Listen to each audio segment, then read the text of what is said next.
between Sheikh Hasina and the Awami League on the one side and Khaleda Zia and the BNP on the other side. But Khaleda Zia, ever since she was convicted in a corruption case back in 2018, has been withdrawing from the public limelight.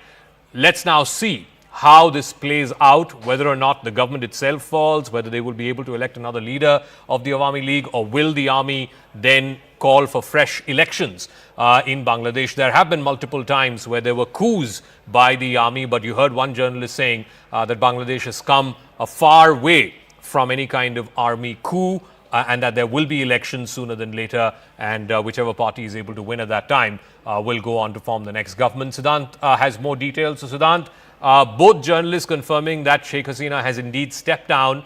Just walk us through what may be the implications of this on India, because after all, there are pending and unresolved issues with Bangladesh, and whenever Hasina has been at the helm of affairs, she has viewed India much more favorably, and India has viewed her much more favorably than any other regime there. Absolutely, absolutely. In fact, Zaka, I would like to start by mentioning that Prime Minister Modi, if you remember, when for the first time Sheikh Hasina visited India, Prime Minister Modi went to receive her on the tarmac, breaking all protocols, which he did for only selected world leaders. So that is a level of understanding between Bangladesh and India, and especially this has happened under Sheikh Hasina's regime. Recently, when it was about giving project of Tista water, if you remember, Zaka, so instead of China, Sheikh Hasina preferred giving that project to India. Third and the most important one, Zaka, let's not forget what Sheikh Hasina said a few months back regarding United States, that if we allow them a base, then everything, this unrest and the commentary from the State Department will stop. So there are a lot of factors which were playing against Sheikh Hasina in the backdrop, Zaka, and let's mention that as well. This protest started on the issue of quota. In fact, this unrest started when Sheikh Hasina got re-elected, and many critiques of her and people in Bangladesh were saying that she got re-elected because of her control over bureaucracy, etc., were reasons were cited. Since then, this unrest was brewing.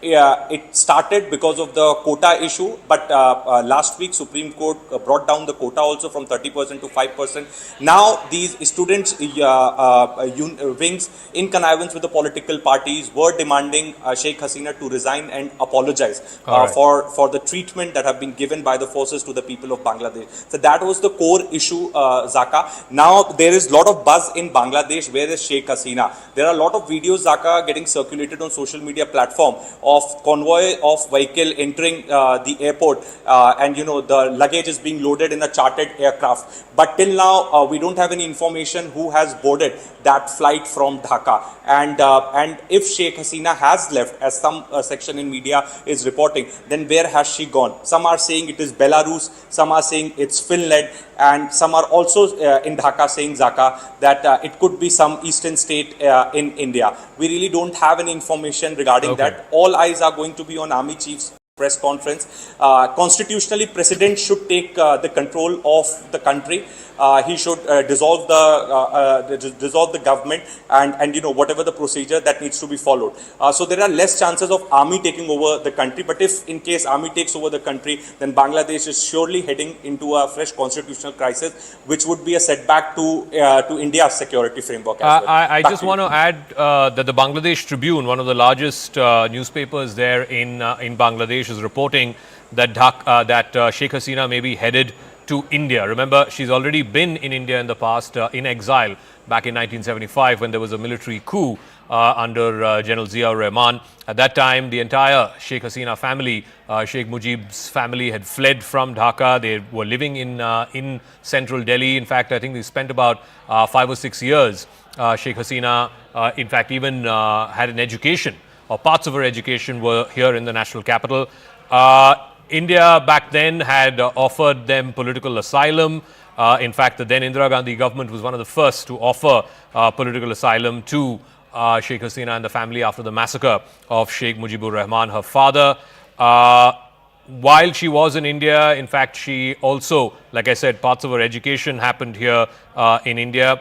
She had traveled to a number of countries from India, and eventually, I think, left India in 1981.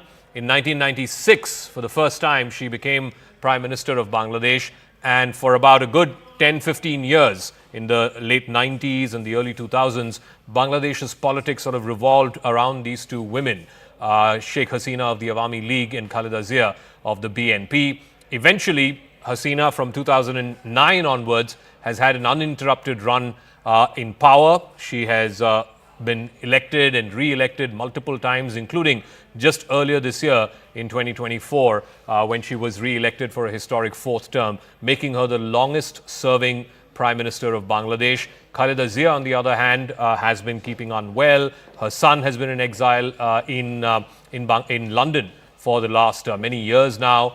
In fact, Khaleda Zia has been not seen in public, even during the election campaign just earlier this year, in which her BNP party boycotted and did not take part. In fact, the US State Department had also raised concerns about this. In fact, US President Joe Biden had met with Sheikh Hasina last year at the G20 here in Delhi in what seemed a cordial meeting, but clearly there were concerns raised by the US as well about Sheikh Hasina. And Sheikh Hasina had said publicly that this whole thing is about the US Army wanting to build some kind of a naval base in Bangladesh. So Siddhant has more details, and he'll continue the coverage on the other side with my colleague Avantika.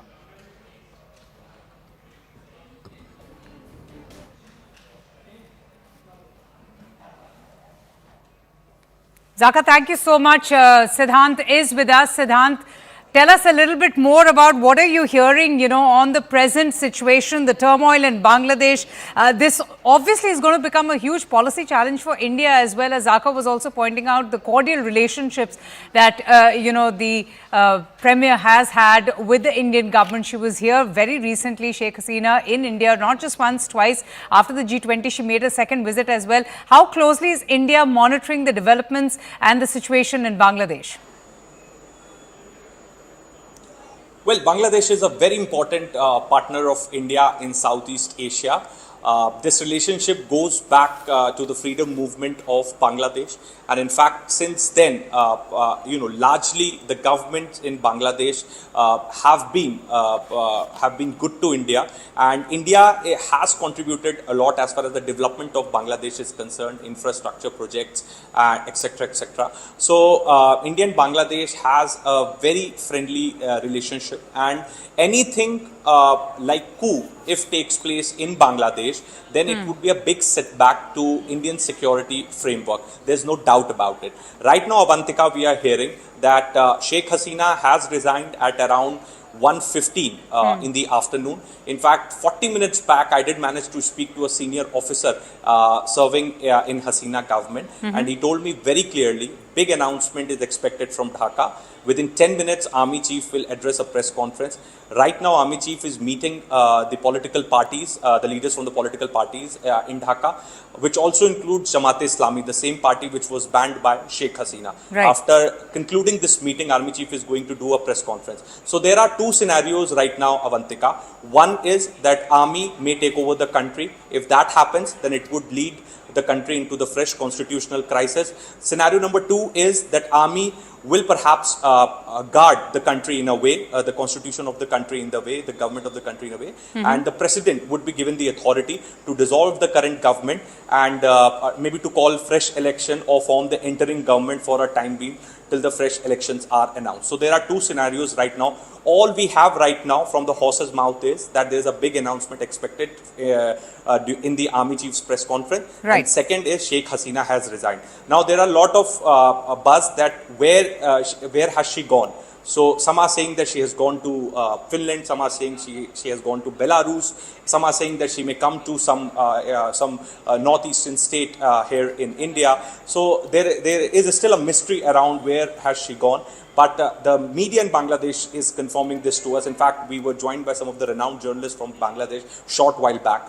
And in a conversation with Zaka, they confirmed that Sheikh Hasina had left the country. So situation is dynamic. The government of India is keeping a close eyes on the developments taking place in Bangladesh. And at the same time, this situation is also, will have an impact on India's security framework.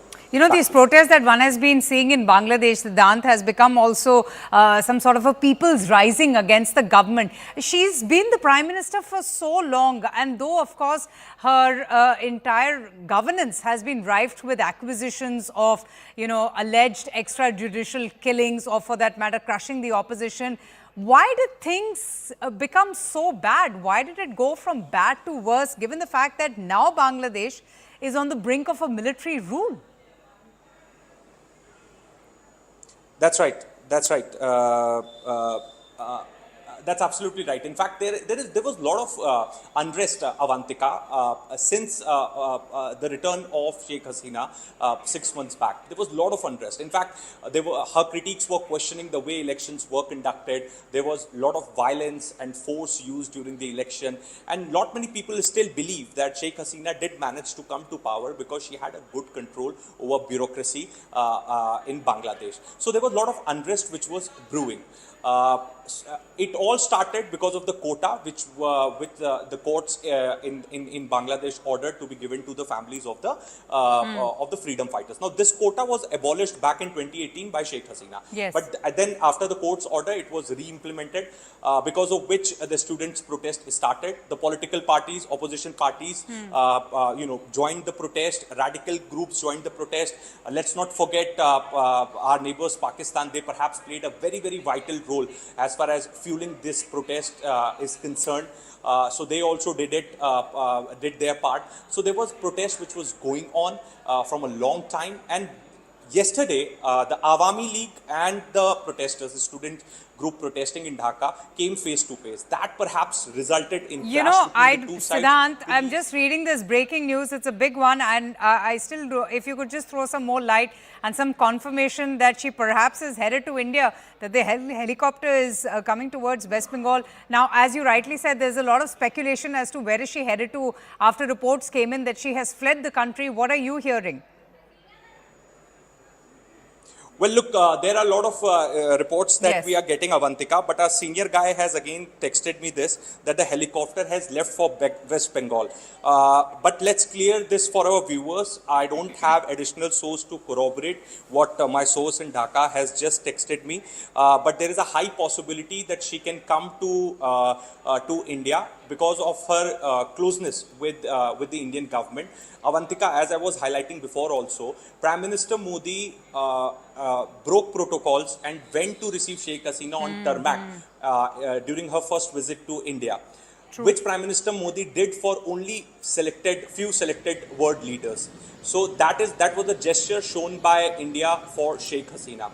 Time and again, whenever there is some violent incident taking place in Bangladesh, even there were a lot of commentary, if you remember, Avantika, during the elections in Bangladesh from the US State Department. But not once India has uttered a single word on what's happening inside Bangladesh. India always said that it's an internal issue of Bangladesh. So that is a equation and understanding between the two countries, especially during Sheikh Hasina's regime. This closeness between the two countries have increased. Very recently, Sheikh Hasina did take a visit to China. But right after returning, there was an announcement made for the Tista River project. That project was given to Government of India, not to China. Right. So, the understanding between India and Sheikh Hasina is amazing. And perhaps this is the reason that there are a lot of speculation that she could come to India. But some of the local journalists there, Avantika, are also telling me that she could go to Belarus and she could also go to Finland.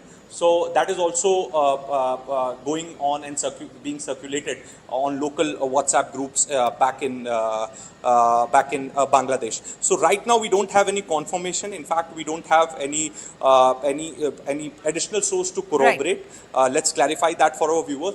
Third and the important one, Avantika, before you leave, that in the morning, even these videos are also getting circulated on social media platform. The convoy of black cars entered the airport and there were luggage which was being loaded in the chartered aircraft. Now, it appears that some VIP is traveling from Dhaka to some place. Now, who was on that chartered aircraft, and you know why why the luggage was being loaded, and why so many vehicles were seen entering the airport. So there's no follow-up information of that. So a lot of developments taking place. Situation is dynamic. It would really be interesting to see that whether army takes over the country or president will be given the powers to form the interim government by dissolving this government and call the fresh elections. Back to you. Actually, you know, that's an important point. One will have to wait and see as to where things go and how do they shape up given the present situation. I'm just going to go through all these updates that are coming in. Sheikh Hasina may also be compelled to hand over power to the military for an interim period. And Siddhant, she also has been left with no choice given the kind of anger that one is seeing on the streets of Bangladesh. Young protesters coming out, calling her a dictator. You know, she's been ruling the country since 2009 with an iron fist. Obviously, she was left with no other choice but to step down, because that was one big question mark. Will she relent? Will she have no other option but to give up her seat of power? So in that scenario, the question remains is, will the army then take over? Will they handle things in the interim period till her party decide what's the next step, or the opposition decide what's the next step? Well, look, Avantika, army can take over the country, but you know there would be a fresh constitutional crisis in case if army takes over the country, because the unrest is not only against Hasina but also against the army. Because last time around, if you remember, when clashes erupted in Bangladesh, army was pressed into civilian areas, and those footages are still very much alive. When you know the stones were thrown at army vehicles, and you know the civilians and the army were face to face. So army also doesn't enjoy popularity in Bangladesh. So in that scenario, if army takes over, then there would again be a series of unrest, clashes and disruption in the country. So for now, people are looking for a change in government. People are looking for a fresh leadership. And if army in a way becomes the torchbearer of the cause that people are fighting for back in Bangladesh, then army may take over the country, but the power could remain with the president. President can dissolve the government and can form an interim government or an interim setup to run the country till the fresh elections are called. In fact, some of the journalists who were speaking to Zaka a short while back, Avantika, did drop a hint that there is a high possibility of fresh elections being called, because Bangladesh has come a long way of being ruled now by a dictator or a military man. You know, people there need representative, need good leadership, strong leadership, and that is what they are fighting for from such a long time. So if Hasina has been replaced, even if some reports are telling us, Avantika, that Hasina was given a deadline to resign by army. Now, we don't have an independent confirmation to those reports, but some reports suggest that she was told to resign, because look, you know, situation is getting out of hand. There were 10 lakh people on the streets of Dhaka, Avantika, and one of the eyewitness has told me this. So, you know, there was no other option, and maybe because she has resigned, so army may have also provided her with a passage to leave the country. So that's kind of a deal that has taken place between Hasina and army. This is what it looks like at this point in time. But army taking over the country will create more chaos, more disruption, but and Siddhant, would also the army be a big has also concern had for a history Indian of security. coups and counter coups. And she herself has been very defined. She's called the agitators, these protesters, terrorists.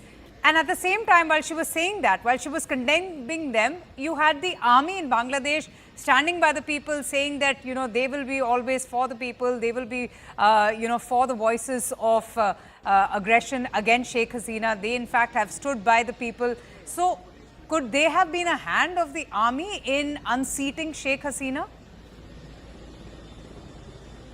Well, I mean, that is something which time will tell us, Avantika. It would be too early to make any sort of commentary Fair on enough. that. But yes, you are absolutely right. In some places, we could see in the videos also that army is perhaps not attacking the protesters. They are showing good gesture towards protesters. So we have those videos, video footages as well.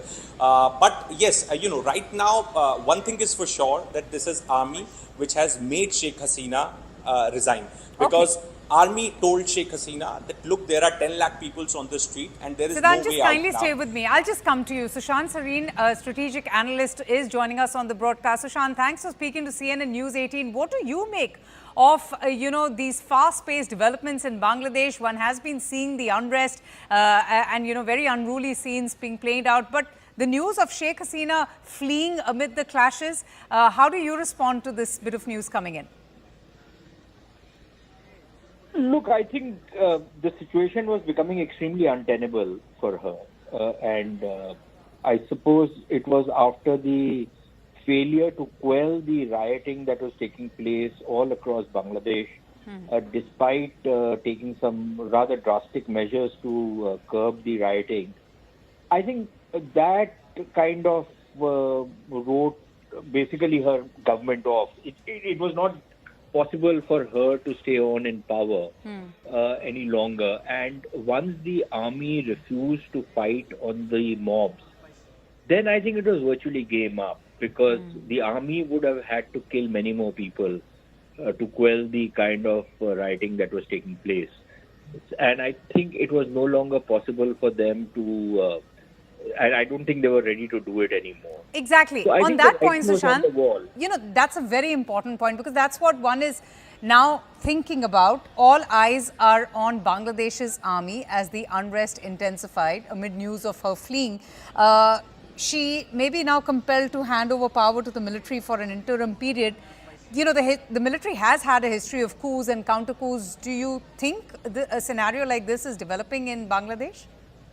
No, I think we don't know what will happen in the interim. Let us assume that somebody has to take over power. I don't see how the Awami League can, continue to stay in power by replacing Hasina and bringing in somebody else.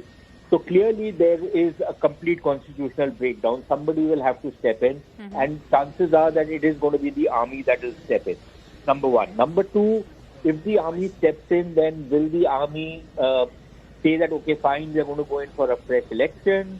Will they say that, okay, fine, to hell with democracy for the moment, we are going to set things right before we go back for democracy, and then bring back certain other things which Hasina had scrapped, for example, caretaker governments and all of that, bring that in so that, there's a caretaker government that takes over. Maybe you go back to the time, I think it was 2007, 2008, when there was a caretaker government and had an elongated period in office. You maybe go back to that time and then, go in for fresh elections. We don't know. So we are in, uncharted waters, in a manner of speaking, at this point in time. Absolutely. So one is that. And then, but the only thing is that for the army to come into power for an interim is all right. But I think if they try and prolong their stay, then there will be certain international repercussions. Because, nobody likes a military rule anymore. I think the army will be extremely aware of that.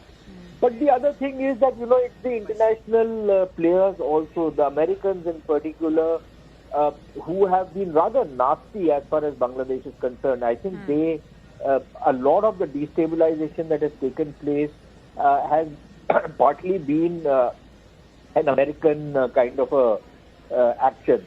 Okay. I'm sorry. Because, look, Sheikh Hasina herself was making allegations that they wanted, to carve out a small area and create some kind of a Christian enclave. Now, maybe she was just, firing something which is not true. But there have been these allegations, and we know it for a fact, and that's in public domain, that the Americans, for example, have been sanctioning people from the Awami League. But the same Americans have done nothing, for example, in Pakistan, where there has been a complete murder of democracy, a complete election was stolen, Results were changed in the night, and nothing has happened out there. Right. The Americans, in fact, are heaping encomiums upon the generals in Pakistan for fighting terrorism. Now, I have not heard anything more bizarre in my life that the Pakistanis are fighting terrorism. But those are the double standards of the world, and unfortunately, it seems that Sheikh Hasina fell foul of them. So there were mistakes that she herself made, and there are lessons for that for I think everybody around the world. But having said that, I think she was done down by countries like the US and some of the other Western countries. Okay. Which have adopted double standards and operated with complete hypocrisy. Very interesting, Sushant. Thanks so much for joining us. Anil Trigunath, who is also joining us, he's a former diplomat. Mr. Anil, thank you so much for your time and speaking to CNN News 18. Your thoughts on the developments in Bangladesh with protesters storming the Prime Minister's palace and reports coming in that Sheikh Hasina has been left with no other alternative but to flee her residence amid the unrest and the very, very, bloody agitation and riots that one is getting to see in Bangladesh. What do you think could happen next? Well, I think in the first place, these have been very disconcerting developments. And as Sushant mentioned, there is no doubt that there were external factors, there were internal discontent and dissent that has eventually prevailed. And I believe that Sheikh Hasina also did not handle it well, rather than accusing the students and youth of being terrorists or working for somebody else. Now, this is how in Bangladesh has a history of a bit of a volatility at the popular level. And there is not first time it has happened. People just come to the streets. So I think that if the army were to impose the army rule, I don't think that will be very acceptable. In the process, meantime, they will try to find somebody who could be more acceptable and anodyne kind of a leader, and then the elections could be called. But I hope that with her leaving the political scene, there would possibly be some kind of restoration of law and order in the country so that it does not further escalate. But, sir, you mentioned about the army. If the violence on the streets leads to instability or absolute chaos and disorder, the military, which so far had distanced itself from the very violent situation, would also emerge to be the central player, because we haven't really heard from any other member from the Awami League as well as to what really happens next. Well, Awami League is now in the docks for the moment because of being part of the government. I mean, they were the ones who were ruling the government, but the other opposition parties also don't have that kind of a heft that they can be there until after the elections. But at the same time, the army, could as well take it, the power, but they know it that then the public ire will set on them. And they know they can't handle 10 lakh people going against them. So crores, we are talking of more than 12, 15 crores. And so this is something that is the discontent at the level, which will have to be only addressed by a duly elected government. And obviously, if the army takes over under the pretext of the current ongoing crisis, I believe that this will lead to a very major problem for Bangladesh itself in the international scenario. Interesting. And, sir, I wanted to also understand from you, she's Sheikh Hasina. She's someone who has been in power for such a long time, since 2009. She's been ruling Bangladesh with an iron fist. Yes, there have been a lot of accusations against her rule, against her style of functioning. How did things get so bad? And why did we see such a huge level of discontentment, dissatisfaction, anger and grievances amongst the people of Bangladesh against her? Well, it is because of the economic condition and the government's become popular over time. There is a stink that sets in. This is a normal thing. Well, prolonged rule by a particular government or a party naturally leads to a lot of discontent on the ground. And basically the youth dissatisfaction had been increasing, and Bangladesh economy has also not been doing that well. And all these, and the people are not seeing something beyond the horizon. And therefore, the discontent at the grassroots, and this was like quota and abolition. In fact, it's ironical that the government of Sheikh Hasina had opposed the quota. It is not that they were. So, but this became a major issue for the opposition, and then the way this was handled, these protests, I think they led to the people just getting against the government per se, and may have got some assistance from outside. You never know, but at the same time, this is a normal thing that one sees in the case when there is a general discontent at the grassroots level. What about India? How do you think India is going to be viewing the present situation, given its history with Bangladesh, the cordial ties, India's relationship with Bangladesh, which is anchored in common history, its culture, heritage, etc. Sheikh Hasina making 2 trips to India, the G20 summit, and after that as well, the Prime Minister breaking protocol, going personally to welcome her as well. In this scenario, sir, what would India's position be? Well, I think that India is naturally concerned about these developments because they will tend to impact on the bilateral relationship, on the borders and other things. But at the same time, I think that India has stood by all the neighbors. And as you know, our neighborhood first policy is a non-reciprocal policy whereby we try to help them so that they are stabilizing, their security is there, their economic development is there, the human resource capacity building is all increased. That's what India is trying to do. Because the belief is that if your neighbors are growing, then you can grow. I mean, that is something the policy of neighborhood first policy has been prescribing all along and has been practiced. But in this kind of a situation, what is exactly how the situation emerges, I'm quite sure that we are watching it very closely. All right, Mr. Anil, thank you so much for joining us on the broadcast and sharing your views on the kind of turmoil that Bangladesh is witnessing. CNN News 18 Siddhant is keeping a very close track. Siddhant, we're also getting in news that these protesters who have been, raging on the streets have also stormed the Prime Minister's palace.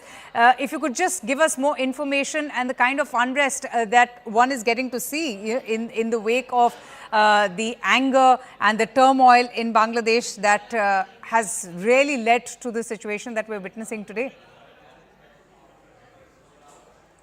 Well, absolutely, Avantika. In fact, we are getting these visuals from the official residence of Sheikh Hasina, and the protesters have stormed her residence. In fact, we could also see very less police presence outside her residence, very less army presence outside her residence. And, it's a clear open way for the protester to climb onto the walls and get into the residence, the official residence of Sheikh Hasina. So country is in complete chaos. Disruption could be seen on the roads of Dhaka, and this could only be possible. Stay on with me. We have Dipak Azad, who is in fact a journalist joining us from Bangladesh.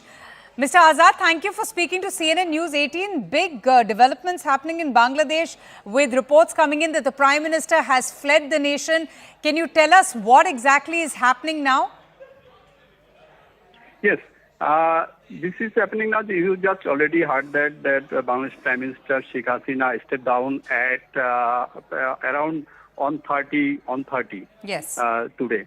And after 2:30, she left the country by a helicopter to India. It's possibly to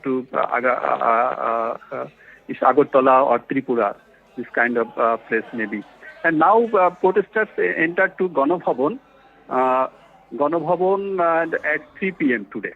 No, so has it been confirmed that she's on her way to India, Mr. Azad? Yes, I heard that. I heard the source from the India that she already. Mr. Azad, stay on with me. We have the Home Minister from Bangladesh joining us on the broadcast. Sir, thank you so much for joining us. Big developments happening. We're getting to hear that the Prime Minister has put in a paper. She has resigned. And there are reports that she has fled the nation. Can you confirm that? Yeah, he has resigned most probably. Most probably he resigned. He resigned. So, can you confirm that she has resigned, Mr. Khan? Yeah, so far my knowledge, so far I have received information. He resigned.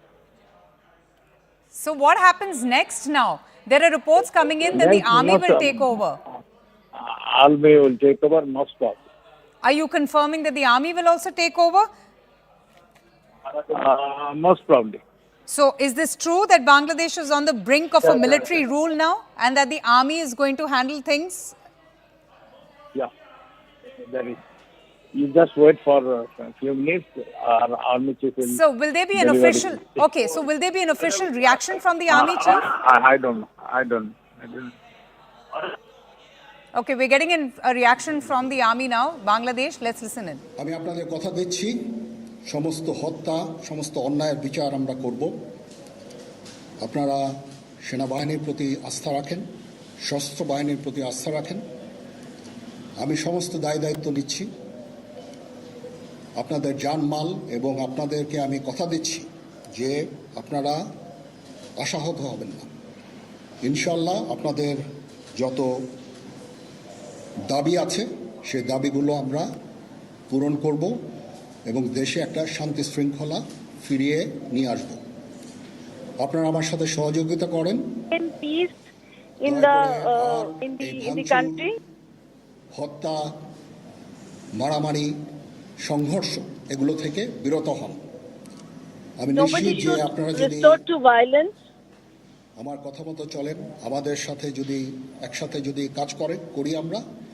নিঃসন্দেহে আমরা একটা সুন্দর পরিণতির দিকে আমরা অগ্রসর হতে পারি good result but no violence please help us মারামারি করে এই সংঘাতের মাধ্যমে আমরা আর কিছু অ্যাচিভ করতে পারবো না আর কিছু আমরা we will not achieve anything out of violence সুতরাং দয়া করে আপনারা সমস্ত ধ্বংসযজ্ঞ সমস্ত অরাজকতা সমস্ত সংঘর্ষ থেকে বিরত all this anarchy all this destruction সবাই মিলে একটা সুন্দর ভবিষ্যতের দিকে আমরা we will bring a good Bangladesh প্রতিটা হত্যার বিচার করা হবে প্রতিটা অন্যায়ের বিচার হবে everybody who has done wrong that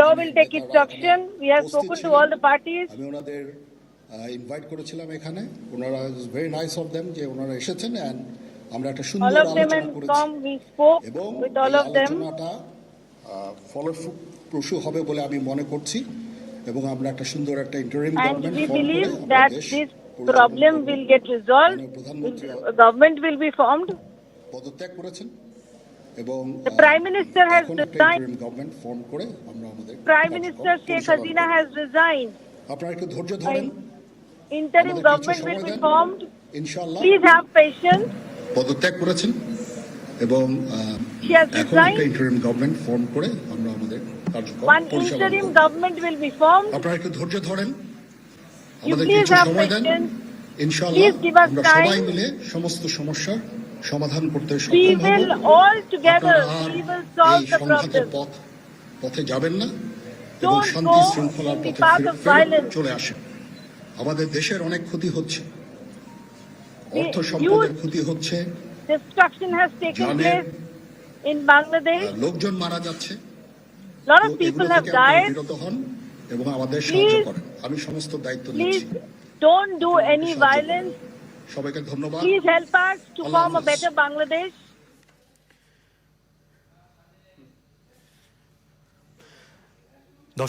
দর্শক আপনারা নিশ্চয়ই সেই কাঙ্ক্ষিত দেখেছেন সেনাপ্রধান আরো কিছু বলার চেষ্টা করছেন আমরা আবারও শুনি এটা খুব আর্লি স্টেজ আমরা যাব মহামান্য রাষ্ট্রপতির সাথে যে আলাপ আলোচনার মাধ্যমে এটা আমরা করব go and we will discuss it with the president আজকে এখানে জামাতের আমির ছিলেন আমাদের বিএনপির শীর্ষস্থানীয় নেতৃবৃন্দ এখানে ছিলেন জামাত representative was there BNP representative was there নেতৃবৃন্দ এখানে ছিলেন এবং সুশীল সমাজ এবং এখানে ডক্টর আসিফ নজরুল উনি নিজেও ছিলেন and civil intellectual society was there ছাত্রদেরকে একটা সুন্দর বার্তাও দিয়েছেন এবং they have given a good message to the students fraternity সবাই শ্রদ্ধা করে ছাত্ররা শ্রদ্ধা করে ওরা এই বার্তা শুনে তারা এই পরিস্থিতি নিয়ন্ত্রণে নিয়ে চলে আসবে এবং আমরা একটা সুন্দর they will bring everything will come into control will make a good Bangladesh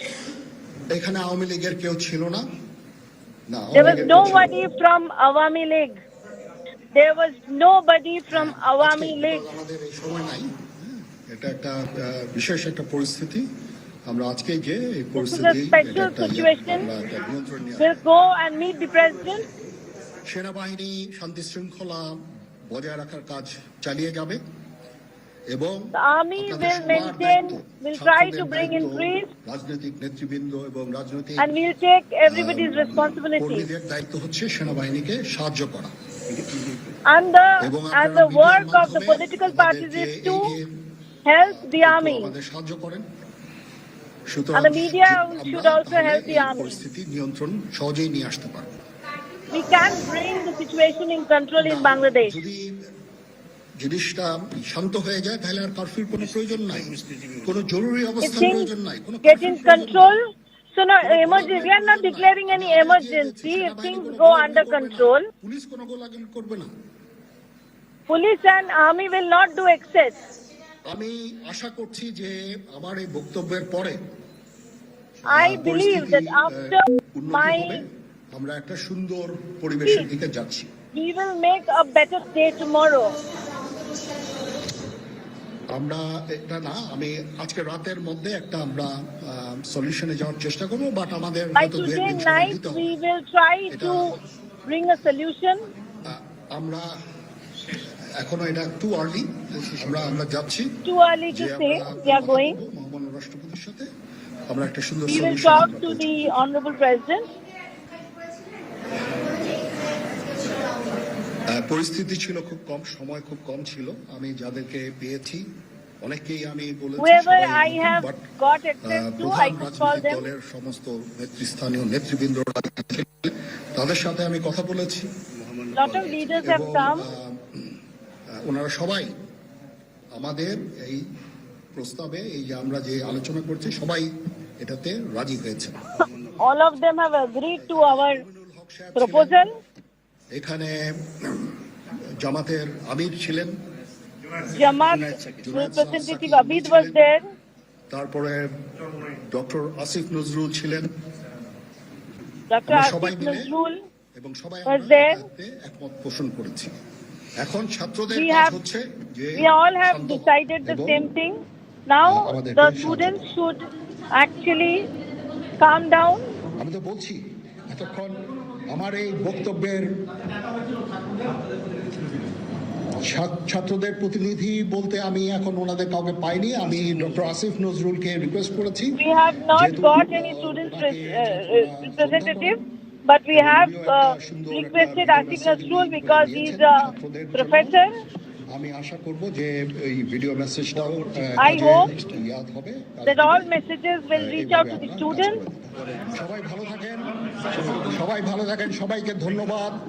এখানে আপনারা যত প্রশ্ন করতে থাকবেন আমাকে দেরি করাবেন। And don't delay me. The more you ask questions, the more আমরা কাজ করছি, it আমাদের will be একটু কাজ late করতে to দেন, bring একটু things সময় under দেন। control. আমরা একটা সলিউশনের মধ্যে আমরা যাব। We will come with a solution. আপনারা সবাই যারা আন্দোলনরত, যারা ছাত্ররা আছেন, আন্দোলনরত যত লোকজন আছেন, দয়া করে ঘরে ফিরে যান। সবাই ভালো থাকেন। People who are protesting, please go back to your home. আল্লাহ হাফেজ। দর্শক, আপনারা এতক্ষণ সেনাপ্রধানের সেই কাঙ্ক্ষিত বক্তব্য, দীর্ঘ 16 বছর যে বক্তব্যের জন্য দেশের সাধারণ মানুষ আপামর জনতা, প্রতিটি গণমাধ্যম এবং Okay, so that's the big news amid these fast-paced developments that Bangladesh is now under army rule. What you were hearing is from the Chief of the Army, General Wakir-ul-Uzman, who has been appealing to the people that Sheikh Hasina has indeed stepped down. She has resigned, and in fact, he had been reiterating again and again, appealing for peace and calm, asking the protesters now to call off the agitation, and also promising that the only intent for the army of Bangladesh is to maintain peace and calm, to restore normalcy. Just take a look at the visuals right now. People celebrating. In fact, most of them now feeling a sense of victory.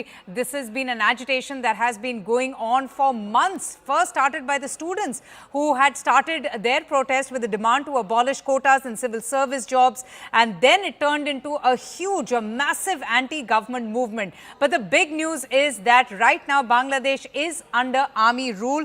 the army-led interim government. He did make a point that he is speaking to all of the opposition parties, speaking to various stakeholders. They will also be approaching the president to decide on what is going to be the next course of action. But very important point that he made there, the army chief, is that the Awami League hasn't even responded. They are absolutely in silence. They haven't spoken to the army on the present situation, on the way things have turned up. Prime Minister Sheikh Hasina has resigned.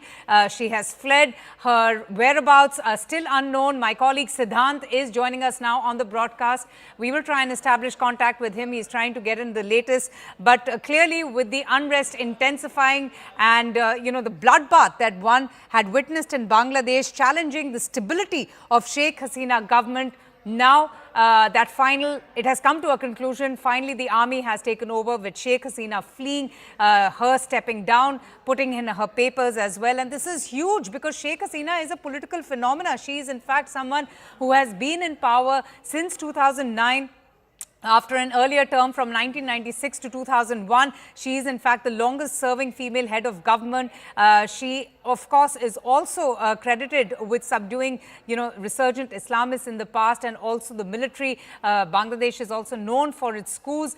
But all of this now seems to be a thing of the past, with Sheikh Hasina now finally putting in her papers, resigning and fleeing. Siddhant is back with us. Siddhant, so Bangladesh is under army rule, with the chief appealing for peace and calm, saying that this is just an interim situation. He's going to be reaching out to the president. Do we know anything about where Sheikh Hasina is headed to? Well, right now what Manoj Gupta is telling us is that her chopper has landed in Agartala. And this is something which Manoj Gupta has got confirmed from Tripura police. In fact, our other colleagues, Kamalika, who covers northeastern states of India, she is also confirming the same, that her chopper has landed in Agartala, and this piece of information they are getting from Tripura police. So this is the breaking input that we are getting for our viewers. Going back to the press conference that just got concluded, the press conference was done by the army chief in Bangladesh. One thing is for sure, right now Bangladesh has been taken over by army, but there are a lot of positive things that have been said by the army chief. A, he said that interim government will be formed. B, he also mentioned the other political parties, and he said that the consensus will be built and they all will go to the president to see that what could be the next course of action. He made appeal to the students to calm down. He also confirmed, perhaps the first time the confirmation coming from Bangladesh, that Sheikh Hasina has resigned. He also spoke about the unrest going on in the country and how Bangladesh will be governed by the interim government. Right now, the country is in the army control, but army has given a lot of positive signals that that soon the Bangladesh could also see government. So the process suggests that there is going to be an interim government. Then the government will call the fresh elections, and that how the elected government will come into action. So, but for now, the breaking input is that Hasina has landed in Agartala. Both Manoj Gupta and Kamalika are confirming this to us. There were a lot of unconfirmed reports also regarding she going to Finland, flying to Belarus. But now we can tell this to our viewers that she has come to Agartala, the eastern state of India, and we are trying to dig more details about where she will be staying and who is facilitating her being in Agartala, because there's a lot of buzz in the Bangladeshi media that India is creating a safe passage for Sheikh Hasina to leave the country. India has created a safe passage for Sheikh Hasina to leave the country, but since she has come to India, which is perhaps the most safest place for her at this point of time, so it would really be interesting to see what is going to be her next move, whether she will be going to stay in India, or whether she'll be here for a while and then she'll be going to a safer place, which could be some country in Europe, surely not America, because everyone knows that America doesn't like her. So it would really be interesting to see. But for now, army rule in Bangladesh, process is on to form an interim government. Hasina's chopper has landed in India, and this we can confirm for our viewers here on CNN News 18. Back to you. Oh, absolutely. Big news coming in that Sheikh Hasina has, or rather her chopper has landed now in Agartala. That's what we're getting to here. And as Siddhant was telling us that India is providing a safe passage, but we still don't have a confirmation as to where will be her final destination. Do remember that India does share a very good relationship and a cordial relationship with Bangladesh, with Sheikh Hasina, in fact, being recently in the capital to attend the G20 summit. So Sheikh Hasina right now is in Agartala. We are just waiting for more details as to what's going to be her next plan of action. Interestingly, there has been no official word from the Awami League, but we did hear from the army chief, who has confirmed that Sheikh Hasina, who has been in power for the longest time, has stepped down in the wake of those violent protests. And we're also seeing scenes of jubilation, of celebration. Lakhs of people, in fact, now descending on the streets of Bangladesh, celebrating the news of her resignation, of her putting down her papers, of her calling it quits. They feel that today is they stand vindicated, that all of those months of protests has resulted in a positive outcome. We heard the chief appealing now to the people to call off their protest. In fact, just a short while ago, he has appealed for peace and calm. He has also said that he's going to be reaching out to the president. He's going to be speaking to other political parties as well. So, this is what has happened. All those protesters who had been calling for Sheikh Hasina to step down has finally sensed victory. The Students Against Discrimination group, which was at the forefront at last month's job quota protests and who had been leading the latest demonstrations as well, has also claimed victory with the news coming in of Sheikh Hasina stepping down. Siddhant, I wanted to understand from you, Sheikh Hasina herself had appealed for peace and calm. She said that the situation is getting out of control. She had appealed to the protesters that she will look into that entire ruling. She later on changed stance. She called those protesters terrorists. How did things go from bad to worse? Because she's someone who has been in power for so many years. Could there have been also some outside influence? There was suspicion that they could be the hand of another nation inflaming the rights and causing a situation like this. Well, absolutely. Look, it was a very quick depart of Sheikh Hasina. Nobody expected this. In fact, if you had asked me yesterday, even I wouldn't have predicted her to resign so quickly. It means that the scenarios on ground were really challenging for her to remain in office. And in fact, some reports also tell us that the army very clearly told Sheikh Hasina to step down because there is no other way out. There were in the morning more than 10 lakh people on the streets of Dhaka. This is what eyewitnesses are telling us. Now, talking about the foreign influence, yes, Southeast Asia has perhaps become this hotspot for US, European countries, given it's a part of Indo-Pacific security framework. Lot of trade passes through Bay of Bengal and they're joining sea. There are multiple lines of sea lines of communications. Recent citing two examples. One, that the Teesta River project was not given to China. Sheikh Hasina was preferring India over China. That became a top story. And the second, would also like to draw viewers' attention to the way State Department was doing commentary during in the run-up to the elections in Bangladesh. In fact, there were strong words coming from the State Department. And if you remember, then Sheikh Hasina said that all this is being done by US because they wanted a naval base in Bangladesh, and which she was not allowing US to build. But then again, I would also like to draw attention to the images which came during the G20 summit in New Delhi. Sheikh Hasina could be seen with her daughter clicking pictures with President Biden. There were selfies and warm handshakes between the two sides. So Bangladesh was always on the edge. Perhaps Bangladesh is also the most trusted partner of India in Southeast Asia. Most of the neighbors of India are not in a good shape economically. In fact, even due to the government change, their inclination have also changed. The government's inclinations have also changed. You take example of Maldives, you take example of Nepal. We saw what happened in Myanmar. Junta is controlling the country. Yes, so true. all these countries matter to India when it comes to India's security framework. So right now also what is happening in Bangladesh is something which Indian government is looking at very, very carefully.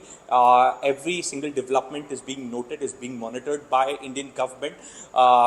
Indians are friends with all political parties in Bangladesh. As India is also Bangladesh's most closest partner and ally. There are a lot of ongoing projects between India and Bangladesh, especially if we talk about rail route, rail network.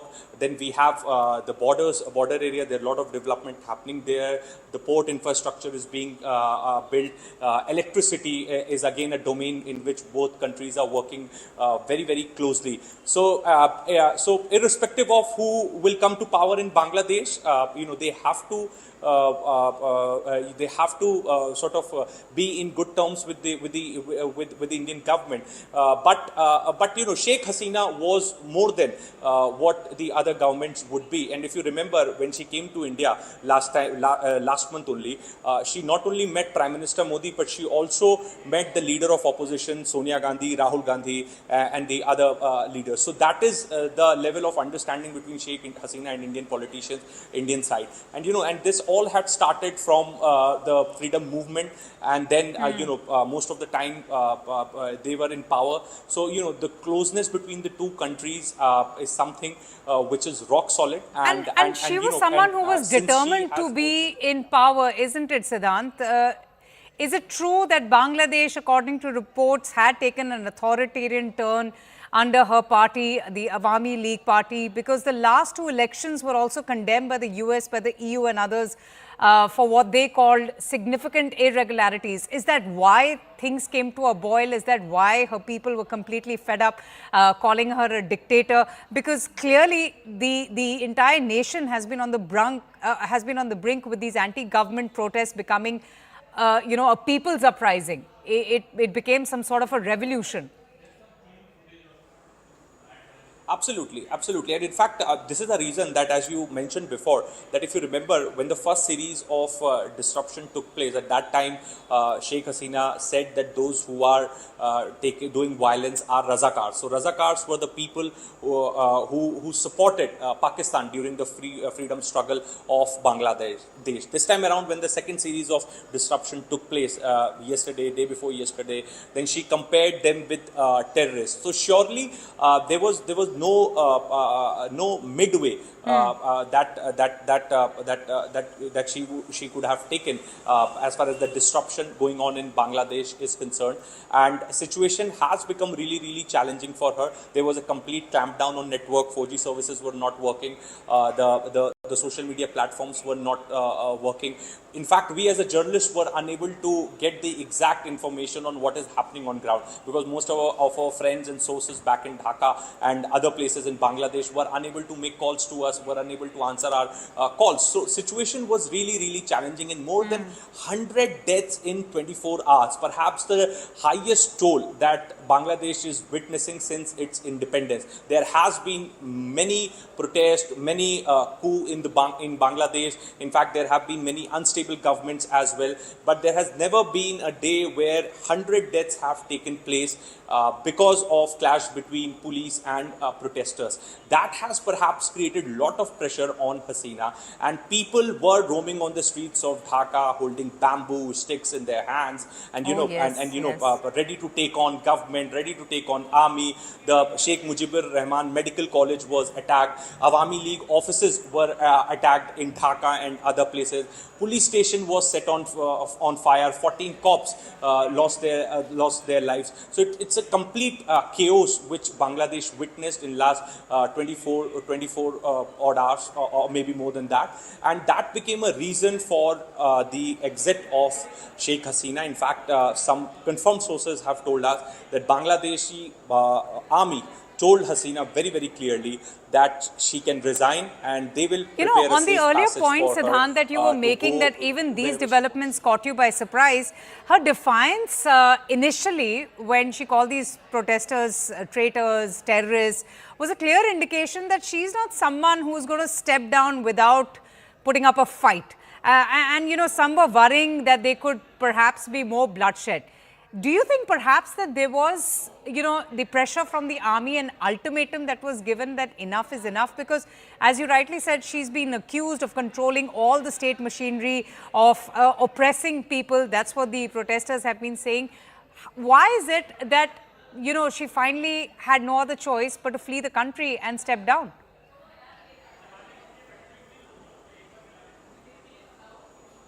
Yes, that's what I was pointing out, Avantika, that there were a lot of chaos, lot of disruption on the streets, and there was no mid path for Sheikh Hasina. In fact, the real issue was anger against Hasina.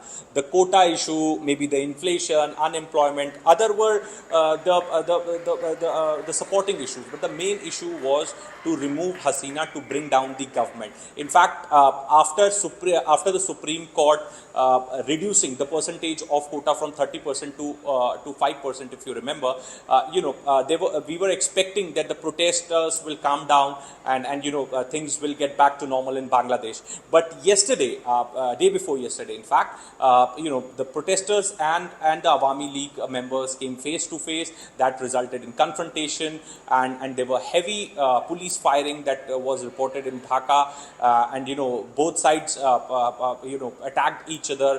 So this perhaps created a situation even more worse for Sheikh Hasina. And trust me, in last 48 hours, police, army, paramilitary had no control on various areas in Bangladesh. I mean, look at the visuals. The official residence of Prime Minister is being stormed by the protesters. They are easily climbing onto the walls and getting into the residence of Sheikh Hasina. Same ways, the Awami League party offices, the state broadcasters building was attacked. Sheikh Mujibur Rahman Medical College was attacked. So, lot of things has happened in last 24 to 48 hours. And no doubt about this, that, Pakistan played a very, very important role, because the radical elements in Bangladesh have, in fact, are being used by Pakistan time and again, ISI, Pakistan time and again, to create trouble for Bangladesh. And this time around, also some reports suggest that they played a vital role in fueling this protest. Then again, the opposition parties, they have been trying really hard to come to power from a very, very long time. So it was an opportunity for them also to overthrow Sheikh Hasina. As you rightly pointed out, that she ruled Bangladesh with a very, very strong leadership, and in fact she was often accused of crushing the opposition, crushing the democratic voices, institutions. There is also human rights violation, corruption. That is perhaps what Hasina's critics have time and again have been speaking against her. In fact, there was also a lot of pressure on India time and again to speak against the human rights violation and the corruption issues surrounding Hasina's government. But since India and Bangladesh share a very, very special relationship, Sheikh Hasina is the most favorable politician in Bangladesh for India, and she enjoys bipartisan support. Whoever be in power in India, she enjoys trust and support from that government. This is the reason that India not once criticized Bangladesh openly. Oh, that's true, actually. That's true. But she might have enjoyed cordial relations with other nations, especially with India, but clearly not, enjoying the trust and the goodwill of her own people. Just take a look at the visuals. Just take a look at how these protesters have stormed the Prime Minister's residence. What we're also getting to hear is that the border is now on high alert. Bangladesh is now under army's rule, and therefore India has issued a high alert along the border. This after the Bangladesh Prime Minister Sheikh Hasina stepped down from her position amid ongoing unrest, bloodbath, and a lot of deaths, according to reports coming in. What we're getting to hear is that she did briefly stop at Agartala, but we're still waiting for more confirmation that where is going to be her final destination. She's reportedly traveling to India for a safe shelter, but that is still unconfirmed news, though she has made a landing at Agartala.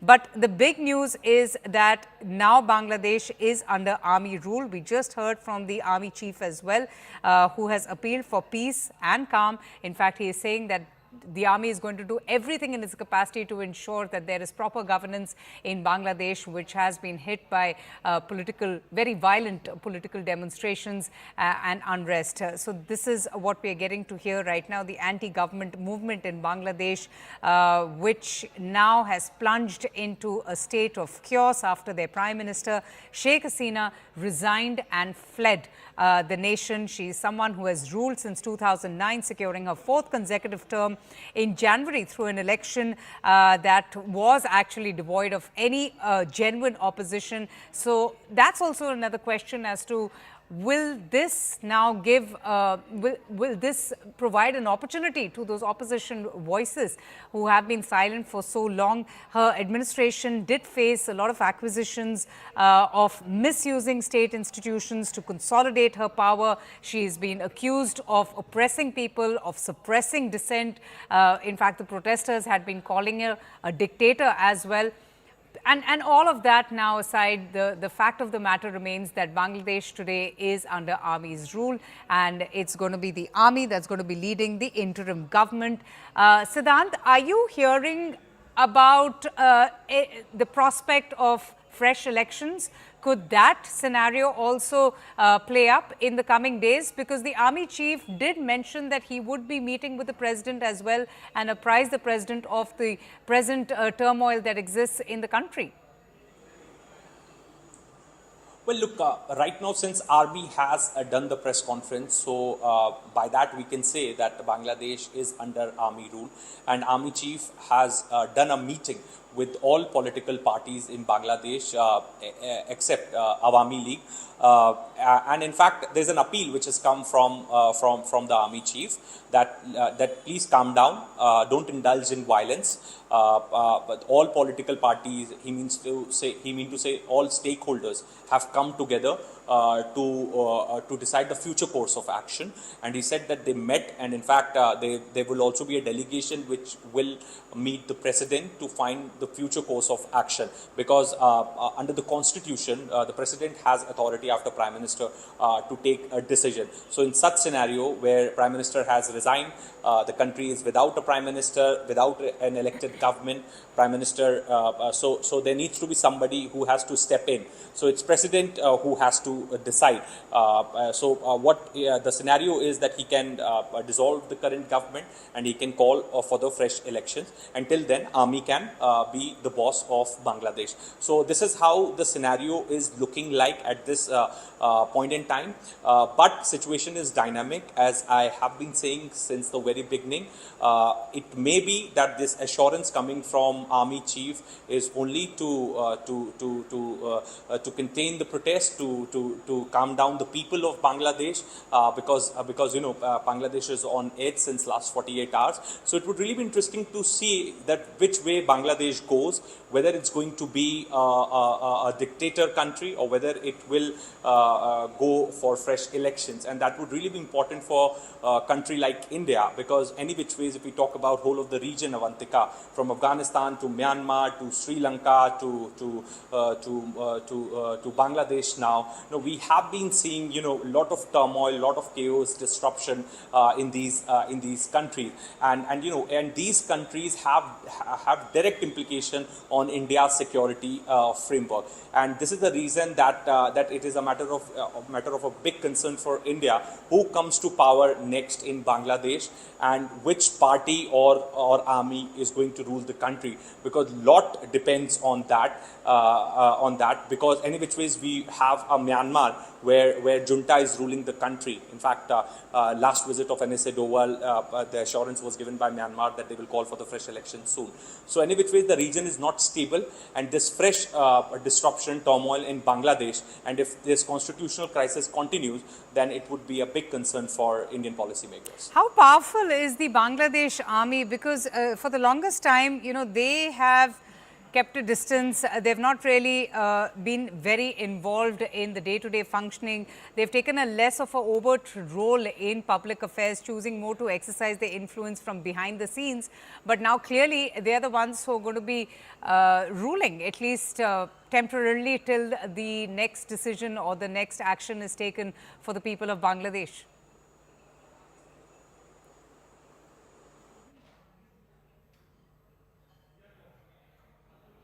Siddhant, can you hear me? Okay, so we will get back to Siddhant in just a bit. A quick recap for the benefit of our viewers who have just tuned in. What you're seeing on your screens right now are, fast-paced developments coming in from Bangladesh. The people of Bangladesh today standing victorious, vindicated after months of demonstrators protesting against the Sheikh Hasina government. And because of that, Bangladesh Prime Minister Sheikh Hasina has today resigned and fled the country, as protesters were even seen storming her residential palace. And we're going to be showing you those visuals. What you're seeing on your right-hand side of this man on her bed, the protesters storming the palace, rejoicing, celebrating over the news that Bangladesh Prime Minister Sheikh Hasina has resigned and that she's left the country. The army chief, Wakir-uz-Zaman, has confirmed that the army will be taking over, adding that an interim government is going to be taking over power as well. But the army is now in clear control of the situation. The chief also saying that he's going to apprise the president of the present scenario. Protesters stormed her official residence as soon as the news came in that the prime minister has stepped down and that she has fled the country. In fact, the images that you're seeing shows hundreds of people getting into the building, storming their way through, ransacking and taking away, essential commodities as well. Siddhant is back with us. Siddhant, I wanted to understand from you how strong, how powerful is the army in Bangladesh, because for years together they've taken a less overt role in public affairs, choosing more often to exercise their influence from behind the scenes. But now that they're in control, how does the situation change from here on for the nation and for the people?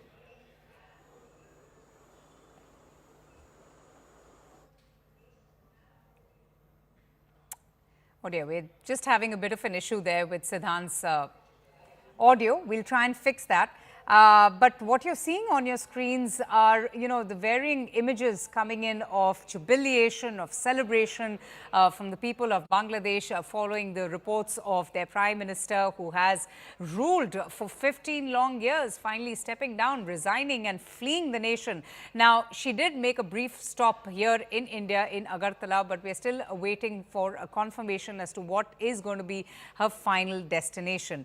But big news coming in. There is no confirmation, no official confirmation at least, about Sheikh Hasina's whereabouts. This is all reports coming in, but she's the prime minister who has resigned, and she has already left Bangladesh's capital Dhaka on a helicopter. What we're also getting to know is that she's being accompanied by her sister, but this is unconfirmed report from various sources. So this is big news coming in amid the present turmoil. The army chief just addressed the nation a short while ago. He, in fact, has appealed for peace and calm. This is the army chief who you're seeing on the left-hand side of your screens.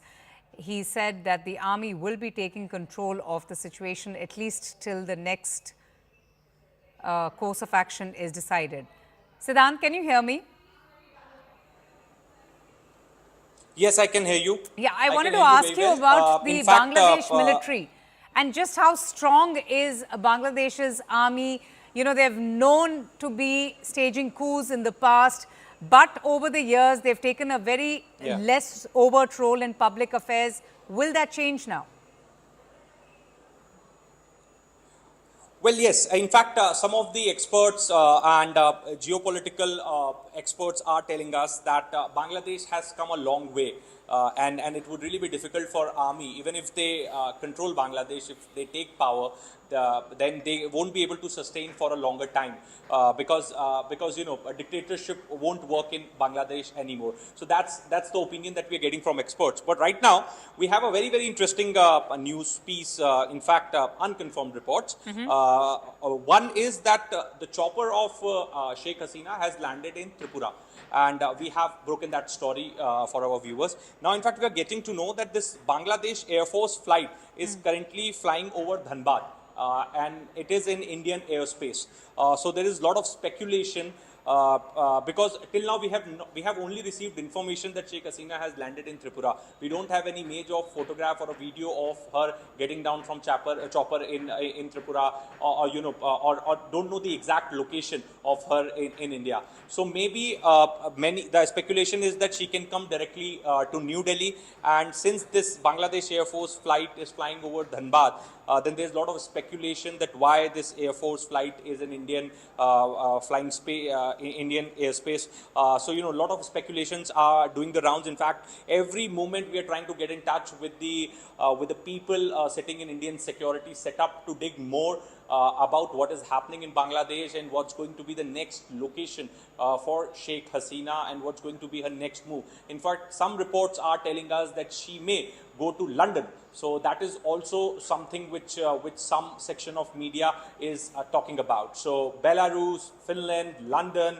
Agartala, we have discussed many locations since last 40 to 45 minutes. But since situation, the developments are taking place with so much speed, so it gets very difficult to speak to people in Bangladesh, then corroborate it with the people here in the Indian security setup. But what has happened in Bangladesh is unprecedented, and nobody had ever expected this to happen so quickly, so sudden, because 100 people lost lives in last 24 hours in Bangladesh, and Sheikh Hasina decides to resign, army takes over, army promises interim government. Some unexpected scenarios have taken place in Bangladesh, and we were expecting that this time again the Hasina would manage to contain the protesters, but since it escalated and it spread like a wildfire all across Bangladesh. More than 55 districts were affected. Police stations were Okay, just stay on with me, Siddhant. Khurshid Wasim joins us now from Bangladesh. She's a senior journalist. Thank you so much for speaking to CNN News 18. We are tracking the developments very closely. What is the latest? We heard from your army chief, who has confirmed that the army will take over. Bangladesh will be now under army's control. But what's the latest? And also, if you have any information on Sheikh Hasina, where is she headed to?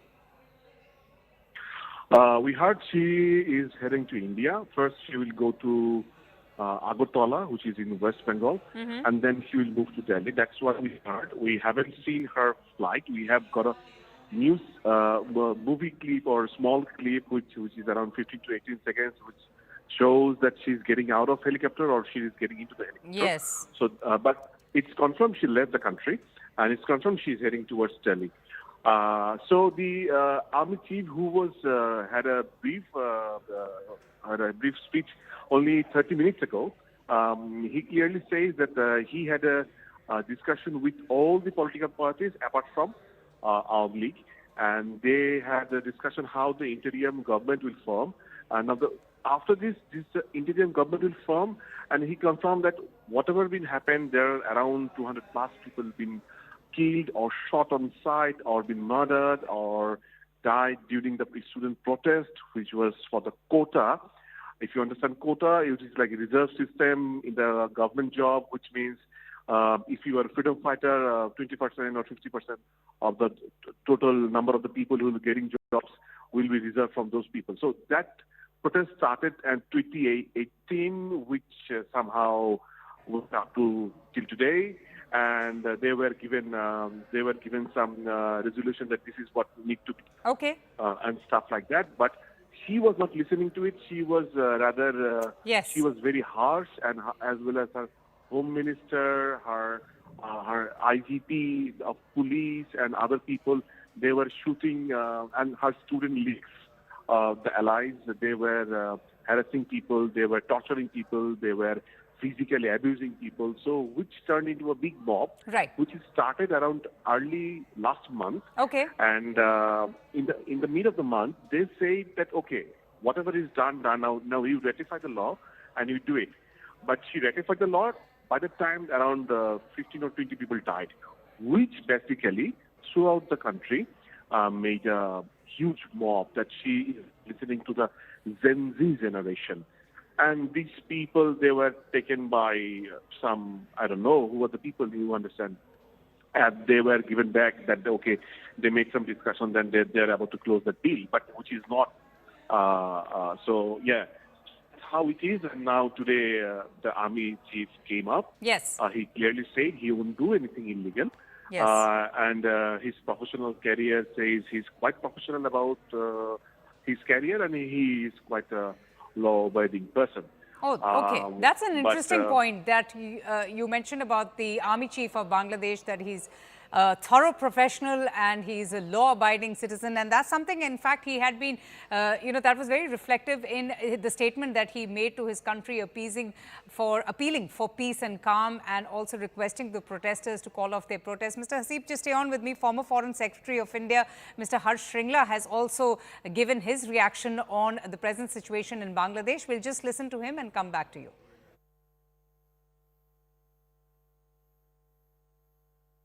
To avoid further bloodshed, because it was clear that had the status quo remained, it would have resulted in significant uptake in the violence. Ultimately, it's in our interest to ensure that there is peace and stability in our neighboring countries. So, I think those developments, recent developments, have played out in a practical manner. And we will be engaged. And just answering last part of your question, I have no doubt that our interlocutors will be engaged with the concerned people in Bangladesh, and that we will ensure that our larger interests are protected, and that we will work constructively to ensure that there is peace and stability in Bangladesh. Mr. Shringla, you also served as a foreign secretary. Under such circumstances, do you think now, as you said, that we are going to engage through our interlocutors or directly? So how easy will it be for India now? Because India has backed Sheikh Hasina, and we had a wonderful chemistry between the two democracies. We have seen de-radicalization. We have seen, people, terrorist organizations being called out there and caught and handed over to India. We have seen a massive drop in the smuggling. So how is now India going to cope with these factors, with the new establishment or the interim arrangement or the army coup, whatever you can say? So, for us, it's very important to, be engaged with Bangladesh. We had a very, very good relationship with the government of Prime Minister Sheikh Hasina. There's been a huge amount of development, positive developments that have been possible under, her government. But at the end of the day, the relationship is based on a people-to-people contact. There's a strong people-to-people connect. We have strong ties across the board in a multifaceted manner in Bangladesh's society. And we will engage any political or any other organization that we need to in the furtherance of our larger interests and those of Bangladesh. Sir, but I was reading some of the articles in the Bangladeshi press. They are saying that it is Sheikh Hasina's closeness with India and anti-India sentiments which has also contributed to the situation. Well, I mean, there will always be people who will be inimical to our interests, and these are people who trace their, origin back to the time that they backed Pakistan in 1971, and their descendants continue to back, radical and fundamental interests in that country. I don't think we need to be concerned about that strain of thought. The average Bangladeshi knows that India has always acted in the best interest of Bangladesh. Whatever we have done in our mutual benefit of both our countries, and we will continue to do that. I mean, it's an exceptional relationship where I think India has assisted Bangladesh and Bangladesh has assisted India. And I think if the country is to progress and if we have to move forward, I think that relationship of mutual benefit a relationship that seeks to cooperate constructively rather than to confront each other, I think will work in the best interest of the people of both our countries. Mr. Singla, my last question. Do you think Ms. Hasina will be given shelter in India, or she'll be staying here, or she'll be fleeing to some other country? It's difficult for me to say. I mean, keep in mind that Sheikh Hasina was here right from 1975 till about 1979 or so, when she went back to her country after the assassination of Sheikh Mujibur Rahman, her father. So India never denied safe haven or asylum to those. দেশে একটা ক্রান্তিকাল চলছে। আমি সমস্ত রাজনৈতিক দলের নেতৃবৃন্দকে এখানে আমন্ত্রণ করেছিলাম, ওনারা এখানে এসেছেন, আমরা একটা সুন্দর আলোচনা করেছি। সেখানে আমরা সিদ্ধান্ত নিয়েছি যে একটা ইন্টারিম গভর্নমেন্ট আমরা ফর্ম করব এবং ইন্টারিম গভর্নমেন্টের মাধ্যমে এদেশের সমস্ত কার্যকলাপ চলবে এবং দেশে একটা শান্তি শৃঙ্খলা ফিরিয়ে নিয়ে আসব। আপনারা আমার সাথে সহযোগিতা করেন, দয়া করে আর এই ভাঙচুর, হত্যা, মারামারি, সংঘর্ষ এগুলো থেকে বিরত হন।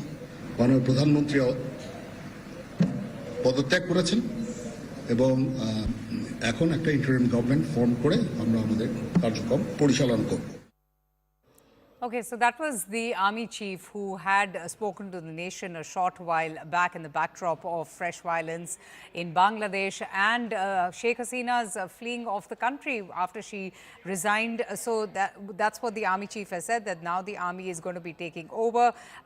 India, in fact, is also taking all precautions. The Border Security Force has issued a very high alert across the Indo-Bangladesh border in response to the ongoing developments in our neighboring country.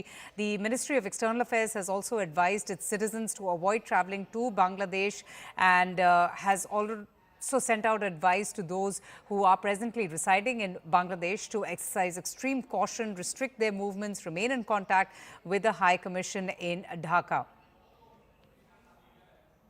KP Fabian, former diplomat, joins us now on the broadcast. Sir, thanks so much for speaking to CNN News 18. Huge developments, fast-paced developments happening in Bangladesh with the Prime Minister finally stepping down after a long reign. What do you make of the present situation and Bangladesh now being under the army's control?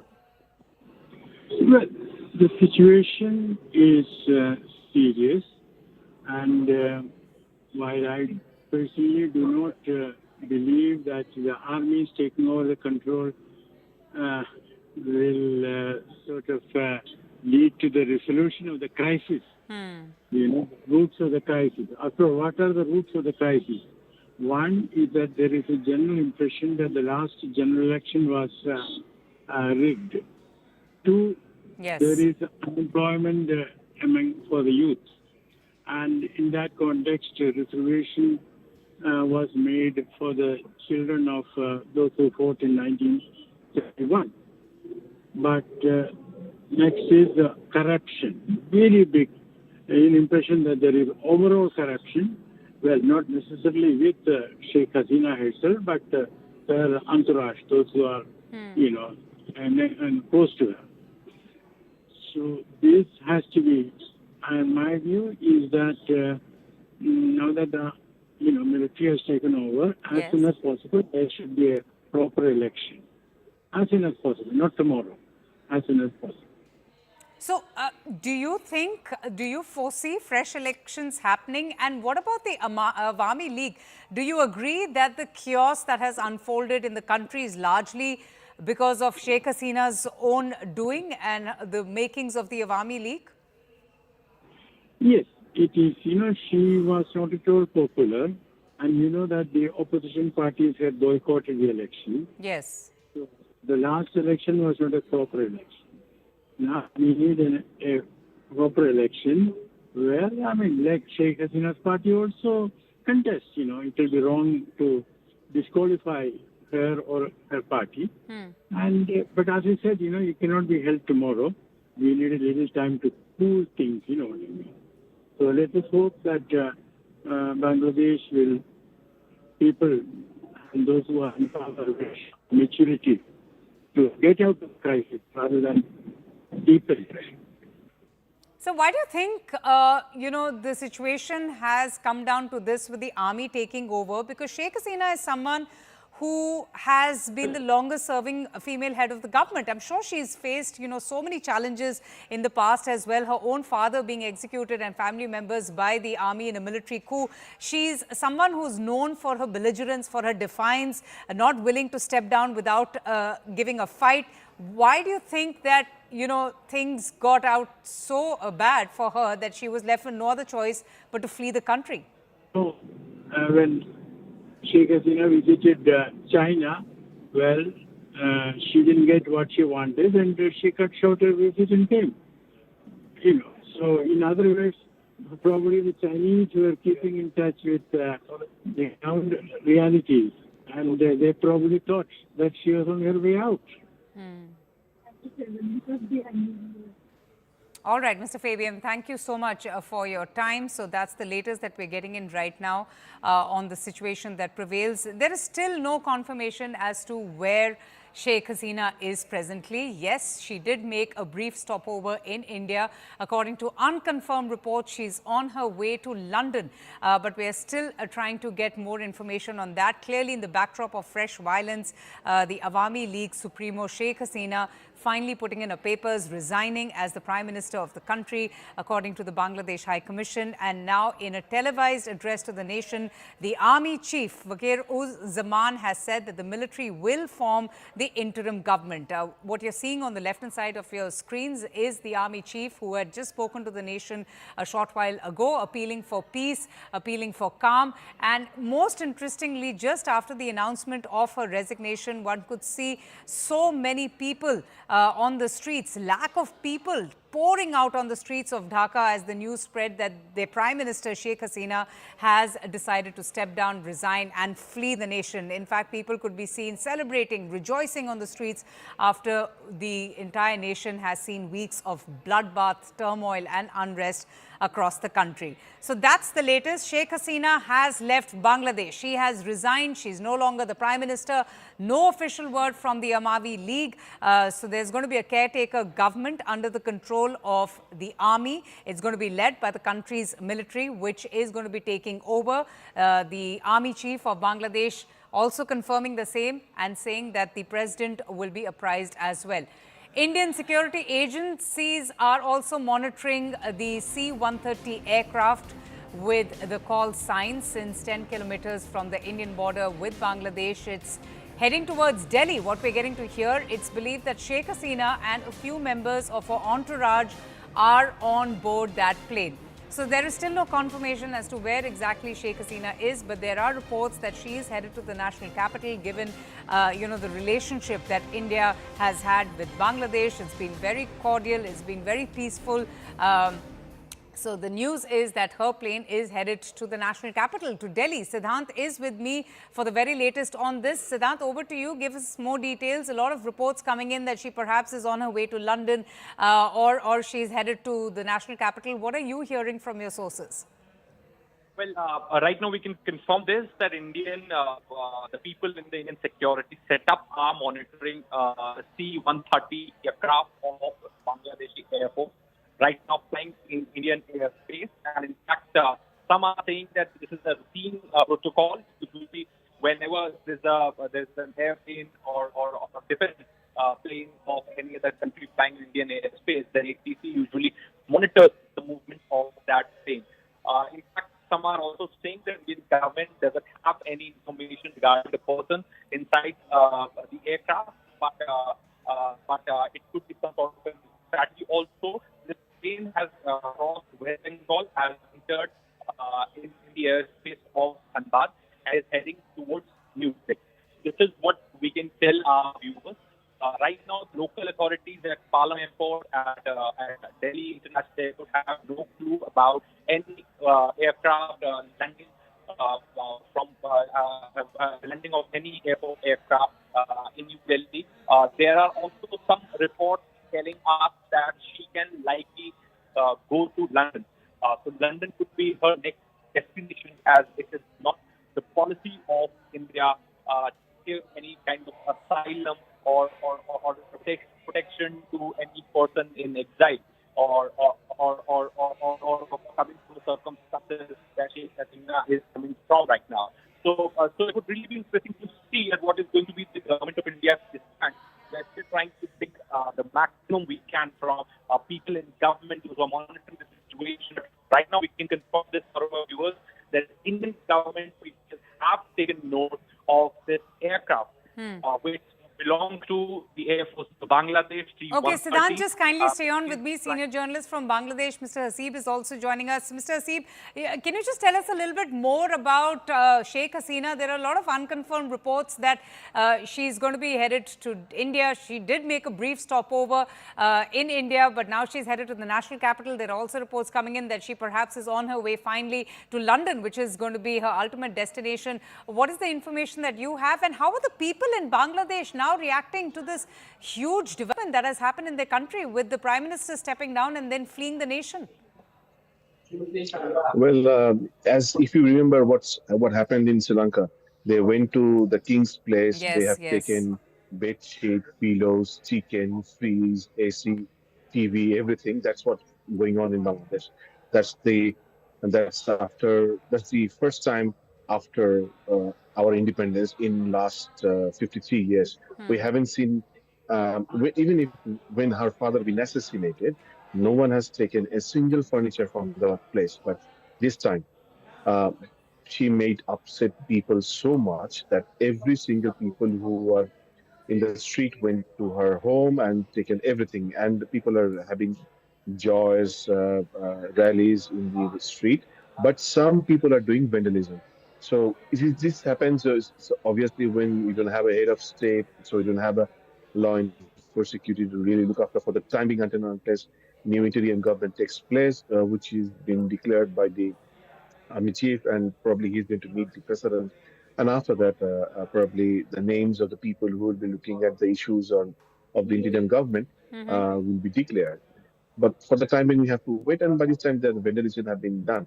And in front of our office, Channel 24, where I work as a diplomatic correspondent, so there is a Dhaka district Awami League office, which has been burned, which is a huge office, which is one of the second political base in Bangladesh of Awami League, which is burned, turned into ashes, and our office been vandalized. And they were trying to people who are angry with the media because they thought and they believe that we are uh, not able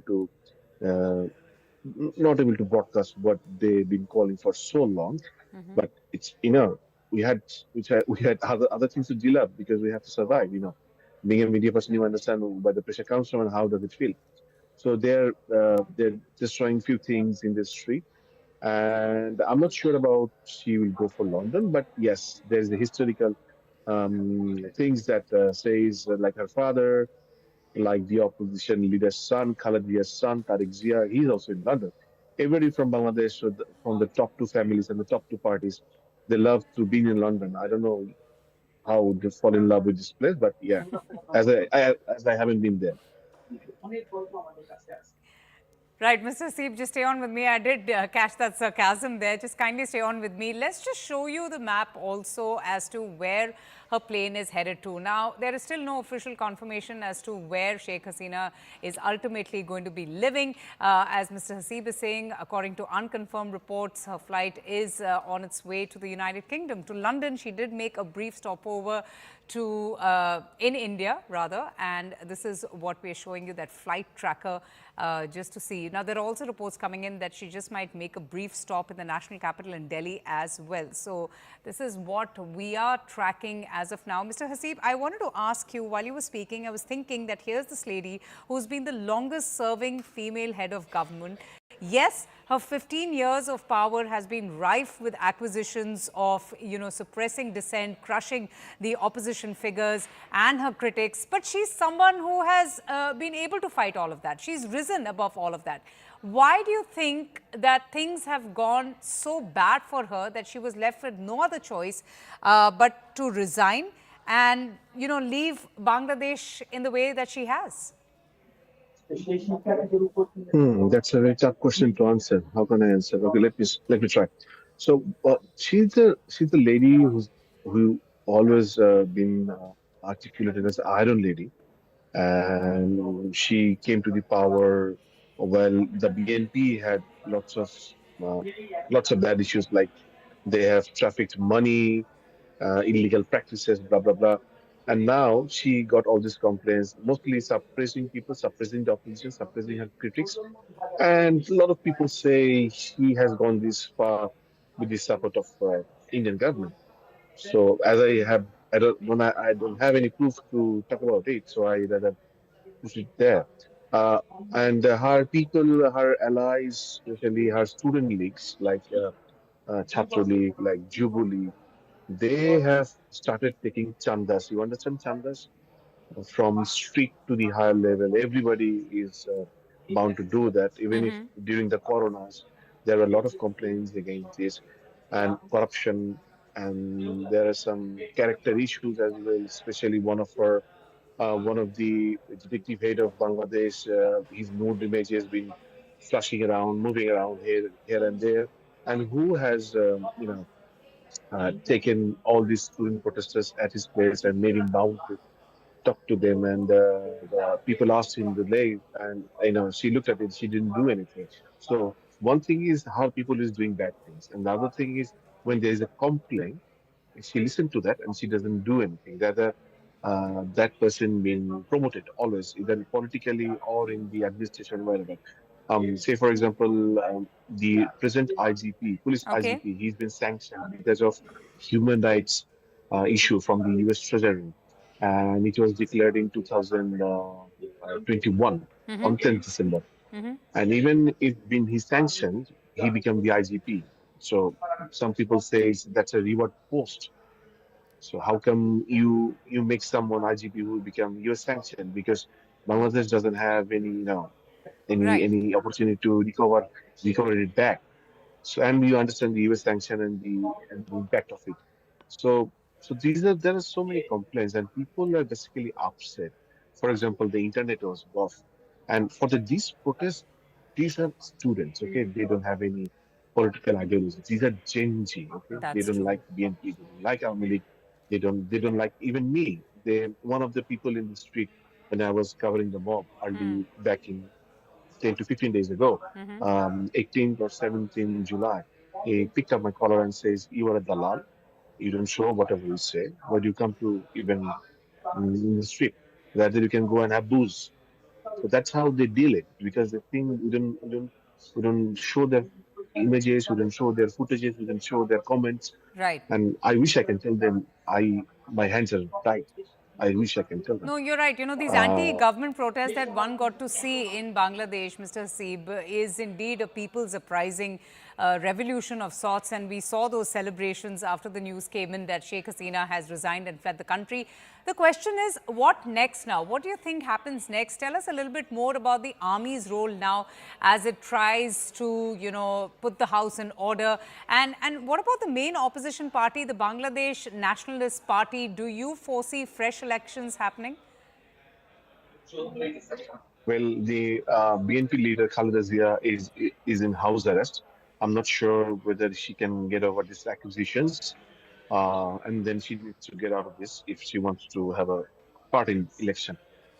So army chief came up and says he doesn't want to hold the power for very long or stuff like that, and he clearly mentioned it about he mentioned that all been injustice, all the injustice will be given uh, whatever it is needed. People who are murdered, all these murders will be properly investigated. They ask politely, calm down for the people, and he will see probably the president and will make an interim government. Now, the interim governments will talk about interim government probably talk about how the government will form, when the election will take place, who are the people who will look at home ministerial issue, foreign ministerial issue, election issue. And we have this cartel government system which has been abolished by the Army League which has been abolished by Sheikh Hasina. Though she came by the fair election of caretaker which took place in 2008. Okay?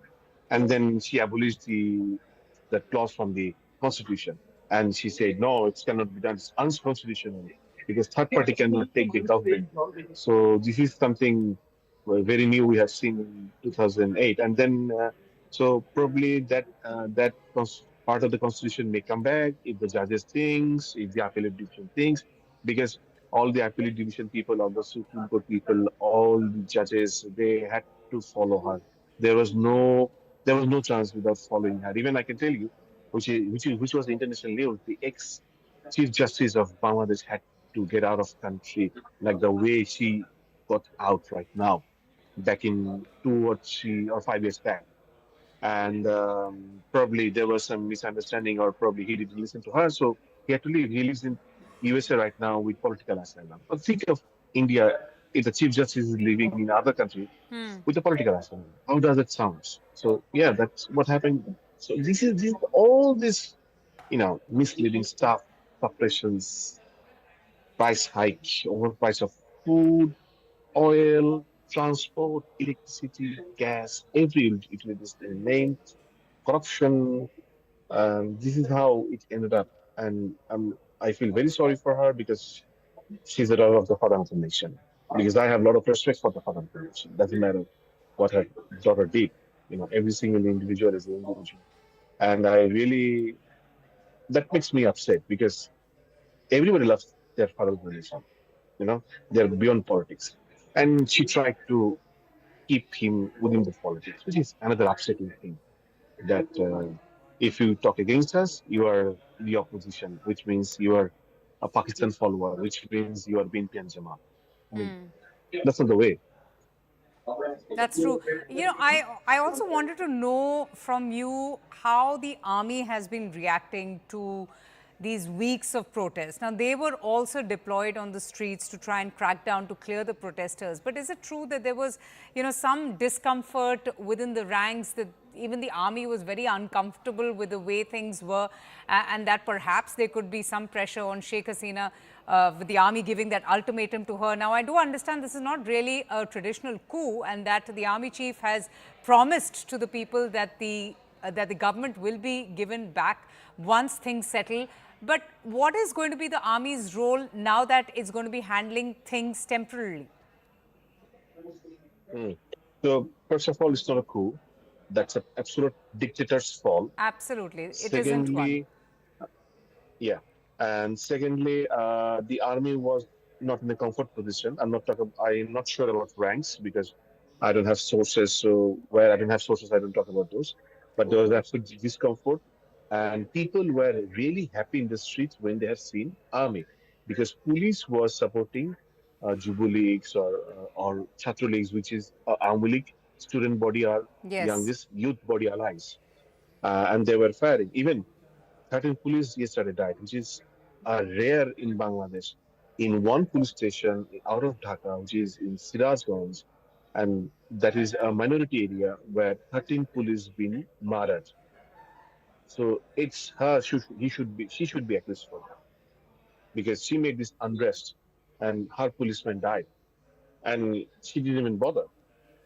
So yeah. So what I think is. What should I say?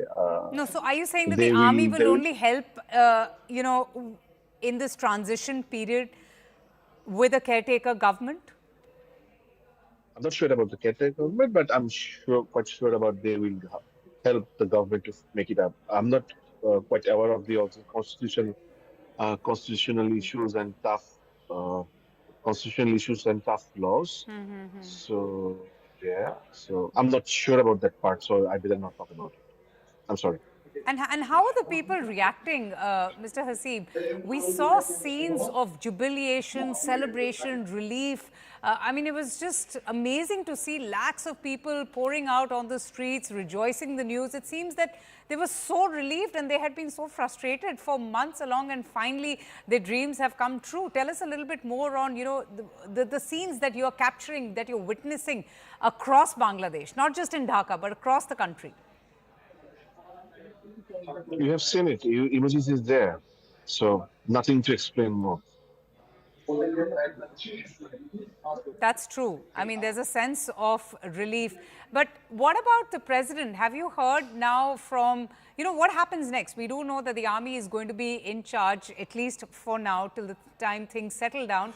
But what do you foresee happening in the next few days or this week? Wait, I really gotta go. I really gotta go. All right, Mr. Steve. All right. I understand. Thank you so much for joining us. Thanks for speaking to us. Thanks for getting us a sense of the situation on the ground. What you're seeing on your screens right now are, three visuals. We're showing you that of the brief stopover that was apparently made by Sheikh Hasina. She did stop down in Delhi, not in Delhi, in Agartala, in India. And there were also reports that she could perhaps land in Delhi, but we're still getting no confirmation on that bit of news just as yet. There are rumors that she perhaps is on her way to the United Kingdom. And what you're seeing on the other side of the screens is the reaction of the people, just how happy they are, just how relieved they are.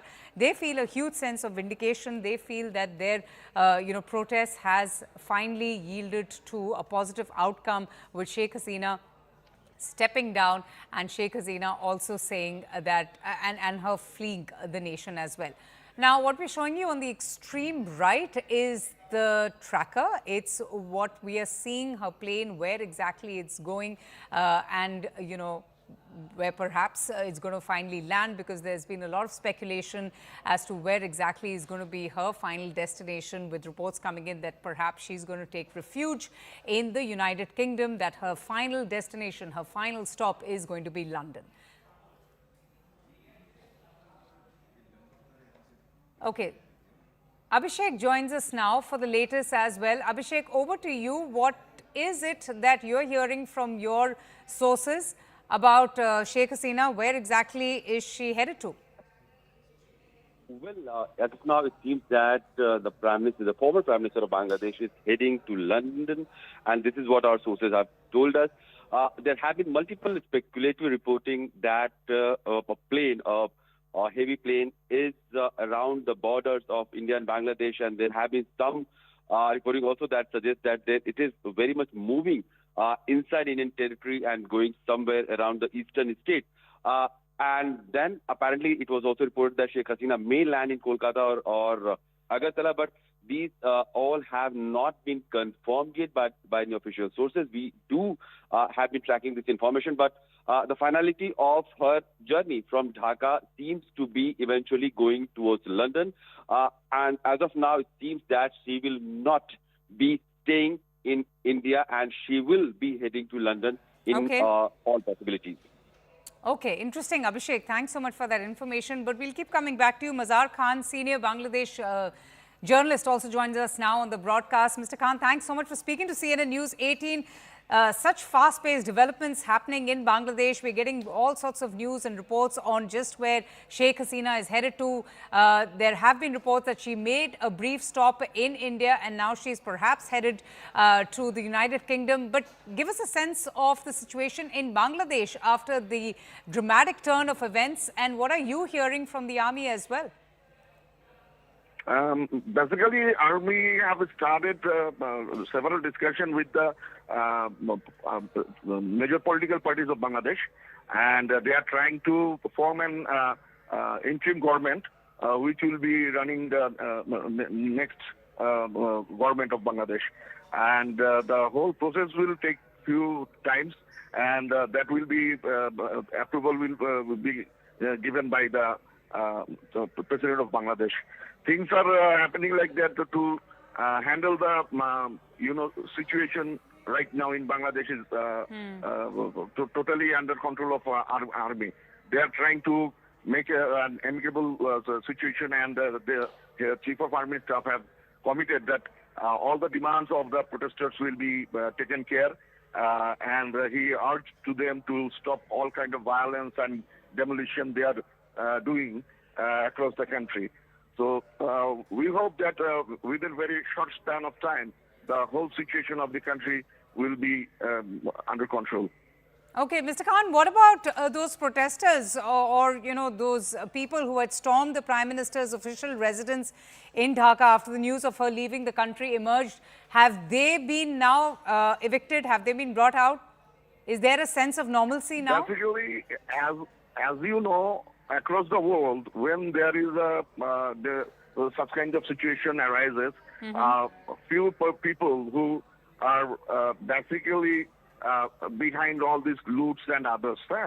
Originally, the protesters always said that they are not involved in any kind of demolition or any kind of, embracing the government establishment and others. The same way, the people who are taking away the things from Awami League office and PMO's residence, they can't be the real protesters.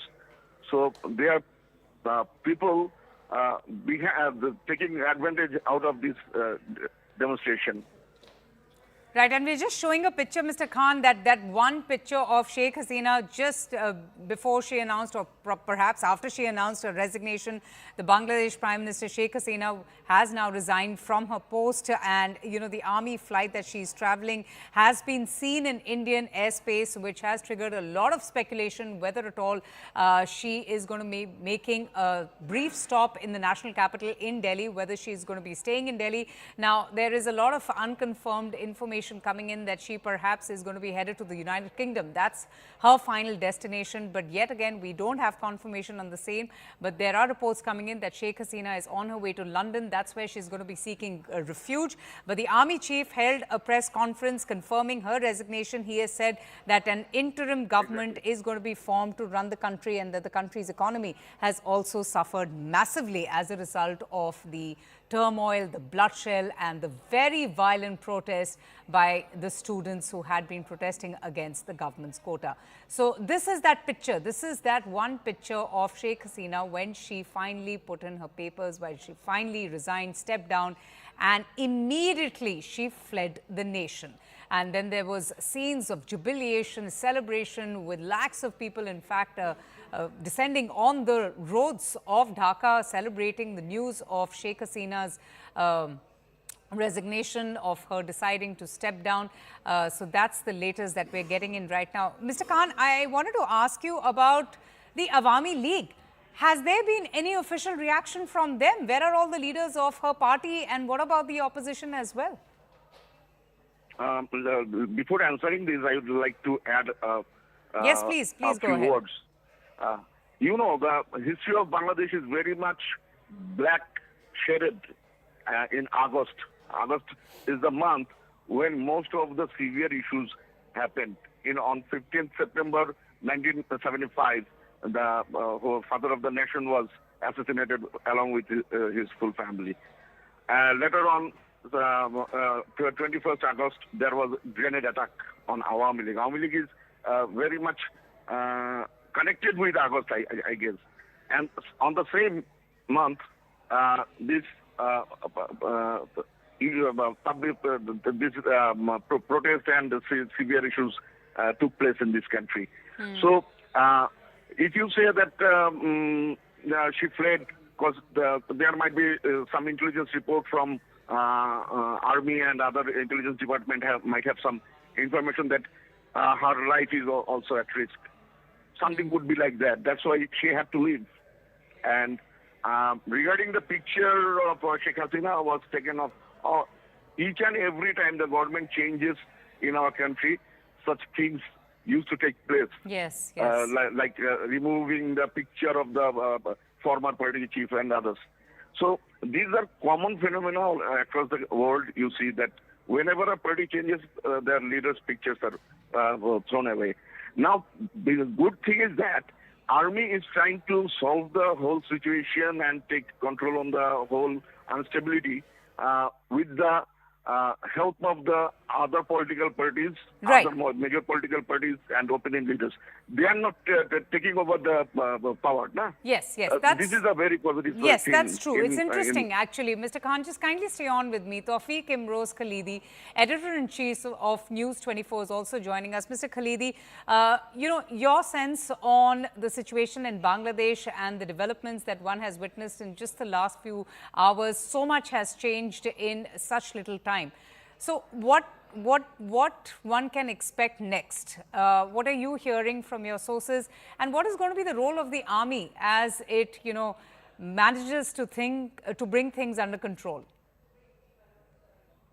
Army chief just spoke to the media for a few minutes. It was not a long speech. Yes, we heard that. Had a meeting, having had a meeting with some political leaders, suddenly these political leaders have become very important, which is very interesting. And what he said, basically, that he assured people that he was not exactly taking over in the sense of that he's declaring martial law. What he said is that, trust me, have confidence in me, I will protect the lives and property. We'll try to do something. We're going to meet the president and we'll install interim government acceptable to all parties, all the stakeholders, and hasn't said clearly that they're going to declare martial. Probably they will wait till tonight, late in the night or maybe tomorrow morning to make a decision on that, whether there'll be martial law. If the situation gets normal, the protesters go home and they stop, vandalizing, whatever. They have chosen various targets. And they have vandalized the Prime Minister's official home. They vandalized the Prime Minister's,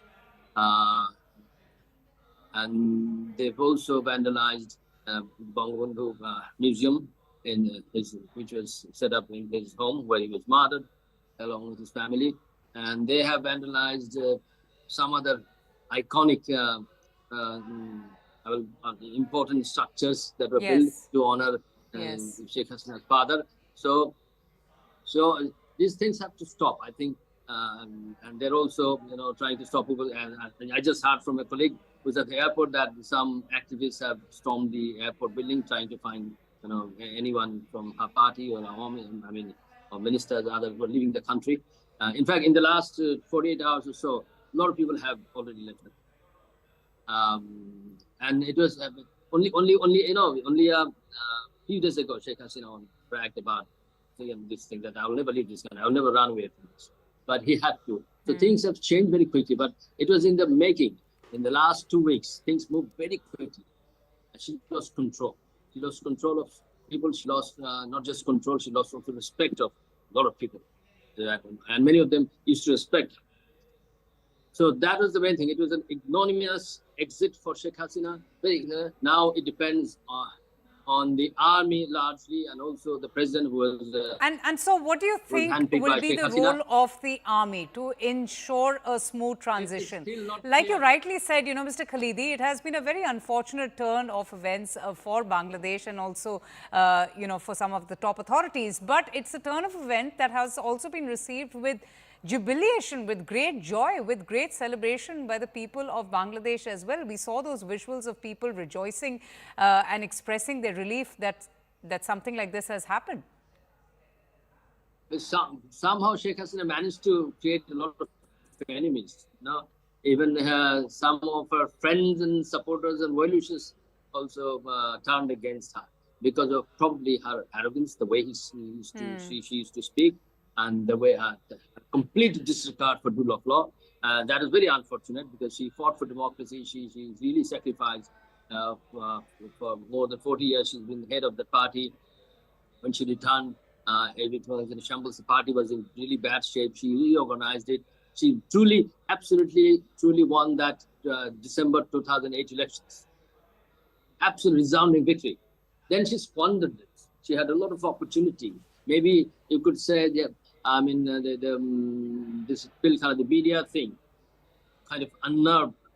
But then she had a lot of opportunity in the last 16 years to reform a lot of things, reform the civil service, reform the way government is run. And the most damaging thing that she did to this country was complete destruction of the electoral process. It damaged the electoral process. There's no faith and confidence. Do you think that was the breaking point? Because, she's a lady who is known for her defiance. She's someone who has been the longest serving prime minister, someone who's not, so easily to give up without giving a fight. So what do you think was really that breaking point for her, which led her to resign and then flee the nation? Okay, I'll come to that. But, these 3 elections that followed her genuine victory the 8 December 2008. These elections were absolute. These are not elections at all. Someone was saying, even under Khaleda Zia, someone posted on social media, reading yesterday or the day before, that in fact, even when Khaleda Zia was in charge, people could vote for vote symbol, for Awami League. During her reign, people couldn't even vote for Awami League because there's no vote at all. So that is probably the biggest damage she's done to herself, to her reputation, to her legacy, and to the party, to the political establishment, to the polity, to our society. That will take quite a bit of time to restore. Very difficult. Now, what will happen? What was your question? You said.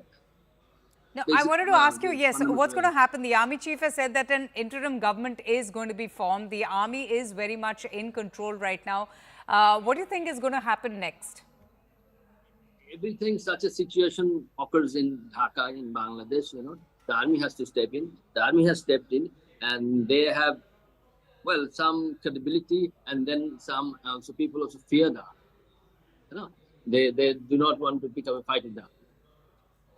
In 1990, Hossein Mohammad Ershad resigned exactly on 4th of December.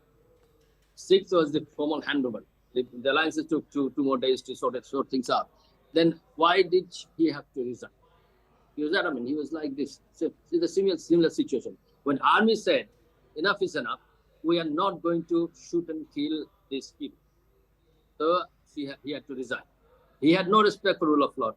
He was a brutal, absolutely shameless dictator. So he had to go. He had to go because same thing. In 1996, right, Khaleda Zia had to resign, having held out, election in February 1996. Then another election was held in probably June. Yes, and Awami League came to power. You see, when the law enforcers say that we cannot handle, when they are overwhelmed, when they get overpowered by the people power, then there is no other option. Because all these people, powers that be, they rely on these people to stay quickly on the power. Sheikh Hasina had enormous support, which she lost. She squandered a huge opportunity to do good things. Well, she probably did quite a few iconic infrastructure, but then at what cost? Yes, probably what she could have done for 100 crores, she ended up spending 300 crores, 500 crores. She allowed people to be corrupt. That is another thing. So that she allowed people to be corrupt. She surrounded herself with people who would say things that she would like to hear. That was her problem. Now, what's next? The army, yes, army will now go to the president. Yes. And they will try to form a government, interim government. Well, at least that's the intent, that's the endeavor, and that was what was mentioned by the army chief. Mr. Khalidi, just kindly stay on with me. Unfortunately, I just have to take a very short break, but we will continue speaking to you, and we will continue to tell our viewers the very latest as far as Sheikh Hasina is concerned and where exactly is she headed to. Time for a short break. Stay tuned.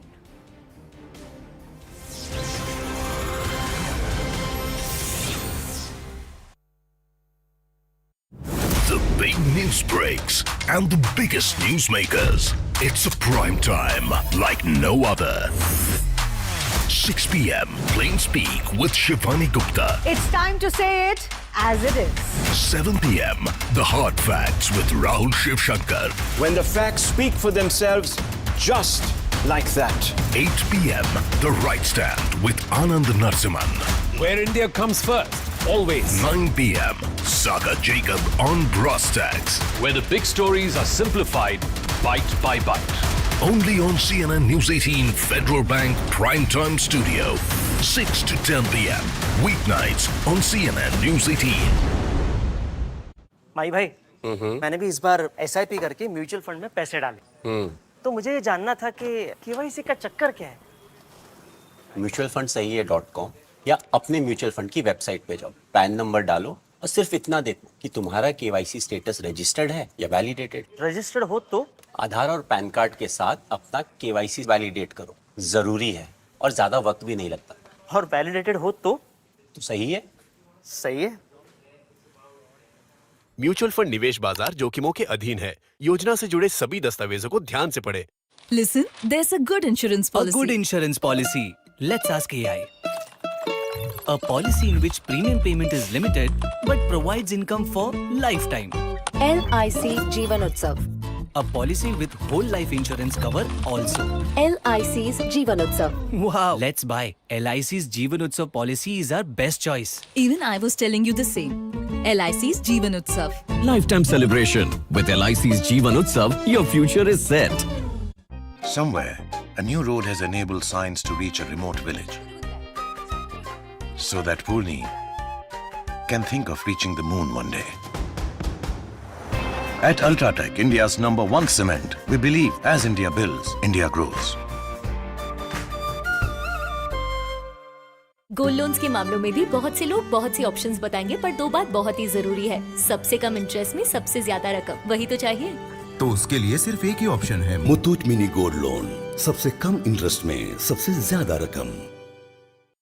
जो खेल के मैदान में खुद का best देता है, वो देश के लिए गौरव लेकर के आता है। Let's cheer for Bharat. Cheer for Bharat. Wishing you all the best. चक दे बेटा। Cheer for Bharat.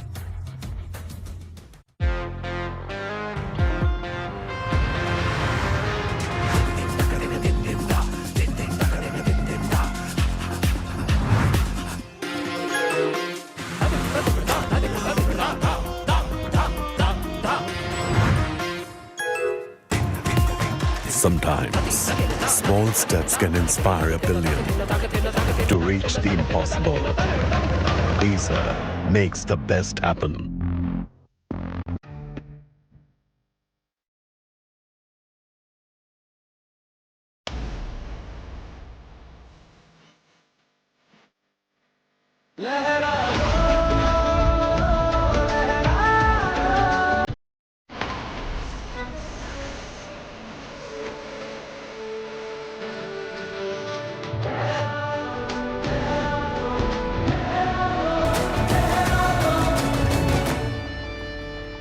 Something should just be done remotely. I couldn't agree more. It's called Adrenox, boss. The XUV 700, fully loaded AX7 at a celebratory price of rupees 19.49 lakh.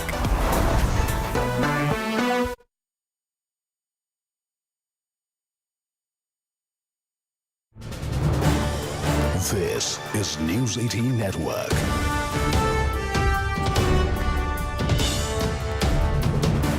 India's largest news network. Brought to you by LIC. जिंदगी के साथ भी, जिंदगी के बाद भी।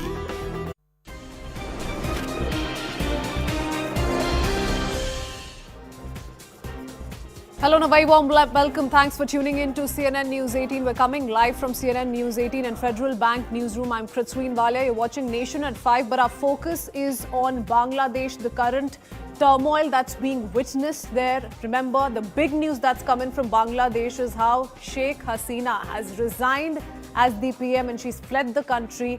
Now her movement, of course, is being tracked and all eyes on where Sheikh Hasina is headed to. We were told that first she landed in Agartala and perhaps is on her way to the national capital. And she may also, and this is as per sources information coming in, that she may just interact with top government officials here in India when she lands in New Delhi. So her movement is being tracked. What's going to be her final destination, that remains to be seen still. But the military in Bangladesh, remember, has taken over. In fact, the army chief of Bangladesh a short while ago addressed the media and spoke of the confirmation of Sheikh Hasina's resignation and said the military is taken over and an interim government will soon be formed in Bangladesh. He said that a full stop will be put to the kind of anarchy that's been witnessed in Bangladesh and has vowed a return of peace and normalcy. So that's what was said by the Bangladesh army chief just a short while ago. And like I said, all focus is now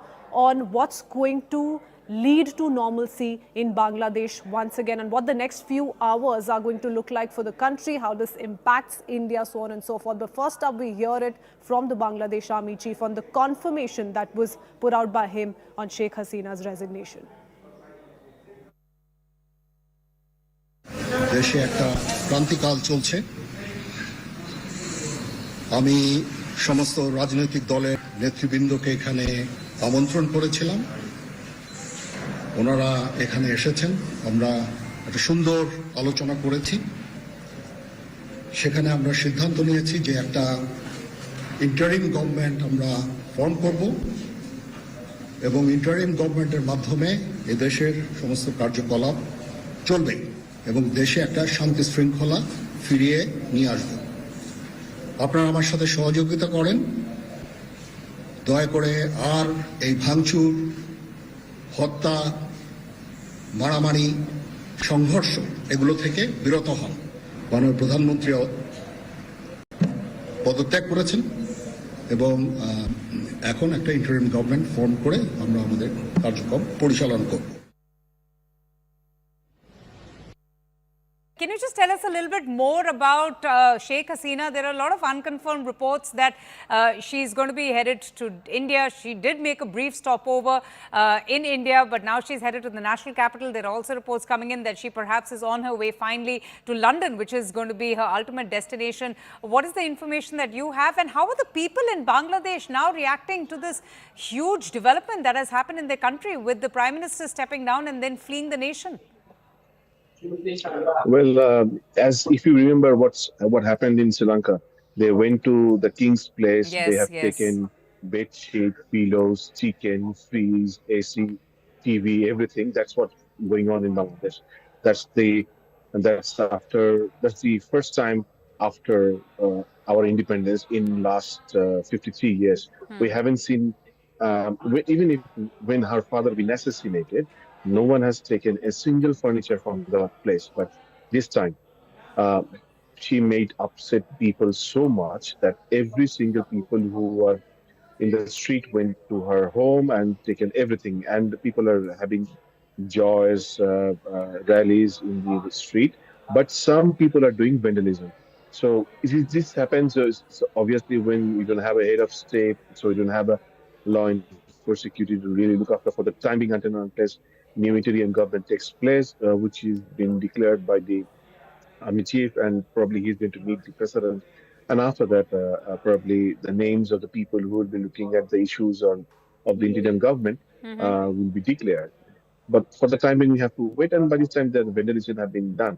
And in front of our office, Channel 24, where I work as a diplomatic correspondent, so there is a Dhaka district Awami League office which has been burned, which is a huge office, which is one of the second political base in Bangladesh of Awami League, which is burned, turned into ashes, and our office been vandalized, and they were trying to, people who are angry with the media because they thought and they believe that we are not able to broadcast what they've been calling for so long. But it's, we had other things to deal up because we have to survive, Being a media person, you understand where the pressure comes from and how does it feel. So they're destroying few things in the street, and I'm not sure about she will go for London, but yes, there's the historical things that says like her father, like the opposition leader's son, Khaled Zia's son, Tariq Zia, he's also in London. Everybody from Bangladesh, from the top two families and the top two parties, they love to be in London. I don't know how they fall in love with this place, but yeah, as I haven't been there. अच्छा ही क्या है, हमारे student के ऊपर बहुत जुल्म किया है उन्होंने, तो अभी तो अच्छा ही हुआ जो हुआ। आगे क्या होगा? आगे देखते हैं क्या होगा। अभी तो शायद मतलब सेना बाहिनी के हाथ में गया है ना, तो अभी देखा जाएगा सामने क्या होगा। हम अभी चाहते हैं जो भी गवर्नमेंट आए वो आगे से ऐसा ना करे स्टूडेंट के साथ, यही चाहेंगे। देखिए, बांग्लादेश का हालात कुछ दिन खराब था, अभी तक खराब है, बाकी अल्लाह जाने क्या होगा। तो आप लोग क्या चाहते हैं? हम लोग अमन चाहते हैं, शांति चाहते हैं।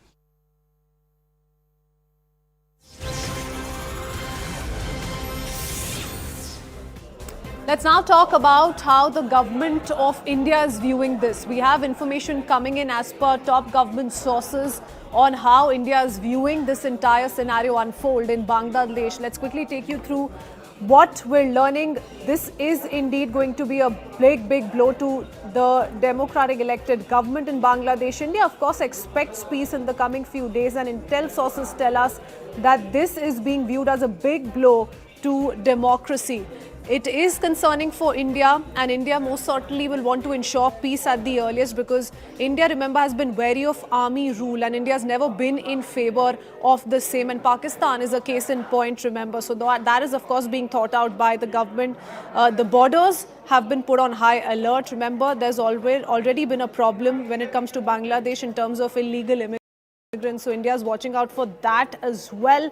And with these developments shaping up, we're learning, as per top sources, top intel sources, that there are parties close to the ISIS that are coming together now, and they will want to make the most of the situation unfolding in Bangladesh. Let me go across to Siddhant Mishra joining us live with more details. Siddhant, this kind of a turmoil that's come to the fore from Bangladesh only seems to have shaped up not quite in favor of the people of Bangladesh, though we saw how people were taking to streets. They were celebrating the fact that Sheikh Hasina had fled the country. How do we see this going forward? And most importantly, we're breaking down details of how India and the Indian government is viewing this. What do you sense, what do you make of the manner in which this is being seen? Well, look, situation is bad as far as Indian viewpoint is concerned. Sheikh Hasina is India's best friend, in fact, in Southeast Asia, when she was the Prime Minister of Bangladesh.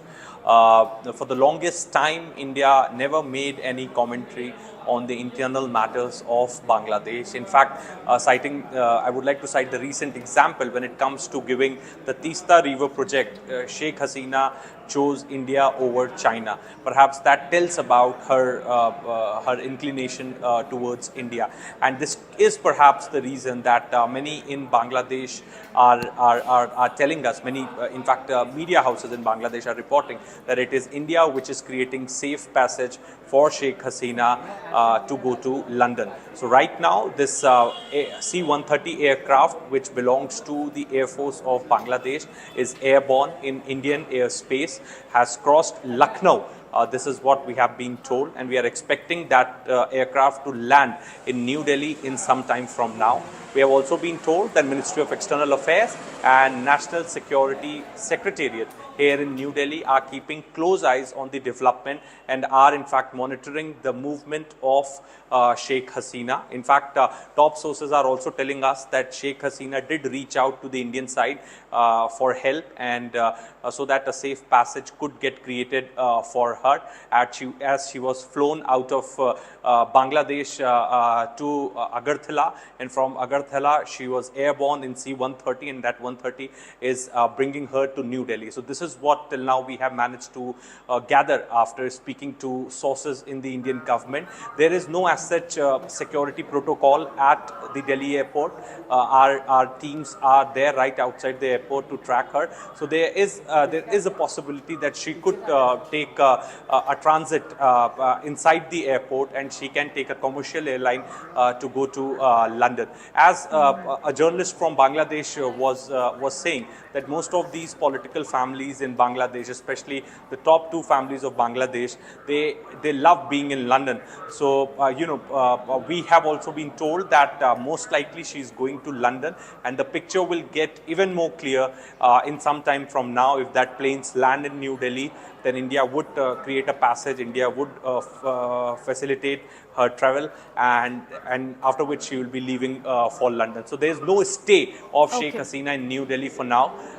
She is in touch with the authorities in India. National Security Secretariat, Ministry of External Affairs are very much aware about her movement and what's happening back in Bangladesh. Okay, all right. The implications this may have on India is something that India is closely focusing on and is closely monitoring. Siddhant, stay on with us. I want to quickly go across to Tawfiq Imroz Khalidi, Editor-in-Chief, BD News 24, who's also with us on the broadcast once again. Tawfiq Imroz, tell us a little bit about What do we expect in the next few hours? You know, remember the manner in which this has escalated has been dramatic indeed, and nobody saw this coming. The fact that Sheikh Hasina is going to resign and she's going to move away, she's going to flee from the country, and that's exactly what's happened. This is going to trigger a crisis situation, not just in Bangladesh, you know, in several adjoining countries, and that's what India is watching out for. But how do you view this situation overall, sir? No, I wouldn't agree with you that it wasn't, nobody saw it coming. In the last 2 weeks, probably it was on the cards. This is going to happen. Although about a week ago, Sheikh Hasina said that she would never leave this country, never leave this country. But then it happened very quickly. Maybe a month ago, you could say, but in the last 2 weeks, things rapidly deteriorated for Sheikh Hasina. You know, in fact, my sources tell me that last night she had gone on her official residence for the last 16 years, 15 years. So she was ready for it. She knew that she had to do it. There's no other option. You know, if these people could organize a demonstration or a gathering of this scale in just a matter of hours, it is supposed to let's call for tomorrow. They advanced it by day. They brought by a day. Okay, we don't have a very clear line with you, Mr. Khalidi. I'll come back to you in just a bit. We'll try and reconnect with you. I want to go across to Siddhant Mishra once again. Siddhant, differing opinions coming to the fore, but what's the sense you get of, you know, the manner in which things started going against Sheikh Hasina? Because she's come out to say briefly in the past that, you know, she senses sabotage here. In fact, some of the protesters are not students, they're criminals. That was being said by Sheikh Hasina, but the manner in which this snowballed into a big setback for Sheikh Hasina was quite rapid. Well, absolutely, but look, this was a writing on a wall, and in fact, since she forming the government back 6 months back, it was very much written. It was very much a writing on a wall, because the unrest and disruption could be seen in Bangladesh on any minor issue. And in fact, you see, since her taking oath as the Prime Minister of Bangladesh, there has been a lot of opposition. Even during the run-up to the elections, you see the kind of commentary coming from the State Department of United States, human rights violation, her critiques in Bangladesh and in fact outside Bangladesh, criticizing her to conduct elections using force, which resulted in a mandate which came in her favor. So she was being criticized for using force, and when this entire quota issue came up, the radical forces, the opposition party, the student movement, hit the street against Sheikh Hasina. Now, Sheikh Hasina saw that coming, and this is the reason that she, publicly was never very much in favor of the quota system. In 2018, she was the one who abolished the quota which was being given to the freedom fighter. But since this quota was again brought back by the court, re-implemented, so there was a lot of chaos and disruption. Later, that issue was also solved, and the 30% quota was brought down to 5%. But since the issue was not quota, issue was Sheikh Hasina, how to topple her government, how to bring her down. And despite the quota issue getting resolved, there were multiple other issues which with the students in Bangladesh, the political parties have been talking about: inflation, employment, and the death of protesters in the violent protests and the use of force by police and army against the protesters. So there was protest which was going on, and when Awami League protesters, pro Hasina group clashed with these students group protesting, that perhaps created a lot of chaos and disruption and use of force by police, and there were 100 deaths in last 24 hours.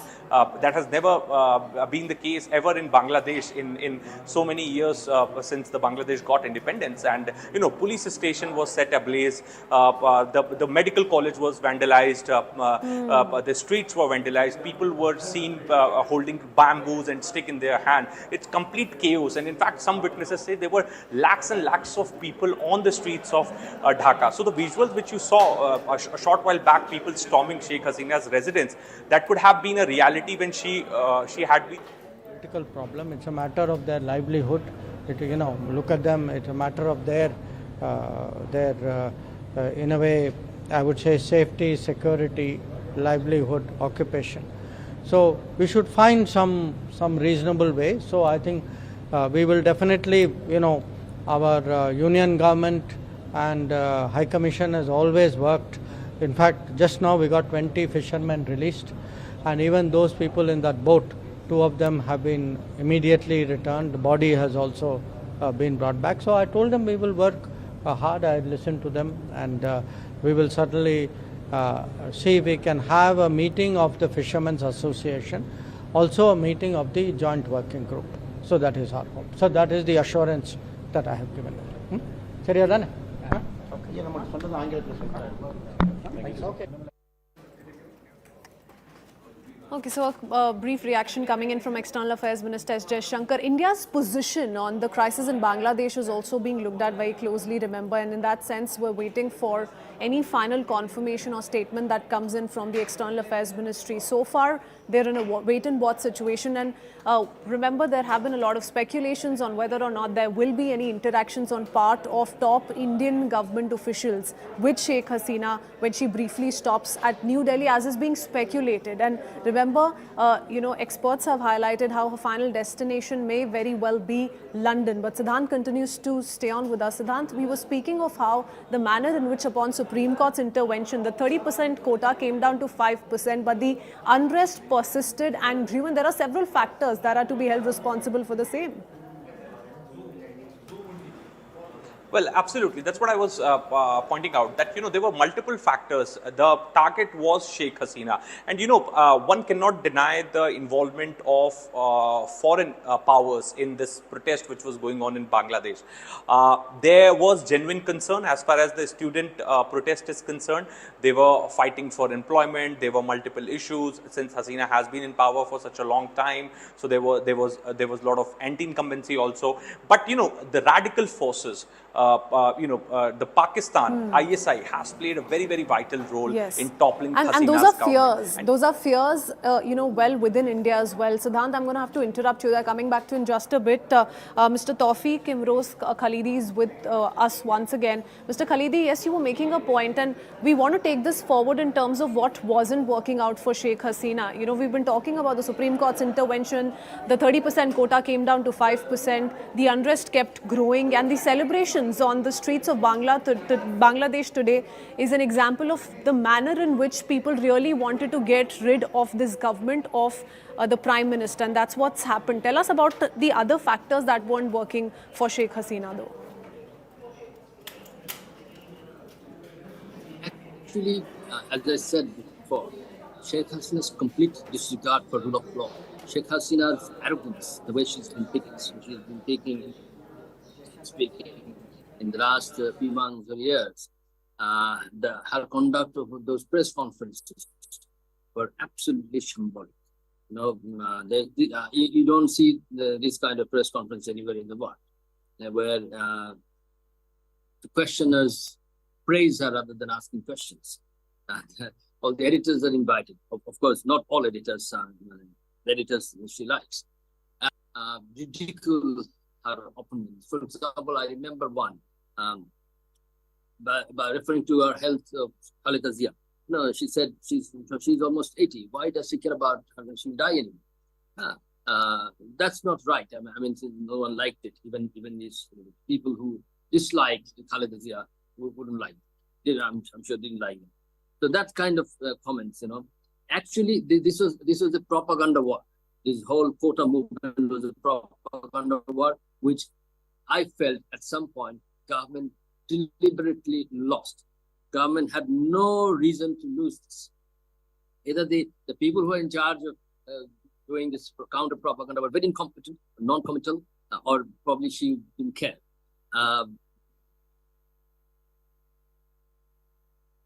Okay, Mr. Khalidi, we'll reconnect with you once again, sir. Very, very poor audio line with you. We'll reconnect with you. We want to quickly put out more news coming in the meanwhile. This is once again exclusive information that CNN News 18 has Top government sources telling your channel that Sheikh Hasina will be landing in New Delhi very, very soon. So shortly she's expected to land in the national capital, and her ultimate destination is going to be London, is what we're learning. So she's going to be headed to the United Kingdom in all probability, and will be landing in New Delhi very soon. She will be taken to a safe place in Delhi for the time being, is what we are learning. Going across to Siddhant once again. Siddhant, is this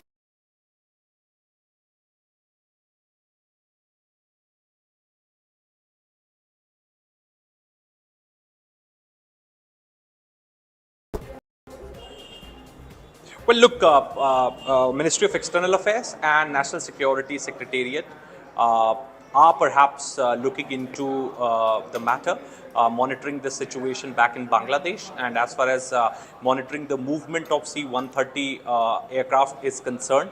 Now we are getting to know that that Sheikh Hasina's aircraft is likely to land in New Delhi, or perhaps have already landed in New Delhi. We are still trying to get more details on that. There are no security protocols outside the airport, so there is more a possibility that the Indian government is creating a passage for Sheikh Hasina. First, she was attended at Agartala. From Agartala, she was airborne in C-130, and now she is in New Delhi, or perhaps she could be landing in some time from now. We cannot confirm until we get a picture of Sheikh Hasina or a video from the airport. We have our teams right at the airport. From there, she is likely to take a commercial flight to London. This is what the sources in Government of India are telling us. So there is a high possibility that she is going to take a commercial flight, and there is a less possibility that she is going to stay in India. So there is no request that has been made by Sheikh Hasina as far as the stay in India is concerned. All she wanted was assistance from the Indian authorities so that she could fly out of Bangladesh safely, and a safe passage can be created for her flight, and there could be an uninterrupted and smooth flight to Delhi. So that is what we have been told for now, and the confirmation is that she is going to London. And even the Bangladeshi channels are also confirming this to us, that she is going to go to London. But let's wait for something official on that. But we can expect Hasina to land in New Delhi, or for that matter, she has already landed. Okay. Let's wait for some more time. Okay, so any minute now, we're perhaps to get a final confirmation on that, on her latest movement. Thank you for that, Siddhant. We'll come back to you in just a bit. And we've been picking up several reactions from Bangladesh on how Bangladesh is going to deal with this situation, this developing situation. What's going to be their plan of action? The army has already come out to say that they're going to be forming an interim government very, very soon, and they're going to find a solution to this crisis by tonight itself. But let's listen into what the Bangladesh Home Minister had to say on what he makes of the developing situation. Listen in. Big developments happening. We're getting to hear that the Prime Minister has put in a paper, she has resigned, and there are reports that she has fled the nation. Can you confirm that? Yeah, he has resigned most probably. Most probably he resigned. He resigned. So, can you confirm that she has resigned, Mr. Khan? Yeah, so far my knowledge, so far I have received information. He resigned. So what happens next now? There are reports coming in that the army will take over. Army will take over, most probably. Are you confirming that the army will also take over? Most probably. So is this true that Bangladesh is on the brink of a military rule now, and that the army is going to handle things? Yeah, that is. You just wait for a few minutes. Our army chief will. So will there be an official? Okay, so will there be an official reaction from the army chief? I don't know. I don't know. Going across to Siddhant, who continues to stay on with us, the fact that Sheikh Hasina may, make a stop at the national capital in New Delhi, and we can expect that confirmation anytime now. And what we're learning in the latest is that eventually she's going to be headed to London. She's going to be in the United Kingdom. But for India as well, there are several challenges in the near future that India must navigate carefully. Siddhant, let's talk a little bit about that, because, there are silent players like Russia and China, for example, who so far haven't spoken but are very closely monitoring what's going on here.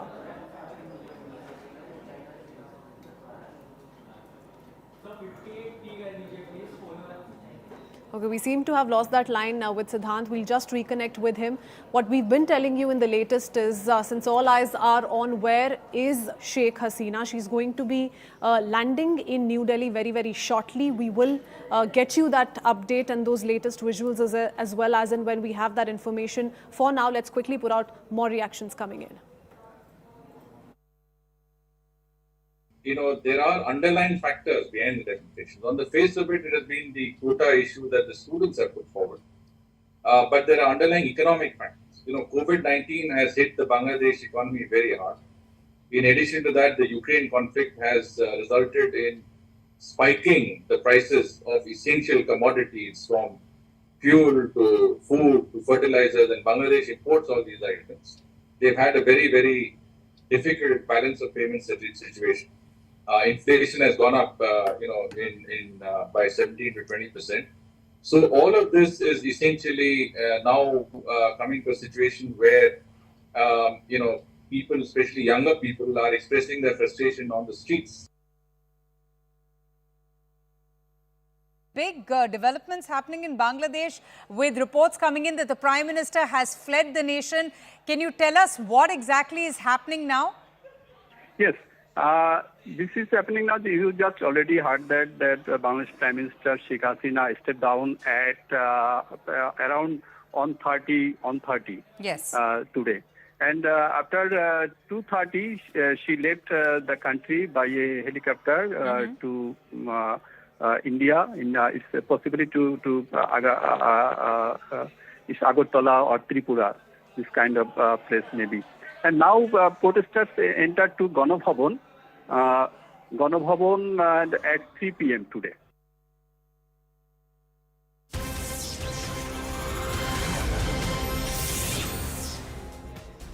Let's quickly talk about more reactions coming in. This is a CNN News 18 exclusive. We've managed to speak to the Director ISPR Bangladesh. So the first reaction from the Bangladesh Army here on CNN News 18 confirming to us that yes, Sheikh Hasina has resigned, but they don't know about Sheikh Hasina's whereabouts, though they do talk about the situation in Bangladesh and how it's not been very good, though the army, the spokesperson says, will bring the situation under control very, very soon. Listen into this exclusive.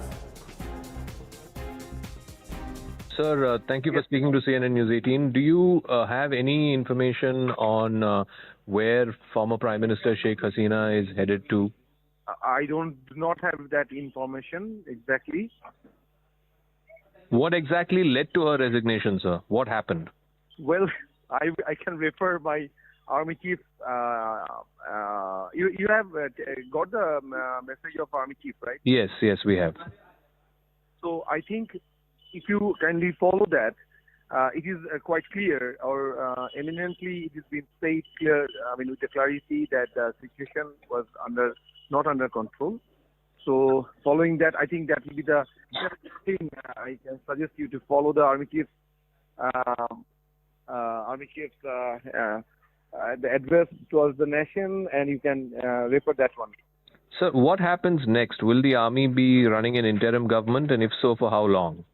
Yeah, as my Army Chief said that he is going to run the interim government. He is now in sitting with our honorable president. So after that, maybe he will be clarifying by next 2 days. But just give a little bit of time. It's too early, to tell you anything. Will there be fresh elections, sir? Brother, it's too early. It's too early. So just give a little bit of time. My respective Chief of Army Staff will be clarifying everything. Okay. And it will be, of course, it will be very transparent to the media and to the nation. Let me now quickly go across to my colleague Akash, joining us from outside the Bangladesh High Commission. Akash, have you been able to get in a word from any of the officials? We already did put out details of the advisory from the Ministry of External Affairs, really sending out this word of caution to all the Indian nationals in Bangladesh, also advising people here in India against traveling to Bangladesh. Tell us a little bit about what you've learned in the last few minutes. Right. First of all, I'll try to show you some pictures outside the Bangladesh High Commission here in the national capital. And my Vijay Arpit Seth is showing you the visuals where you have the intensified security deployment. As of now, Delhi police personnel have been deployed and we have a lot of media here. Now, coming back to your question, you see, Kritsween, I had a word with several officials. As of now, the information that is available in the public domain is referring to the military transport aircraft C-130J, in which, Sheikh Hasina is traveling. We have been told that around 6 p.m., it is expected that her plane will be landing in Palam. This is one expectation and possibility that, her plane will be landing here in Palam, technical area where, they can go for refueling and then will leave for their final destination. We are still not sure whether or not they are going to land here in the national capital.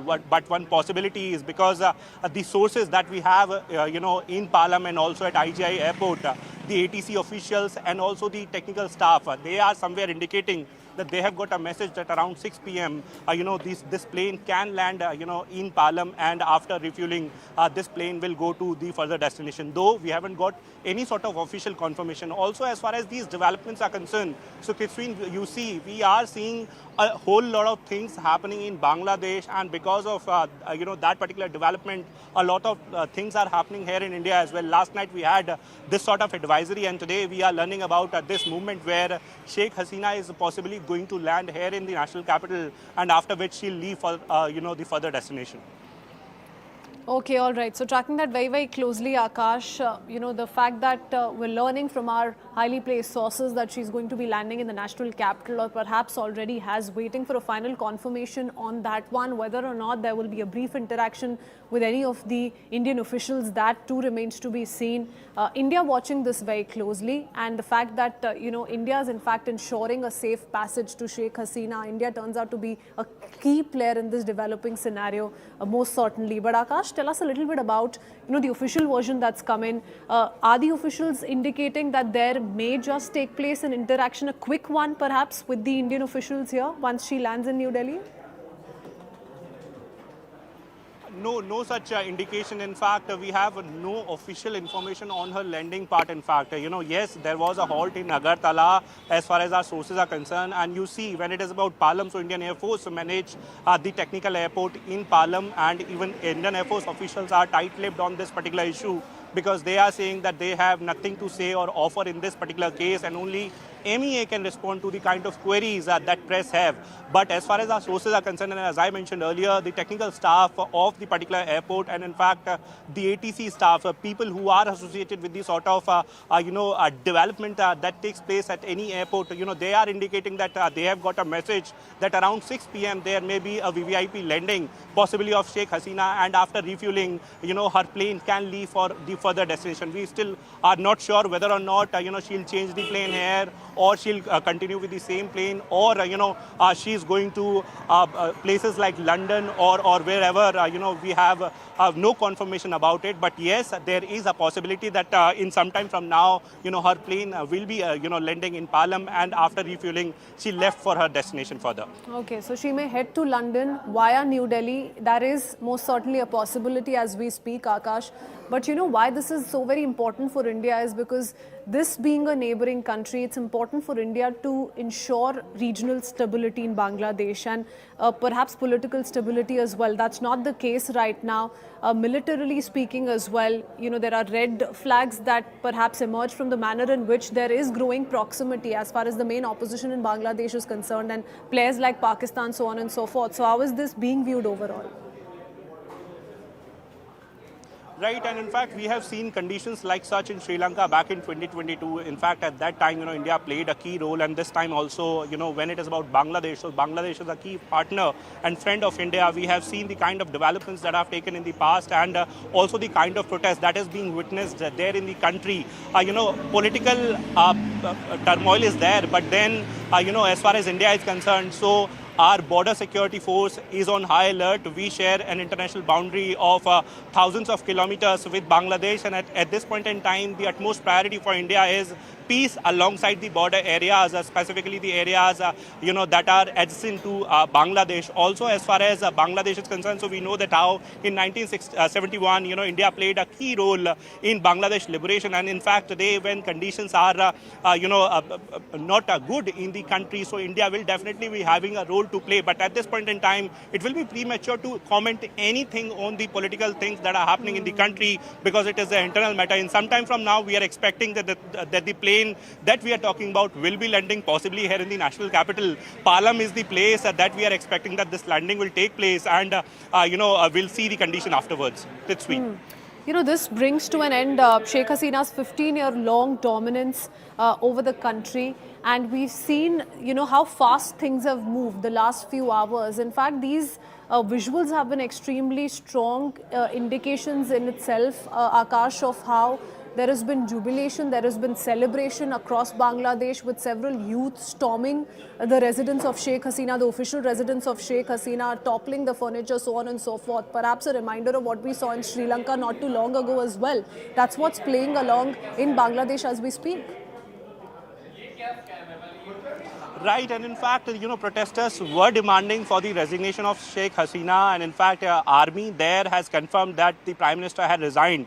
Also, one important thing that I want to highlight here, Kritswin, we have 3 trains from India to Bangladesh, and Indian Railways have confirmed that these trains are cancelled. Though, we had these trains cancelled since July month, but as of now, Indian Rail Ministry has confirmed that these 3 trains, that is, one is Kolkata-Dhaka Maitri Express, that is 13109, 13110. Second is Kolkata-Dhaka Goa Maitri Express again, and then the third one is Bandhan Express. So these 3 trains are the trains that operate between India and Bangladesh, and we are learning that these trains, and in fact the services of these trains have been suspended till tomorrow. At this point in time, the world is seeing the movement and the developments that are happening in Bangladesh. India, is a key partner for Bangladesh, and at this point in time, it seems that India is going to play a major role because of the fact that we are learning that the plane of the former Prime Minister of Bangladesh, Sheikh Hasina, is expected to land in Parliament sometime from now, Kritsween. Beefed up outside the Bangladesh High Commission as well. Remember, there's strict vigil at the border areas. We've been picking up several reactions from Bangladesh security experts here in India on how they're overall viewing the situation. Listen in.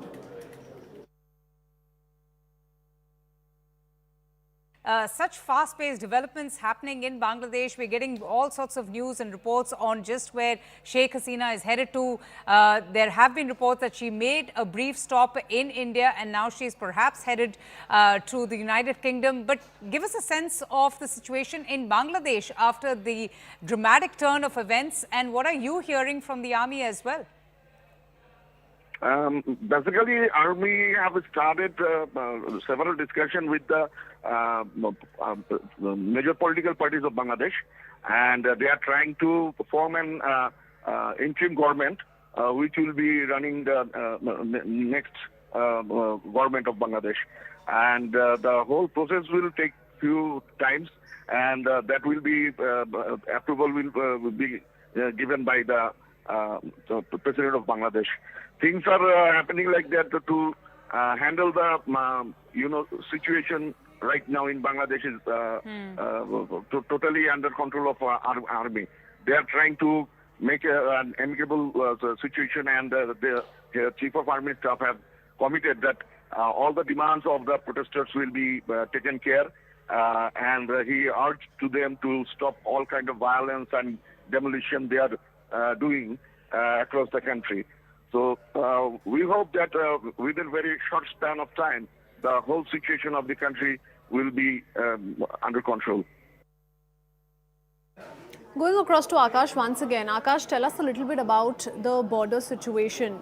We've been tracking the latest as far as the Palam airport is concerned, because any minute now, remember, we can expect news come in of Sheikh Hasina landing in New Delhi. She's expected to land at Palam, and perhaps after a refuel attempt, she's going to fly to London. That's going to be her final destination. But the border situation is also important to discuss here, because the BSF, I believe, is in constant touch with the Bangladeshi forces. What's going on that front? Right. As I mentioned earlier, Crispin, we have thousands of kilometers of international border with Bangladesh, and as far as this border is concerned, so BSF is very much deployed on this front, and we have been told that BSF is on high alert.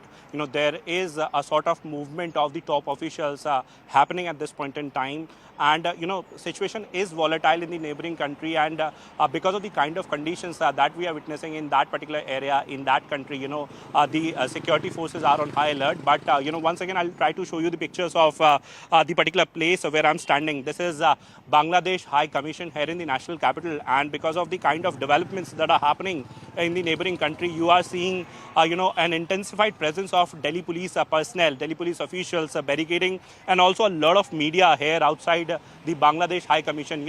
A lot of speculations are going on at this point in time. We still don't know as to if or not Sheikh Hasina's plane is going to land in Palam, but yes, till now we have got several indications that this plane is going to land in Palam. There is a possibility that it can go to Hindon as well. But, our sources are somewhere confirming that, the plan is that around 6 p.m., the plane will be landing here in Palam. Then there are several possibilities whether or not she is going to change the plane, whether or not, she is going to have a sort of communication with someone here in India, the officials or anyone, from the political leadership or anyone. We still have no confirmation. There are, speculations that Sheikh Hasina will further be traveling to London, and on that front as well, we have no confirmation. But yes, a very interesting development because in some time from now, we are learning that this plane is going to land.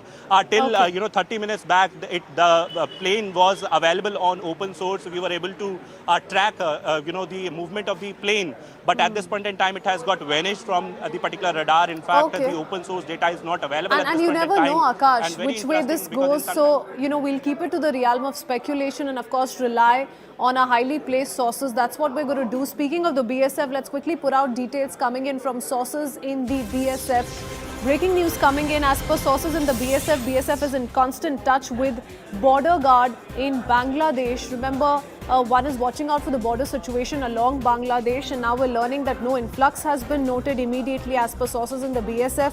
In fact, the DG BSF is camping there, keeping an eye on the Indo-Bangla border. The situation, of course, remains dynamic. But I want to go across to my colleague Arunima joining us with more.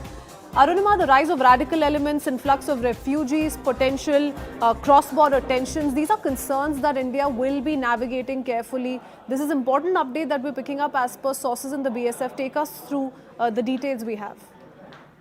Yes, the concern was that, the rioting that was happening on the streets of Bangladesh, what if it spreads out to target civilians also? So that's the reason why Indian Border Guarding Force, the BSF, is on high alert across the border with Bangladesh. Additional troops have been rushed in as well. And now we are told that Director General of the force, he's been given the additional charge just 24 hours ago. Sajid Chaudhary himself is there along the Indo-Bangladesh border. He took stock of the situation in Bangladesh, in Sundarban. So the situation there is dynamic, is what we are told. But at this stage, as we are speaking, there is still no report of any influx of civilians fleeing the rioting from Bangladesh, rushing into India to seek asylum. There is no such report at this moment. All that we can confirm to you is that the ICPs, or the points where traffic moves from the Bangladesh side to India side, there the traffic movement has been restricted because of the curfew situation in Bangladesh. The trucks are not coming in. So as far as vehicular movement is concerned, the ICPs are seeing restricted traffic movement. But overall, at this stage, BSF and BGB both are in touch, and the situation is dynamic, but not something which is seen as worrisome by the Indian Border Guarding Force as yet.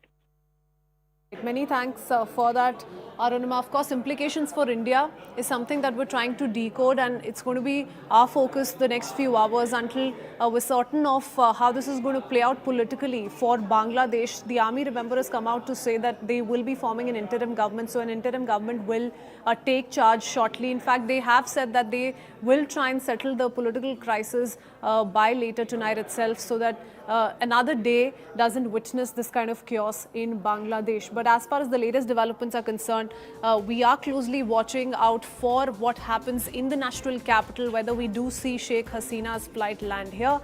We will talk about that in just a bit. A quick break for now. We'll be right back.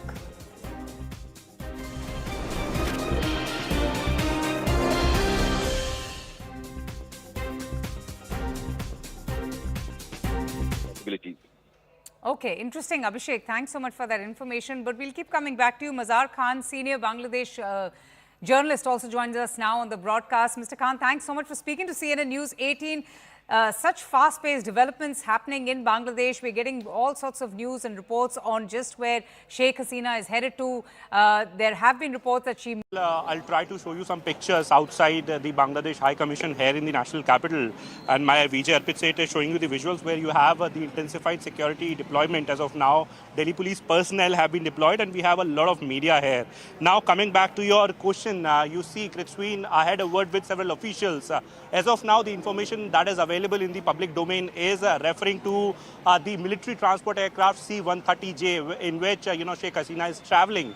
We have been told that around 6 p.m., it is expected that her plane will be landing in Palam. This is one expectation and possibility that, her plane will be landing here in Palam, technical area where, they can go for refueling and then will leave for their final destination. We are still not sure whether or not they are going to land here in the national capital. But one possibility is because the sources that we have, in Palam and also at IGI airport, the ATC officials and also the technical staff, they are somewhere indicating that they have got a message that around 6 p.m., this plane can land, in Palam, and after refueling, this plane will go to the further destination. Though we haven't got any sort of official confirmation. Also, as far as these developments are concerned, so Kritsween, you see, we are seeing a whole lot of things happening in Bangladesh, and because of, that particular development, a lot of things are happening here in India as well. Last night we had this sort of advisory, and today we are learning about this movement where Sheikh Hasina is possibly going to land here in the national capital, and after which she'll leave for, the further destination. Okay, all right. So tracking that very, very closely, Akash, the fact that we're learning from our highly placed sources that she's going to be landing in the national capital, or perhaps already has, waiting for a final confirmation on that one, whether or not there will be a brief interaction with any of the Indian officials, that too remains to be seen. India watching this very closely, and the fact that, India is in fact ensuring a safe passage to Sheikh Hasina. India turns out to be a key player in this developing scenario, most certainly. But Akash, tell us a little bit about, the official version that's come in. Are the officials indicating that there may just take place an interaction, a quick one perhaps, with the Indian officials here once she lands in New Delhi? No such indication. In fact, we have no official information on her landing part. In fact, yes, there was a halt in Agartala as far as our sources are concerned. And you see, when it is about Palam, so Indian Air Force managed the technical airport in Palam, and even Indian Air Force officials are tight-lipped on this particular issue, because they are saying that they have nothing to say or offer in this particular case, and only MEA can respond to the kind of queries that press have. But as far as our sources are concerned, and as I mentioned earlier, the technical staff of the particular airport, and in fact the ATC staff, people who are associated with the sort of development that takes place at any airport, they are indicating that they have got a message that around 6 p.m. there may be a VVIP landing, possibly of Sheikh Hasina, and after refueling, her plane can leave for the further destination. We still are not sure whether or not she'll change the plane here, or she'll continue with the same plane, or she's going to places like London or wherever. We have no confirmation about it. But yes, there is a possibility that in some time from now, her plane will be landing in Palam, and after refueling, she left for her destination further. Okay, so she may head to London via New Delhi. That is most certainly a possibility as we speak, Akash. But why this is so very important for India is because this being a neighboring country, it's important for India to ensure regional stability in Bangladesh and perhaps political stability as well. That's not the case right now. Militarily speaking as well, there are red flags that perhaps emerge from the manner in which there is growing proximity as far as the main opposition in Bangladesh is concerned and players like Pakistan, so on and so forth. So how is this being viewed overall? Right, and in fact, we have seen conditions like such in Sri Lanka back in 2020. Akash, we have a confirmation now. Sheikh Hasina has landed in New Delhi at the Hindon Air Base.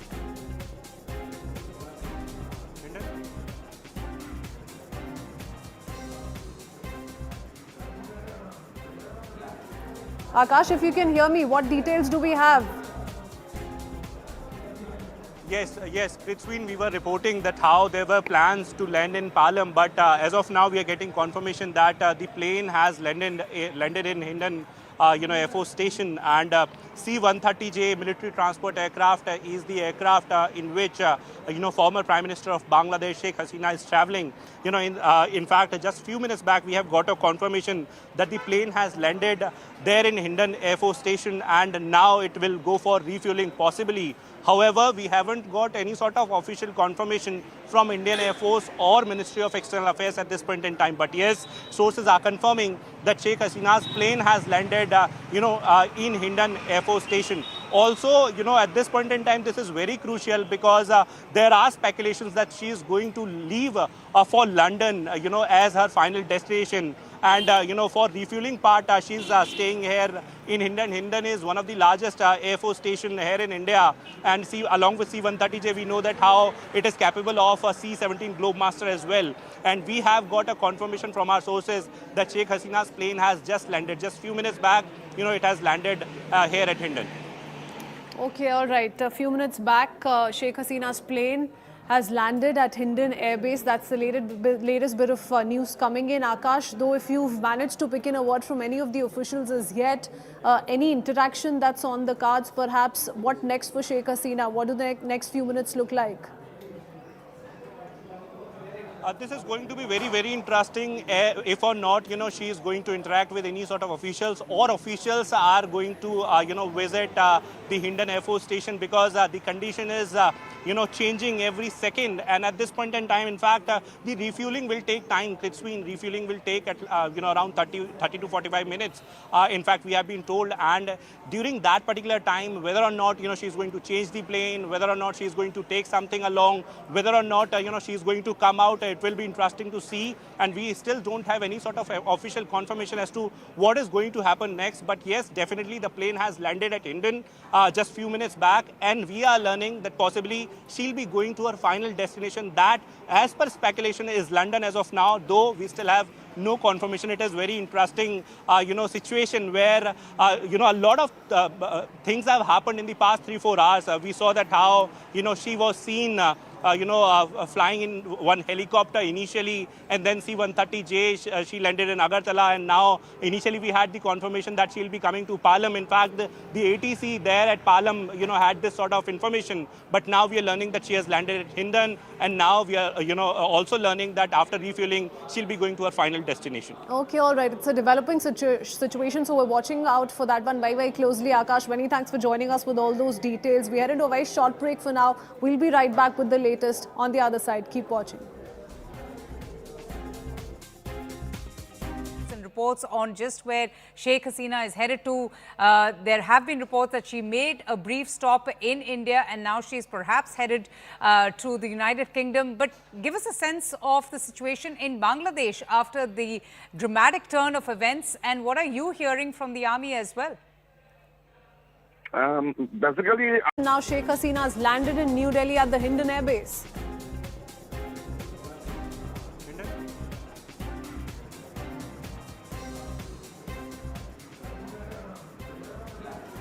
Akash, if you can hear me, what details do we have?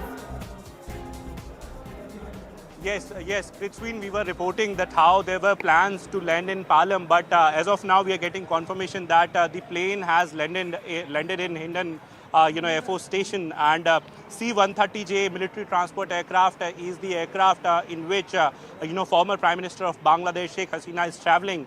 In fact, just a few minutes back we have got a confirmation that the plane has landed there in Hindon Air Force Station, and now it will go for refueling possibly. However, we haven't got any sort of official confirmation from Indian Air Force or Ministry of External Affairs at this point in time. But yes, sources are confirming that Sheikh Hasina's plane has landed, in Hindon Air Force Station. Also, at this point in time, this is very crucial because there are speculations that she is going to leave for London, as her final destination. And, for refueling part, she's staying here in Hindon. Hindon is one of the largest Air Force station here in India. And along with C-130J, we know that how it is capable of a C-17 Globemaster as well. And we have got a confirmation from our sources that Sheikh Hasina's plane has just landed. Just a few minutes back, it has landed here at Hindon.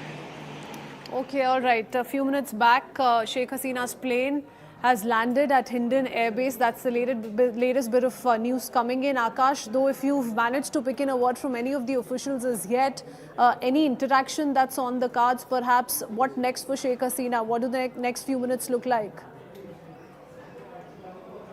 This is going to be very, very interesting. If or not, she is going to interact with any sort of officials, or officials are going to, visit the Hindon Air Force Station, because the condition is, changing every second. And at this point in time, in fact, the refueling will take time. Refueling will take at, around 30 to 45 minutes.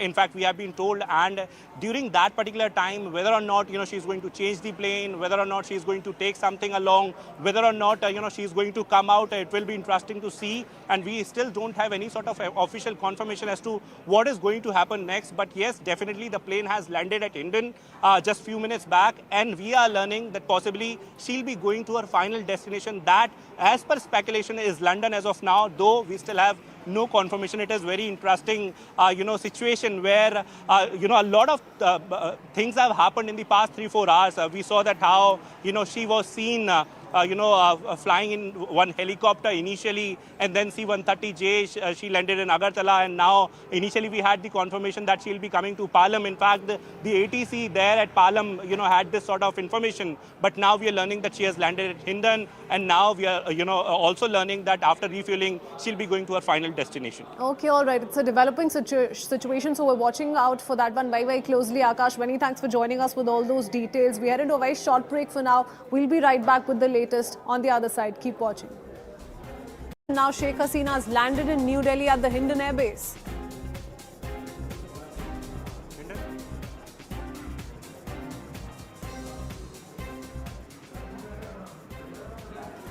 Akash, if you can hear me, what details do we have? Yes, Prithwin, we were reporting that how there were plans to land in Palam, but as of now we are getting confirmation that the plane has landed in Hindon Air Force Station, and C-130J military transport aircraft is the aircraft in which former Prime Minister of Bangladesh Sheikh Hasina is traveling. In fact, just a few minutes back we have got a confirmation that the plane has landed there in Hindon Air Force Station, and now it will go for refueling possibly.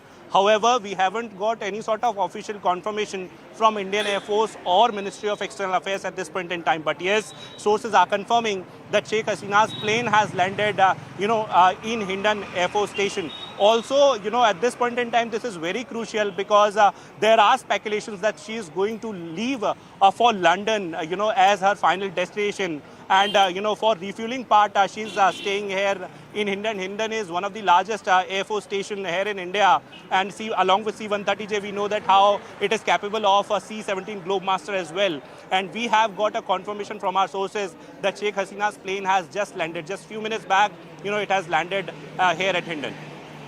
Okay, all right. A few minutes back, Sheikh Hasina's plane has landed at Hindon Air Base. That's the latest bit of news coming in. Akash, though, if you've managed to pick in a word from any of the officials as yet, any interaction that's on the cards, perhaps, what next for Sheikh Hasina? What do the next few minutes look like? This is going to be very, very interesting if or not, she is going to interact with any sort of officials, or officials are going to, visit the Hindon Air Force Station, because the condition is, changing every second. And at this point in time, in fact, the refueling will take time. Between refueling will take, around 30 to 45 minutes.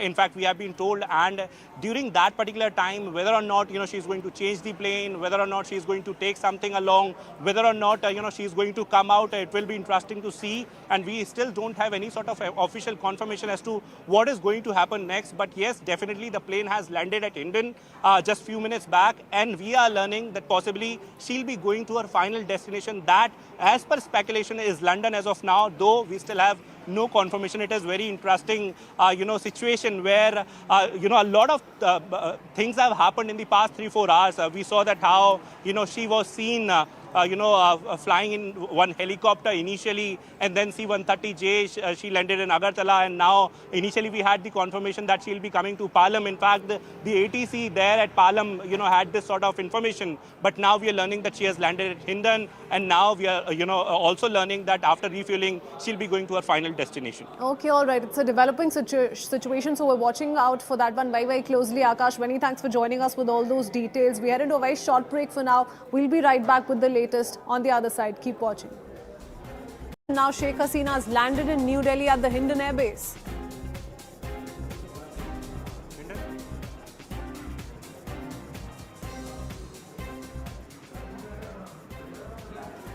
Akash, if you can hear me, what details do we have? Yes, Prithwin, we were reporting that how there were plans to land in Palam, but as of now we are getting confirmation that the plane has landed in Hindon, Air Force Station, and C-130J military transport aircraft is the aircraft in which former Prime Minister of Bangladesh Sheikh Hasina is traveling. In fact, just few minutes back we have got a confirmation that the plane has landed there in Hindon Air Force Station, and now it will go for refueling possibly. However, we haven't got any sort of official confirmation from Indian Air Force or Ministry of External Affairs at this point in time. But yes, sources are confirming that Sheikh Hasina's plane has landed, in Hindon Air Force Station. Also, at this point in time, this is very crucial because there are speculations that she is going to leave for London, as her final destination. And, for refueling part, she's staying here in Hindon. Hindon is one of the largest Air Force station here in India. And along with C-130J, we know that how it is capable of a C-17 Globemaster as well. And we have got a confirmation from our sources that Sheikh Hasina's plane has just landed. Just few minutes back, it has landed here at Hindon. Okay, all right. A few minutes back, Sheikh Hasina's plane has landed at Hindon Air Base. That's the latest bit of news coming in. Akash, though, if you've managed to pick in a word from any of the officials as yet, any interaction that's on the cards, perhaps, what next for Sheikh Hasina? What do the next few minutes look like? This is going to be very, very interesting if or not, she is going to interact with any sort of officials, or officials are going to, visit the Hindon Air Force Station, because the condition is, changing every second. And at this point in time, in fact, the refueling will take time. Refueling will take, around 30 to 45 minutes.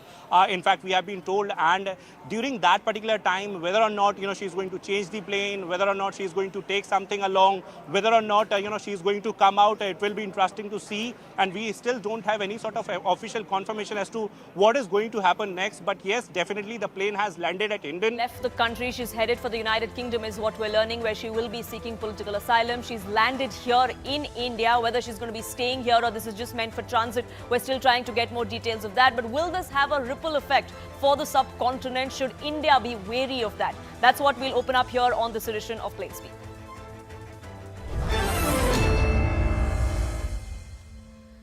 Former Indian diplomat Ashok Sajanhar joins us on this broadcast. Strategic affairs expert Monica Verma is with us as well. Journalist from Bangladesh, Mazhar Khan, will be joining us in just a short while from now. But let me open this up and ask Ashok Sajanhar, the kind of uncertainty that we are seeing in Bangladesh at the moment, how should India read this? Should we be wary of what's to come our way? Of course, I think India needs to be very wary of whatever is happening, because since Bangladesh was created in 1971, and after that in 1975, the changes that took place, I think India has had to face the brunt from our eastern side. And I remember when I was there, BNP was a democratically elected government. But then we had all, as far as, terrorism in northeastern parts of India, northeastern states of India, they were all getting safe havens in Bangladesh. There was, whether it was supplies of equipment, of guns, of money, of financial support, etc. So we've gone through that period, and it is only over the last 15 years that Sheikh Hasina has been in position from 2009 onwards, that she has been very strongly, she has collaborated with us, cooperated with us. So that is definitely something that we are going to miss, because if this is going to be a new government that is going to come as a result of a backlash, that means many of the policies that are being followed by Sheikh Hasina and the Awami League government, they are going to be, they are not going to be followed, and in fact 180 degrees across the board policies will be followed. And of course, there are going to be countries in our neighborhood, whether it is Pakistan or it is China, they will try to fish in troubled waters, and they will try to create problems and create difficulties for India. So India definitely has to be very wary and has to keep a very close watch and a very close eye on whatever is happening there. Of course, it's an internal matter of Bangladesh, but it has huge implications and repercussions, not only for India, but for the whole region. And I think instability, it could give rise to instability in this region. Poonam. And it's interesting that you say that, we've always said this is an internal matter, especially in the recent past as well, as those tempers were flaring up there. India has always maintained this is an internal matter of Bangladesh. Could this also mean that this gives us that window to try and now distance ourselves from a leader who's extremely unpopular at the moment and invokes that kind of sentiment? But before I get into that, I also want to get in a word from Mazhar Khan, who joins us from Bangladesh. Sir, I just want to know, first and foremost, what's the situation like there at the moment? We know that the army is going to be forming an interim government. Any details of that have come to the fore? In fact, there are several names are coming out of from the different political parties. They are of proposing the names from their own choice. There are a few civil society people also on the list, and except Awami League, most of the party leaders have joined the meeting. So there is a question: if Awami League is absent on that meeting or on during the process of formation interim government, will there be any question? I have to understand that question of neutrality. That is one of the questions rising around. And meanwhile, the Chief of Army Staff have already mentioned that overnight it can't be done. It could take few times or a few days. So the whole nation is now looking at the Army Chief of Staff and the concerned political party leaders who are on the process. Right. Even today, when the army chief came out and held that press conference, and he gave out details of the fact that Sheikh Hasina had actually resigned and that interim government was to be formed, he did say that this was an interim government. Would that mean there would be elections that would be held once again in the near future? So far, maybe the duration or the span of time for this interim government could be not more than 3 months, something like that. In fact, the process is under discussion, and the things will be finalized shortly after having discussion with all the political party leaders and representatives. Then there will be a concrete outline. What will be the duration of the interim government? What will be the mode of their operandis? And what will be the role of the army during that time? And what will be the role of the president of Bangladesh? Everything will be sorted out, and after all the interest parties or groups comes to a concrete decision. Monica Verma, this of course, the uncertainty remains as far as Bangladesh goes, and New Delhi is watching closely. But if you look at the subcontinent, if you look at our neighborhood, India perhaps is the only fully functioning democracy now at the moment. We're seeing this kind of political turmoil that happen in every country that surrounds us. Absolutely, and ironically, if we compare the situation between Bangladesh and Pakistan, I think Pakistan is one country where democracy was in much more pathetic condition than Bangladesh, so to say.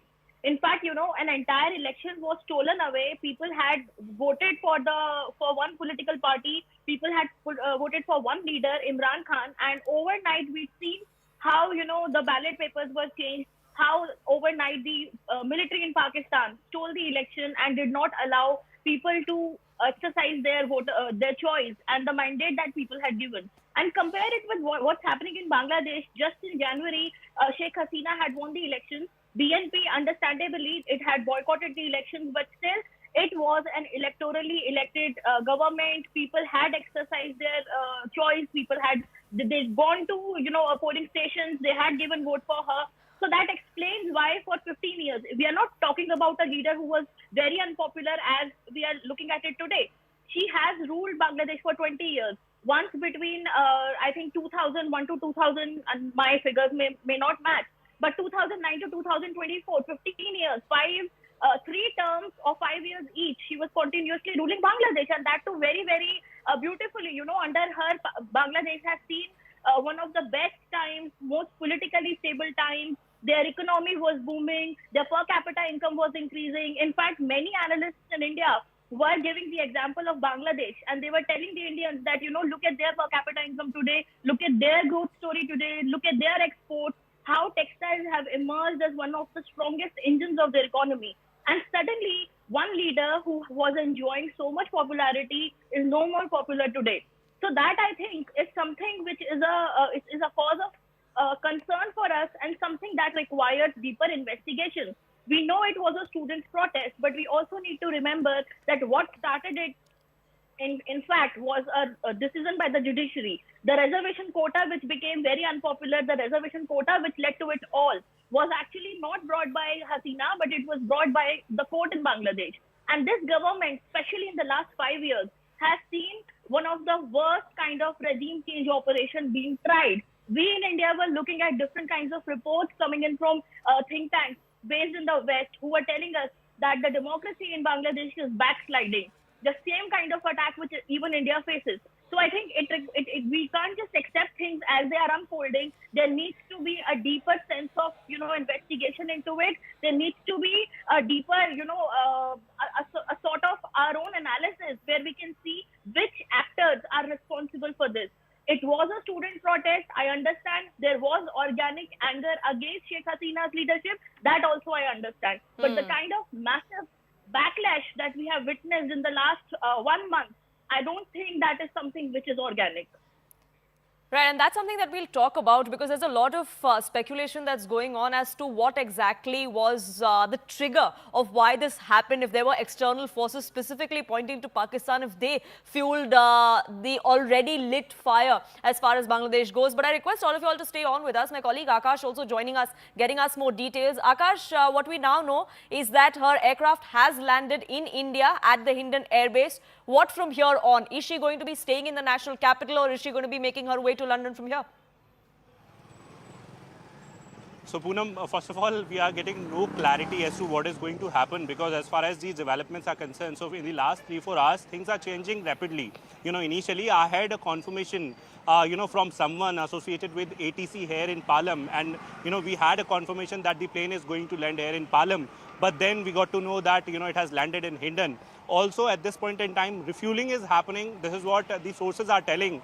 But as far as Indian Air Force or Ministry of External Affairs are concerned, so no one is saying anything on this particular matter. We are seeing a lot of, things happening in Bangladesh. Border security forces are on high alert. But at this point in time, as far as movement of Sheikh Hasina is concerned, so, we have no confirmation as to if she is going to stay here in the national capital. Yes, there are, inputs that she has asked for asylum in London because, in some time from now, we are also expecting that this plane will be, heading towards London. But again, we are waiting for an independent confirmation onto that particular part. Also on landing part, just few minutes back, the plane has landed and we are learning that refueling is happening. And after some time, it will move to its final destination. Right, so we're still unsure of whether she's going to be staying here or not. When she landed at the Hindon airbase, any details if anybody from the Indian forces was there, if any coordination is happening as far as India's forces and Sheikh Hasina's team perhaps is concerned, Akash?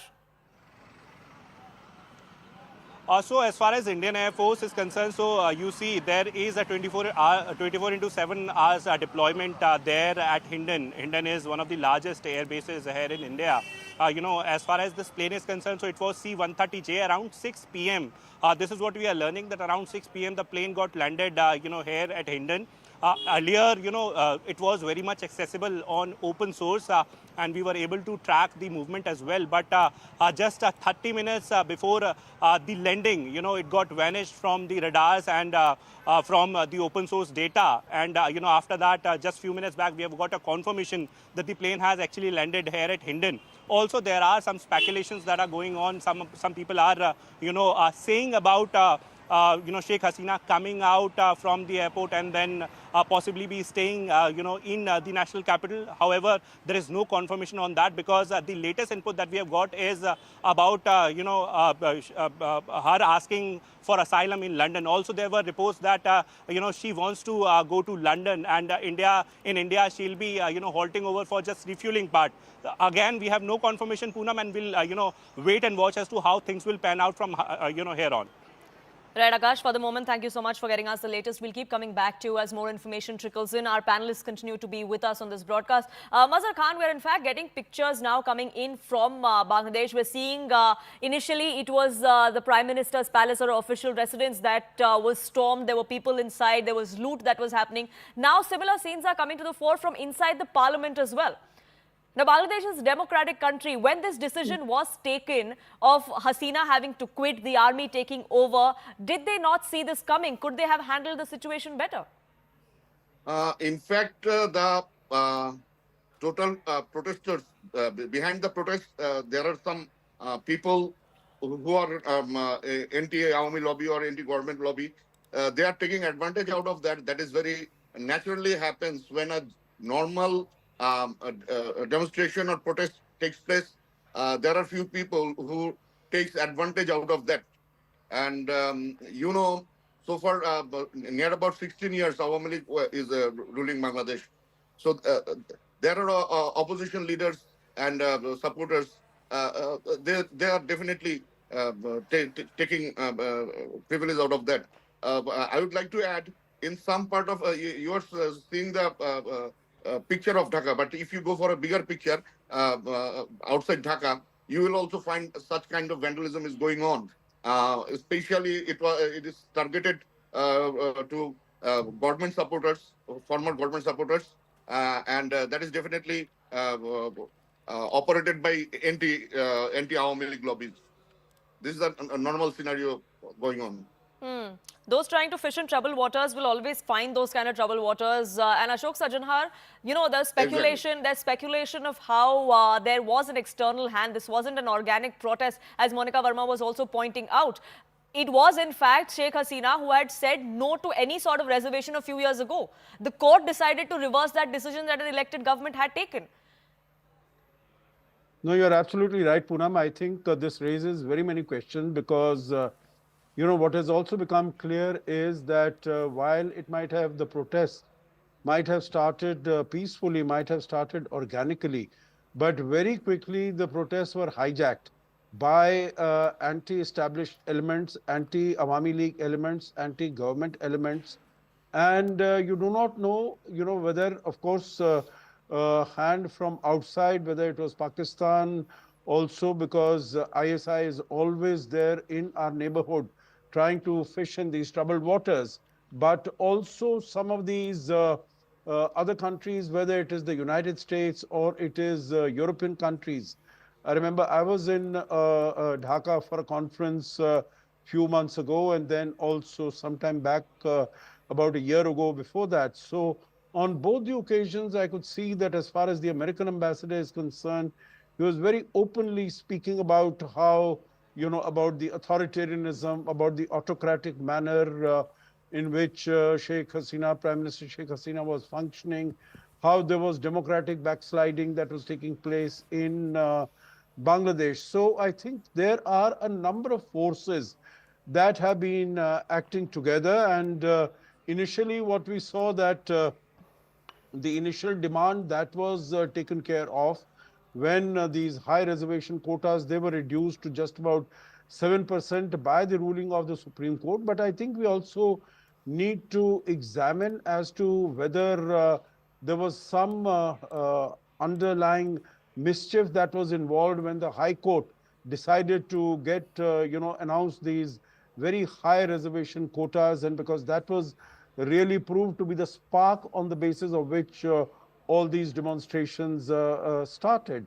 And I think once they had stopped, Poonam, when the Supreme Court came out with this verdict that only 7% of reservation, then maybe there was this pent-up anger because some of the other issues, whether it is inflation or unemployment, etc., or corruption, or lack of accountability. So all these issues were lying there under the surface, and the elements, opposition parties and external elements, they got into the action and they took full advantage of the very uncertain situation, and that has resulted within a matter of a few days to what we have seen expire, what happened yesterday in terms of the shootings and deaths of 91, today about 300 people. And of course, the youngster students, they are hot-headed, and once they start coming out on the streets, it is difficult to get them back. But at the end, what I'd like to say is that there have been very many forces, not all of them acting for the benefit of the country, for the advantage of the country, but for their own personal interests, who have come together and resulted in this situation. Poonam. And Mazhar Khan, speaking of the United States, they've always had this kind of opinion as far as Sheikh Hasina is concerned, but they've been more amicable or more warm towards someone else who's been a prime minister alternatively, and that was Khaleda Zia. Now, she also has been ailing. The BNP is also struggling, is what we're given to understand. But the United States will have perhaps a say or some sort of influence when we look forward to the next government in Bangladesh? Regarding international issues, you see that recently the protest started just after Sheikh Hasina visited China.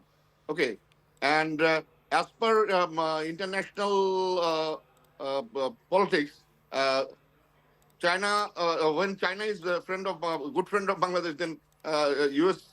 can't tolerate. It's very normal. And from the very beginning, there are several observations by the U.S. government, and that there are many bans of officials of Bangladesh, like police, law enforcement officials and other officials were banned to visit U.S. These things are going on the basis of human rights issues and others. Non-judicial killing is one of the allegations raised by U.S. concerned, and regarding Philistine issue, Bangladesh is a bit loud. This could also draw attention of the extra forces. You understand that regarding international issues. So it might have some connection with the international issues, because Bangladesh is not a small market. It's a big market for China or America, both. This could draw some attention of the international communities. Absolutely. Monica Verma, before I get you in, there's more information that's trickling in. What we're now learning is that in the view of this emerging situation, as far as Bangladesh is concerned, Air India has cancelled all scheduled operations of flights to and from Dhaka. Continuous monitoring is underway. The safety of passengers and crew is paramount, is what Air India has now come out and said in a statement. Akash, my colleague, joining us, getting us more details. Akash, Air India, of course, has suspended all operations until further notice to and from Dhaka. The airport in Dhaka as well has been completely out of operation for the last few hours. Exactly, and Air India has in fact put out a statement saying that they are also, providing a one-time waiver on rescheduling part, and they have cancelled, all their flights that were scheduled for Dhaka, to or from Dhaka, and they are also mentioning about the safety of their crew. Also, it is very important to mention that, Indian Railways has in fact terminated all the services till 6th of August. We have some freight trains in Bangladesh and also some wagons of some freight trains of Bangladesh here in India. And both the sides have detained the wagons, and we are expecting some sort of statement on those wagons as well. But at this point in time, as far as trains and flights are concerned, so Air India has at least announced that they have suspended all the flights from and to Dhaka.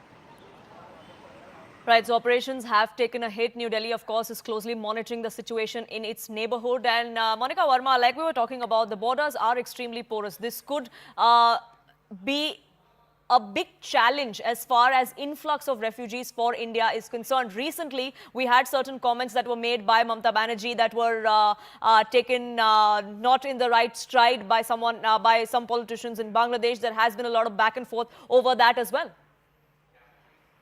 Absolutely, in fact, not just air travel, Indian government has also placed a ban on trains as well. So in the last 10 years, connectivity has become really top-notch between India and Bangladesh. But sadly, with this turn of events, we can actually see how those connectivity initiatives, in the short term, definitely we have to stop the refugee influx. And for this precise reason, New Delhi has already stopped all kinds of travel between India and Bangladesh. And also looking at the situation, I think a circular has already went out from the Ministry of External Affairs regarding people, especially Indian citizens in Bangladesh, to take care of themselves, be in safe spaces and all. But this is a perennial issue when it comes to India-Bangladesh relations. We fought an entire war because of this, the 1971 war. This was one of the biggest reasons, the refugee influx. And today also we share a very long, contiguous border with Bangladesh. And it is a politically volatile question always, at all times in India, not just in West Bengal, but also in Assam, where the demand for an NRC was placed, and then other states as well. So I think, and centrally also, many politicians have always said that this infiltration from Bangladesh has to stop. So I think this definitely is a cause of concern, but I won't limit my analysis to only short-term refugee crisis, but I'll also look at the long-term, impact of this. Understandably and also fortunately, thanks to Hasina's leadership, a lot of infiltration, especially those of the terrorists, was stopped by Bangladesh. And like Ashok sir was also saying just when he started out with his comments that, Bangladesh, under the leadership of Sheikh Hasina, had taken very credible measures to ensure that India's security is not jeopardized. And many terrorists who were operating in India's northeast were duly arrested, they were put behind bars, and a lot of action had followed. But will that action be continued now? That definitely, I don't see that happening, because Islamic terrorism, especially the jihadi elements and the radicalism, is a challenge for India. And it was not only on the Pakistan border, on Bangladesh border as well. And now with Bangladesh not remaining in as safe as hands as Hasina was, as sensitive and as, empathetic she was towards Indian concerns, I really worry what will happen, with all the other insurgency and so-called of movements which were going on in the northeast, and now we've already seen what happened in Manipur last year. So I think all of this, it becomes a challenge, it becomes a security headache, a nuisance at another level. And absolutely, and the sooner that we put a lid on it, the better. We have to ensure that we do have a plan that is put in place. I request all three of you to stay on with us, because now information is coming through. New Delhi, like I said, has been closely monitoring what's exactly happening in our neighborhood. What we're now learning is that External Affairs Minister S. Jaishankar has met Prime Minister Modi inside the Parliament. Foreign Secretary is also expected to join that meeting. We're yet to get details of what exactly transpired, if this meeting was a routine one or if this was convened just in the backdrop of what's transpiring in our neighborhood. But what we can tell you at the moment is that the Prime Minister and External Affairs Minister S. Jaishankar are in a huddle. Payal, my colleague, now joining us, getting us more details. Yes, Payal. Poonam, just as we speak, also there's a meeting which is going on currently in the Prime Minister's office in Parliament, where the External Affairs Minister, Mr. S. Jaishankar, is currently there. And there is no doubt in anybody's mind that he probably will definitely be briefing the Parliament, in fact, the Prime Minister, about the situation that exists in the neighboring country of Bangladesh. We've seen violence pan out over the last couple of days again. We've seen how the Indians had issued an advisory to, in fact, ask their students and ask the people to come back if they wish to. And of course, with this whole coup taking place that we saw over the last couple of hours, India will also be looking at various options, because there could be obviously an influx of refugees, like our guests are just been saying, that should be India's biggest concern, especially in the northeast states, especially in places where, of course, the Bangladesh and India border has been pretty much porous as well. So we'll have to just wait and see what Mr. Jaishankar is able to brief the Prime Minister about the situation. Definitely, he would have taken note of all the details and is currently briefing the Prime Minister of the country. Right, Payal, thank you so much for getting us the latest on that front. Our guests continue to be with us on this broadcast. Mazhar Khan, another concern that's been coming through both from inside Bangladesh and from outside is also who the successor is going to be and what that would mean to the Hindu community there. Now, Sheikh Hasina was someone who, at a time when several questions were raised, did go ahead and crack the whip on Islamist militants at a time when that was frowned upon. That's something that India had welcomed as well. Is that something that will continue depending on who takes over next? Right. Yes, Mr. Khan. Yes, Mr. Khan. Okay. In fact, Bangladesh is the only country who is 99% capable to eliminate all the extremists and Islamic militants in country. So far, from 2004, you see, the major attack started in Bangladesh by Bangladesh Harkatul Jihad, Zamatul Mujahideen Bangladesh. That was a militant group. All of their kingpins were taken under custody, and they were properly taken care of under legal actions. Till now, you see group several youth tried to flee from their family, and they tried to take militant training in our hill track area. They were also taken care, and few of them were sent back to their family. So by nature, or according to our heredity, Bangladesh is committed to take care of such militancy and other issues.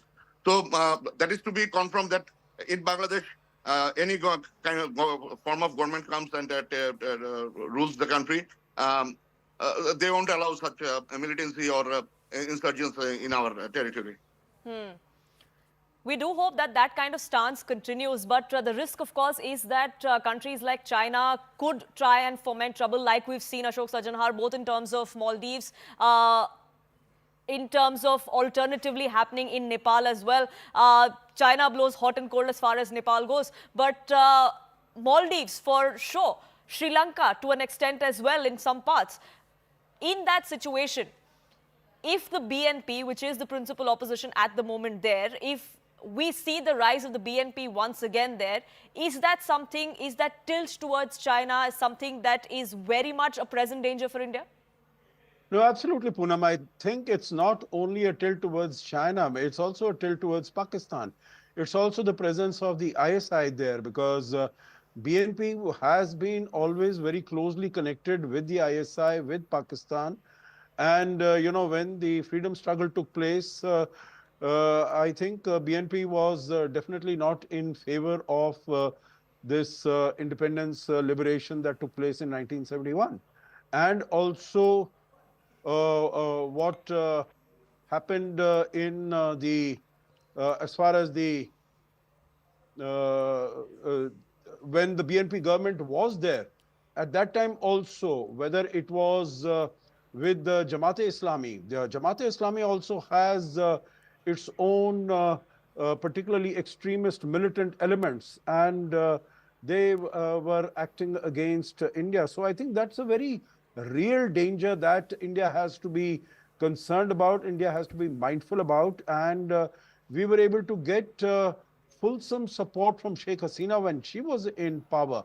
I am very doubtful whether we will be able to get similar support, because as our friend from Bangladesh said, at the moment, Awami League is not even in the meeting room where decisions are being taken as to how the future processes are going to take place. So I think the policies that Awami League has followed, there will be the pursuit of policies would be quite different, radically different from whatever it has been there. And, whether it is as far as there was also a campaign of India Out, which had been, taking a cue from what happened in Maldives, that was supported by China there. Whether there was any support by China in this context also, I think that will really need to be examined. But I am not so sanguine and hopeful as our friend from Bangladesh is, that they will be able to control and follow same policies that were being followed by Sheikh Hasina to control the militant elements and fundamentalist extremist elements that have been active in Bangladesh earlier. We do hope that that remains the situation. Of course, we are wary if that is not the case, then how India should react. Before I get you in further, let me just get some information for our viewers. What we're now learning is that the DG of BSF, which is the Border Security Force, is already present in the Eastern Command. As far as the situation on the Indo-Bangladesh border is concerned, it is normal. But India, of course, keeping a close watch. Our forces are prepared for all contingencies. Arunima joining us, getting us more details. What more have you gathered, Arunima, from your sources within the BSF? See, the BSF officials there on the ground, they have augmented the total troops deployed on the Indo-Bangladesh border.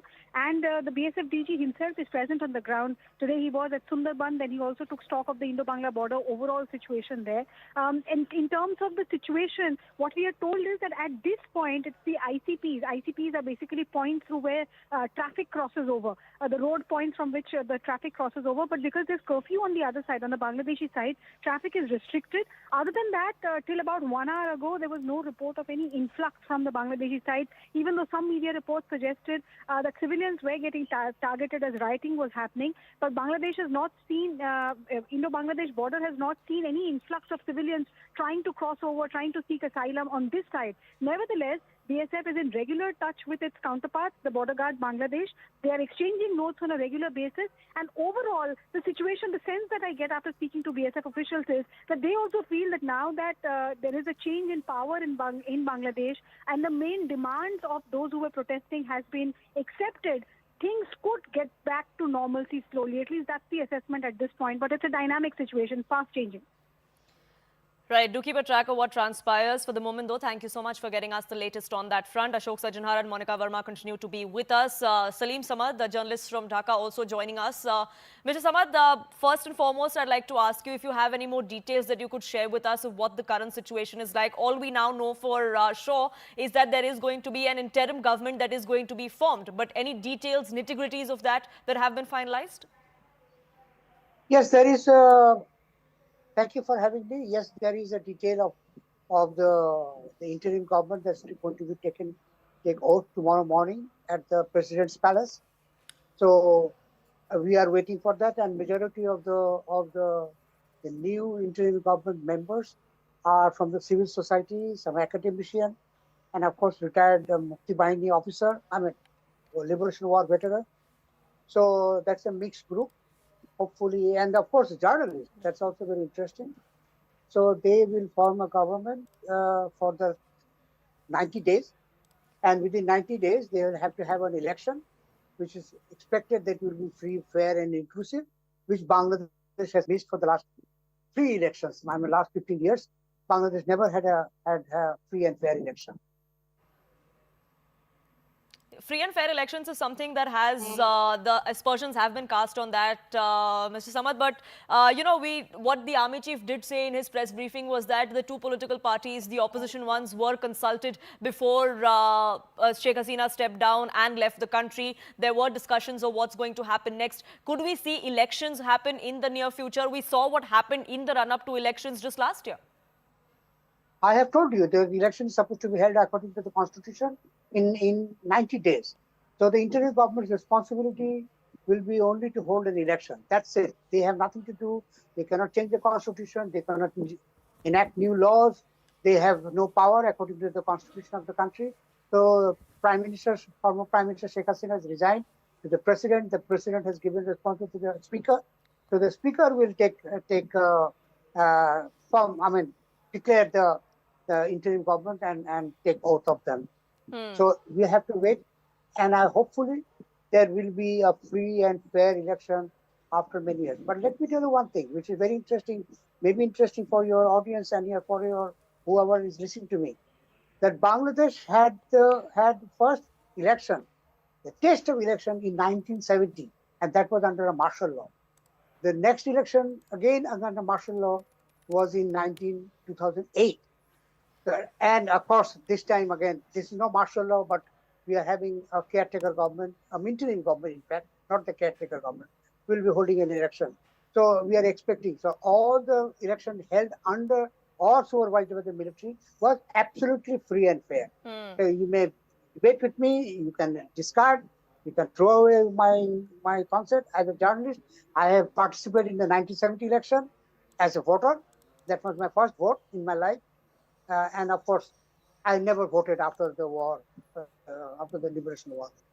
It's also interesting that at the helm of affairs of an opposition party in the country is also a man who was the army chief in the past, has led a military coup in the past in Bangladesh. So the dynamics of that also will have to be looked at. But I request all three of you to continue to be with us. We are slipping into a quick break here on this edition of Plain Speak, but we'll be back with all the developments taking place in our neighborhood. Don't go anywhere.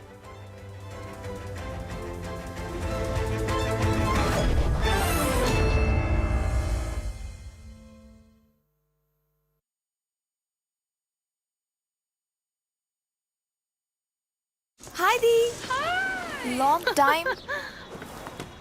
Lots of luggage, huh? And lots of stories too. Dee, meet Andre. Hi. Glad I got the comment.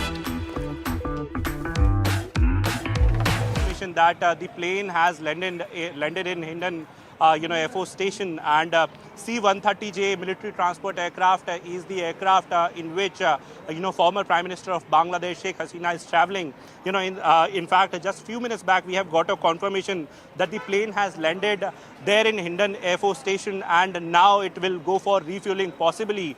However, we haven't got any sort of official confirmation from Indian Air Force or Ministry of External Affairs at this point in time. But yes, sources are confirming that Sheikh Hasina's plane has landed, in Hindon Air Force Station. Also, at this point in time, this is very crucial because there are speculations that she is going to leave for London, as her final destination. And, for refueling part, she's staying here in Hindon. Hindon is one of the largest Air Force station here in India. And along with C-130J, we know that how it is capable of a C-17 Globemaster as well. And we have got a confirmation from our sources that Sheikh Hasina's plane has just landed. Just a few minutes back, it has landed here at Hindon. Okay, all right. A few minutes back, Sheikh Hasina's plane has landed at Hindon Air Base. That's the latest bit of news coming in. Akash, though, if you've managed to pick in a word from any of the officials as yet, any interaction that's on the cards, perhaps, what next for Sheikh Hasina? What do the next few minutes look like? This is going to be very, very interesting. If or not, she is going to interact with any sort of officials, or officials are going to, visit the Hindon Air Force Station, because the condition is, changing every second. And at this point in time, in fact, the refueling will take time. Refueling will take at, around 30 to 45 minutes. In fact, we have been told. And during that particular time, whether or not, she is going to change the plane, whether or not she is going to take something along, whether or not, she is going to come out It will be interesting to see, and we still don't have any sort of official confirmation as to what is going to happen next. But yes, definitely the plane has landed at Hindon just few minutes back, and we are learning that possibly she'll be going to her final destination, that as per speculation is London as of now, though we still have no confirmation. It is very interesting, situation where, a lot of things have happened in the past 3-4 hours. We saw that how, she was seen, flying in one helicopter initially, and then C-130J, she landed in Agartala, and now initially we had the confirmation that she'll be coming to Palam. In fact, the ATC there at Palam, had this sort of information, but now we are learning that she has landed at Hindon, and now we are, also learning that after refueling, she'll be going to her final destination. Okay, all right. It's a developing situation, so we're watching out for that one very, very closely. Akash, many thanks for joining us with all those details. We are into a very short break for now. We'll be right back with the latest on the other side. Keep watching. Now, Sheikh Hasina has landed in New Delhi at the Hindon Air Base.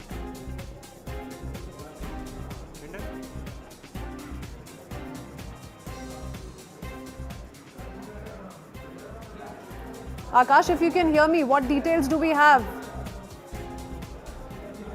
Yes, Prithwin, we were reporting that how there were plans to land in Palam, but as of now we are getting confirmation that the plane has landed in Hindon, Air Force Station, and C-130J military transport aircraft is the aircraft in which former Prime Minister of Bangladesh Sheikh Hasina is traveling.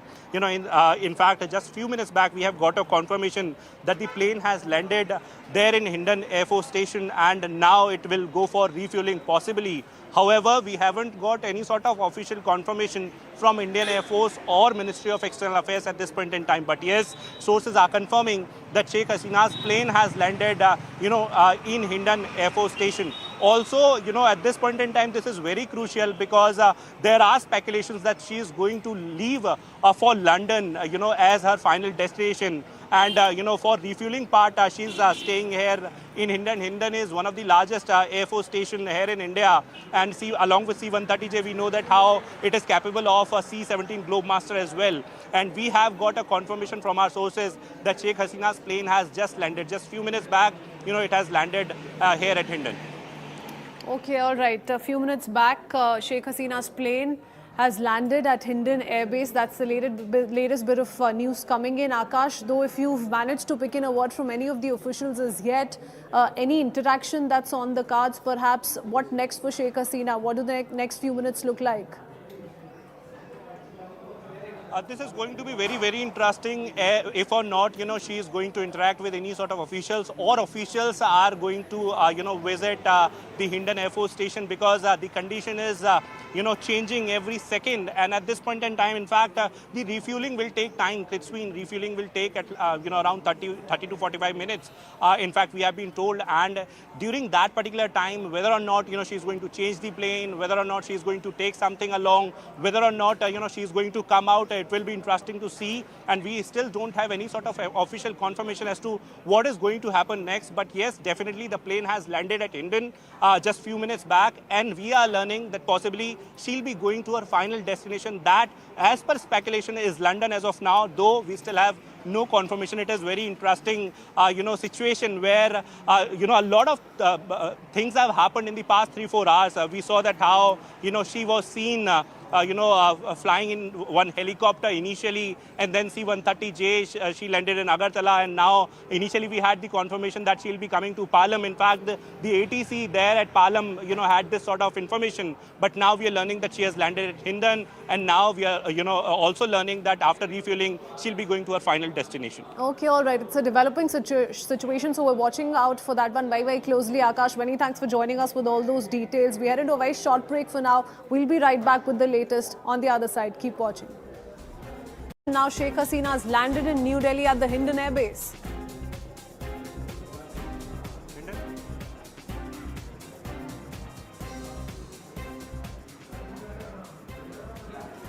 Akash, if you can hear me, what details do we have? Yes, Prithwin, we were reporting that how there were plans to land in Palam, but as of now we are getting confirmation that the plane has landed in Hindon, Air Force Station, and C-130J military transport aircraft is the aircraft in which former Prime Minister of Bangladesh Sheikh Hasina is traveling. In fact, just a few minutes back we have got a confirmation that the plane has landed there in Hindon Air Force Station, and now it will go for refueling possibly. However, we haven't got any sort of official confirmation from Indian Air Force or Ministry of External Affairs at this point in time. But yes, sources are confirming that Sheikh Hasina's plane has landed, in Hindon Air Force Station. Also, at this point in time, this is very crucial because there are speculations that she is going to leave for London, as her final destination. And, for refueling part, she's staying here in Hindon. Hindon is one of the largest Air Force station here in India. And along with C-130J, we know that how it is capable of a C-17 Globemaster as well. And we have got a confirmation from our sources that Sheikh Hasina's plane has just landed. Just a few minutes back, it has landed here at Hindon. Okay, all right. A few minutes back, Sheikh Hasina's plane has landed at Hindon Air Base. That's the latest bit of news coming in. Akash, though, if you've managed to pick in a word from any of the officials as yet, any interaction that's on the cards, perhaps, what next for Sheikh Hasina? What do the next few minutes look like? This is going to be very, very interesting. If or not, she is going to interact with any sort of officials, or officials are going to, visit the Hindon Air Force Station, because the condition is, changing every second. And at this point in time, in fact, the refueling will take time. Refueling will take at, around 30 to 45 minutes. In fact, we have been told. And during that particular time, whether or not, she is going to change the plane, whether or not she is going to take something along, whether or not, she is going to come out, it will be interesting to see. And we still don't have any sort of official confirmation as to what is going to happen next. But yes, definitely the plane has landed at Hindon just few minutes back. And we are learning that possibly she'll be going to her final destination, that as per speculation is London as of now, though we still have no confirmation. It is very interesting, situation where, a lot of things have happened in the past 3-4 hours. We saw that how, she was seen flying in one helicopter initially, and then C-130J, she landed in Agartala, and now initially we had the confirmation that she'll be coming to Palam. In fact, the ATC there at Palam, had this sort of information, but now we are learning that she has landed at Hindon, and now we are, also learning that after refueling, she'll be going to her final destination. Okay, all right. It's a developing situation, so we're watching out for that one very, very closely. Akash, many thanks for joining us with all those details. We are into a very short break for now. We'll be right back with the latest on the other side. Keep watching. Now Sheikh Hasina has landed in New Delhi at the Hindon Air Base.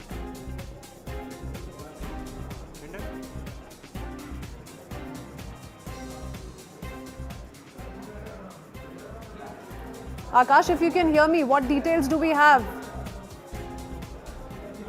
Yes, Prithwin, we were reporting that how there were plans to land in Palam, but as of now we are getting confirmation that the plane has landed in Hindon Air Force Station, and C-130J military transport aircraft is the aircraft in which former Prime Minister of Bangladesh Sheikh Hasina is traveling.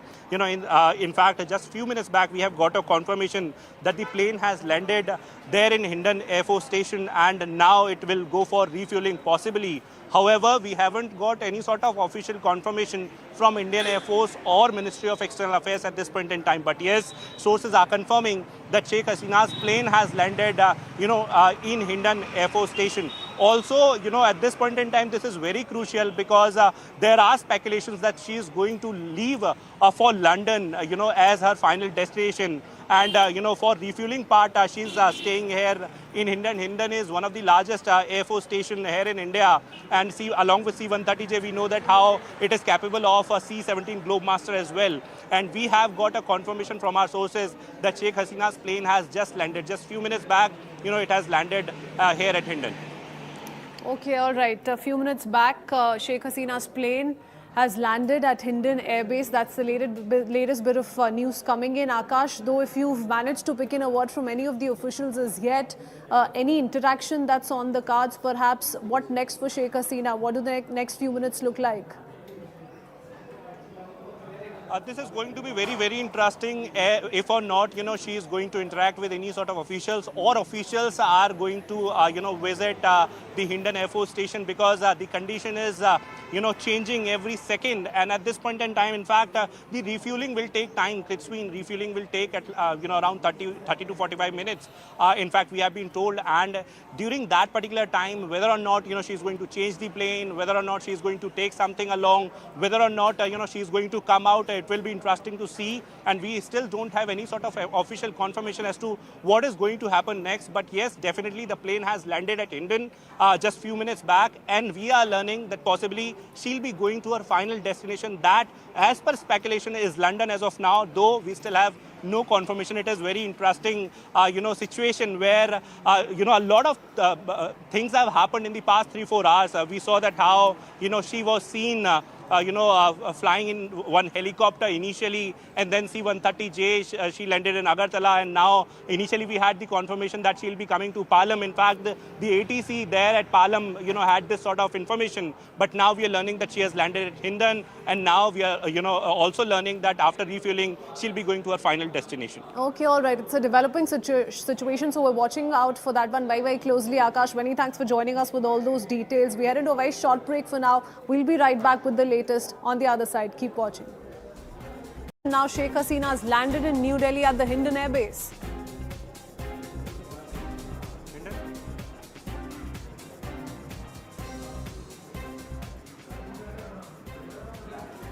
Akash, if you can hear me, what details do we have? Yes, Prithwin, we were reporting that how there were plans to land in Palam, but as of now we are getting confirmation that the plane has landed in Hindon Air Force Station, and C-130J military transport aircraft is the aircraft in which former Prime Minister of Bangladesh Sheikh Hasina is traveling. In fact, just a few minutes back we have got a confirmation that the plane has landed there in Hindon Air Force Station, and now it will go for refueling possibly.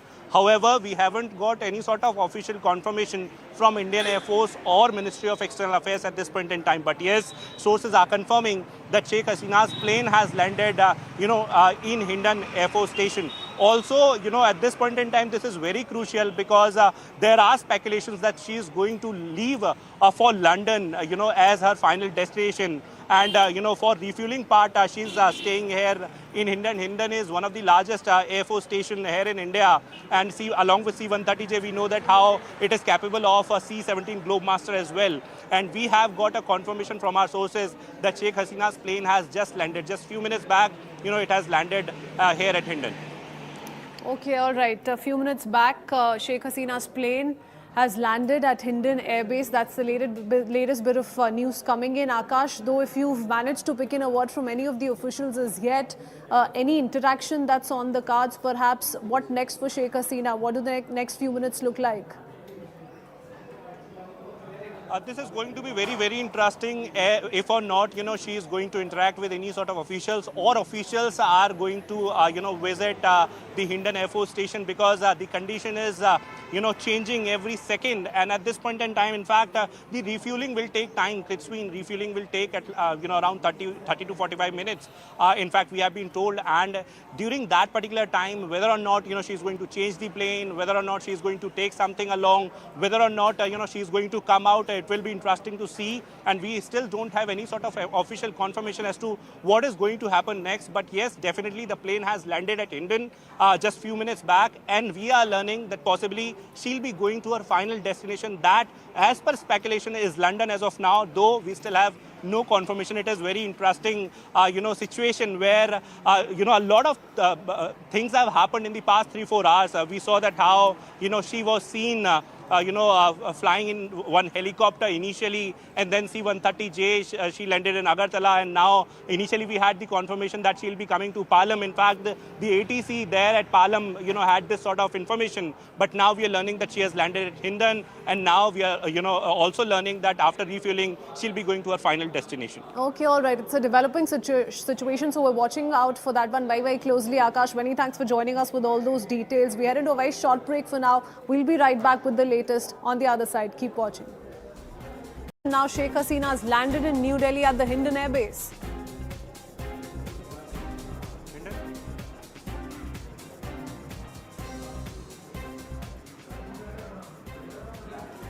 Akash, if you can hear me, what details do we have? Yes, Prithwin, we were reporting that how there were plans to land in Palam, but as of now we are getting confirmation that the plane has landed in Hindon, Air Force Station, and C-130J military transport aircraft is the aircraft in which former Prime Minister of Bangladesh Sheikh Hasina is traveling. In fact, just few minutes back we have got a confirmation that the plane has landed there in Hindon Air Force Station, and now it will go for refueling possibly. However, we haven't got any sort of official confirmation from Indian Air Force or Ministry of External Affairs at this point in time. But yes, sources are confirming that Sheikh Hasina's plane has landed, in Hindon Air Force Station. Also, at this point in time, this is very crucial because there are speculations that she is going to leave for London, as her final destination. And, for refueling part, she's staying here in Hindon. Hindon is one of the largest Air Force station here in India. And along with C-130J, we know that how it is capable of a C-17 Globemaster as well. And we have got a confirmation from our sources that Sheikh Hasina's plane has just landed. Just few minutes back, it has landed here at Hindon.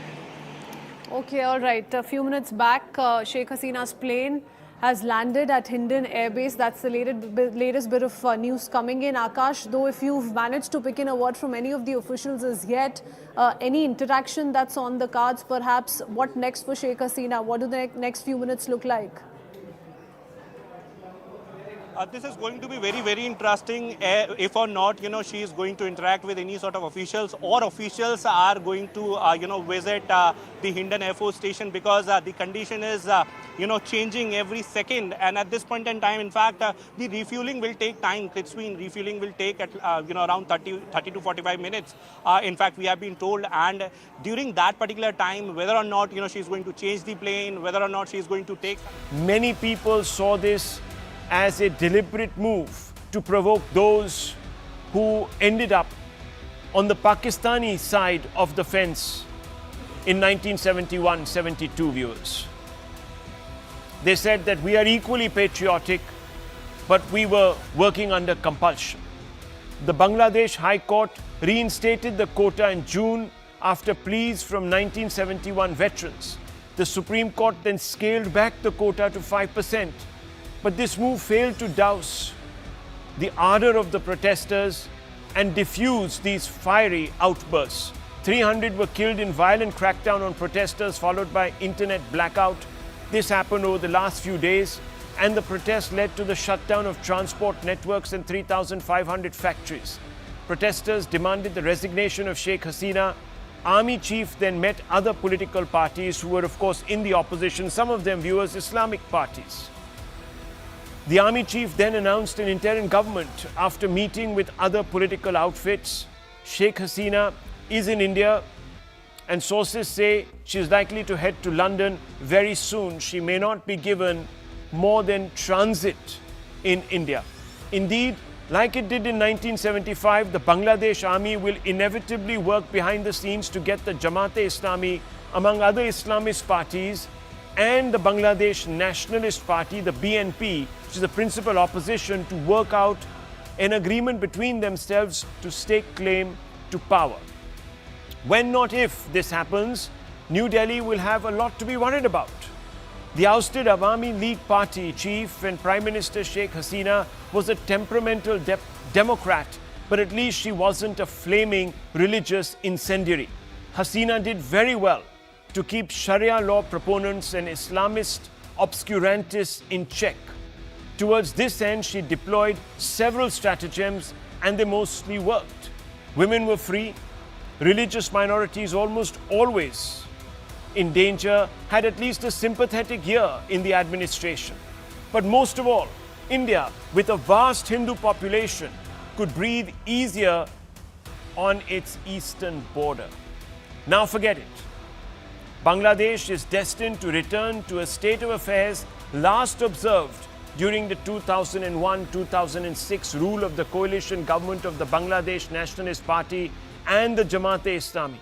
Incidentally, both these entities have been deemed by certain US courts as, quote, Tier 3 terrorist organizations, unquote. The characterization was prompted by the then Bangladesh state's acquisition of a distinct Islamist halo. The permissive radical culture allowed Pakistan's deep state to also creep into the country and raise a legion of Islamist extremists dedicated to its own bag of dirty tricks. These Pakistan-nurtured Bangladeshi terror cells would go on to set down roots not just in Bangladesh, but as far afield as India's west coast. Here, far removed from their hunting ground in Bangladesh, lone wolves, indoctrinated by the twisted outlook of their Bangladesh-based Pakistani handlers, would display their penchant for grisly bigotry. Remember, viewers, the German bakery bombing in Pune? That happened in 2010, but the seeds were sown when the Islamists were in power in Bangladesh. And they are waiting in the wings. They are denigrating secular activists, bloggers and religious minorities to delegitimize their views and create a space for their own views. Backing parties like Jamaat-e-Islami and Bangladesh Nationalist Party and their use of religious rhetoric to mobilize support. They are playing to Muslim conservative gallery by criticizing Hasina's support for women's rights and minority freedoms. They're also whipping up anti-India sentiments by fanning fears of Hindu nationalist expansionism under Modi's NDA. Now, while it might take a few years for the clock to go back to that dark time, one in the immediate cannot but feel for the hundreds of thousands of Hindus who live in Bangladesh. The Hasina years saw some terrible excesses against Hindus, but they were not nearly as frequent or diabolical as they were before she took office. And because she did a wonderful job, as I already told you, to crack down on these Islamist organizations. She cracked down on Jamaat-ul-Mujahideen Bangladesh, the JMB, and the Ansarul Bangla team, the ABT, banning them and arresting their leaders. The execution of war criminals from the leadership of Jamaat-e-Islami, a party accused of war crimes during Bangladesh Liberation War in 1971, which weakened the Islamist movement. Bangladesh has enacted strict counter-terrorism laws. Hasina government has strengthened its intelligence agencies to monitor and prevent Islamist activities. She has encouraged moderate Islamic scholars and organizations to promote a peaceful interpretation of Islam. All of this is in danger of coming undone in the days ahead. Viewers, let me tell you that as the new regime consolidates power, New Delhi has a tricky task at hand. It can't totally abandon its assets in Bangladesh, but it will have to considerably warm towards those it least favors. And New Delhi cannot afford to wait and watch, because its greatest rivals in these parts, Pakistan and China, have a head start. In fact, as ironically as this may sound, even the Americans under Biden have made greater inroads than New Delhi among the opposition that has opposed Hasina. India has vast experience in playing both sides, but it has been guilty of not pivoting fast enough. Let's see, viewers. Let's analyze the challenges ahead. We're joined by Lieutenant General S.A. Hasina, defense expert, served in the military, defended India's interests. Maruf Raza, defense analyst, is here with us, needs no introduction. I worked with him for many years, unbroken years. Brahma Chileni, strategic affairs expert. Anand Ranganathan, columnist, all together tonight to break these events down. Let me first begin with you, General Hasina. How do you see the security situation now unravel as it is in Bangladesh? Who do you see is going to really take control in this vacuum? And how will all of this play out for India? Thank you, Rahul. Thank you, first of all, for inviting me for this very, very important show. And let me say that your introduction has been absolutely spot on. Are you hearing me well enough? I can, sir. Perfectly, yes. Right. In your excellent review, I may just add one more thing before I really respond to your question. Perhaps we could also add the angle of ISIS. 2015, I visited Dhaka at the invitation of the Bangladesh Army. And one of the things I experienced at that time, that was the time when the ISIS was trying to make inroads into Bangladesh. And this was the time when Sheikh Hasina's resistance against these inroads was extremely strong. Although a number of intellectuals had been killed, I think about 38 to 40 intellectuals had been assassinated at that particular time. In her time, she managed to hold on. This is something which reinforces your argument. But this was India's worst fear. There's no doubt about it. This was my worst fear, that we really don't have a plan B and options beyond Sheikh Hasina. And that's what exactly we are facing today. To specifically answer your question, it's a very tricky moment at present. I've served with the Bangladesh Army in the United Nations a number of times, and I do feel that there are some very good professionals, very good pragmatic leaders, but there is a house divided within the Bangladesh Army too. There is an element, a radical element within the Bangladesh Army, which has always connived with the Bangladesh National Party, with the Jamaat-e-Islami, etc. And therefore, you can expect that there will be a divided house within the very organization which is trying to control the situation in Bangladesh at the moment. I see the next few days extremely sensitive, although I'm quite certain that given its track record, the Bangladesh Army will still come out on top, and hopefully will be able to put down all the heads of these various hydra-headed monsters which are emerging at this particular moment. Okay, that's a very interesting analysis. First up, let me bring in strategic affairs expert Brahma Chileni and Maruf Raza into the conversation. Mr. Chileni, there is a power vacuum. We can see it now. General Hasnain says India doesn't have a plan B. I'll come to that with Maruf, but I want to ask you, who do you see stepping into this power vacuum and to what effect? And what about players like China, Pakistan, and even the United States under Biden? Well, let's look at the larger scene in the region. There is an externally sponsored war in Myanmar. Bangladesh is now in deep trouble. There is ongoing instability in Sri Lanka. Now we have a pro-China prime minister back in saddle in Nepal, and Pakistan remains the region's nightmare. So what's unfolding in Bangladesh constitutes a severe setback for India, because whatever happens in Bangladesh impinges on Indian security directly. What's very troubling is that some very powerful external forces turn against Sheikh Hasina.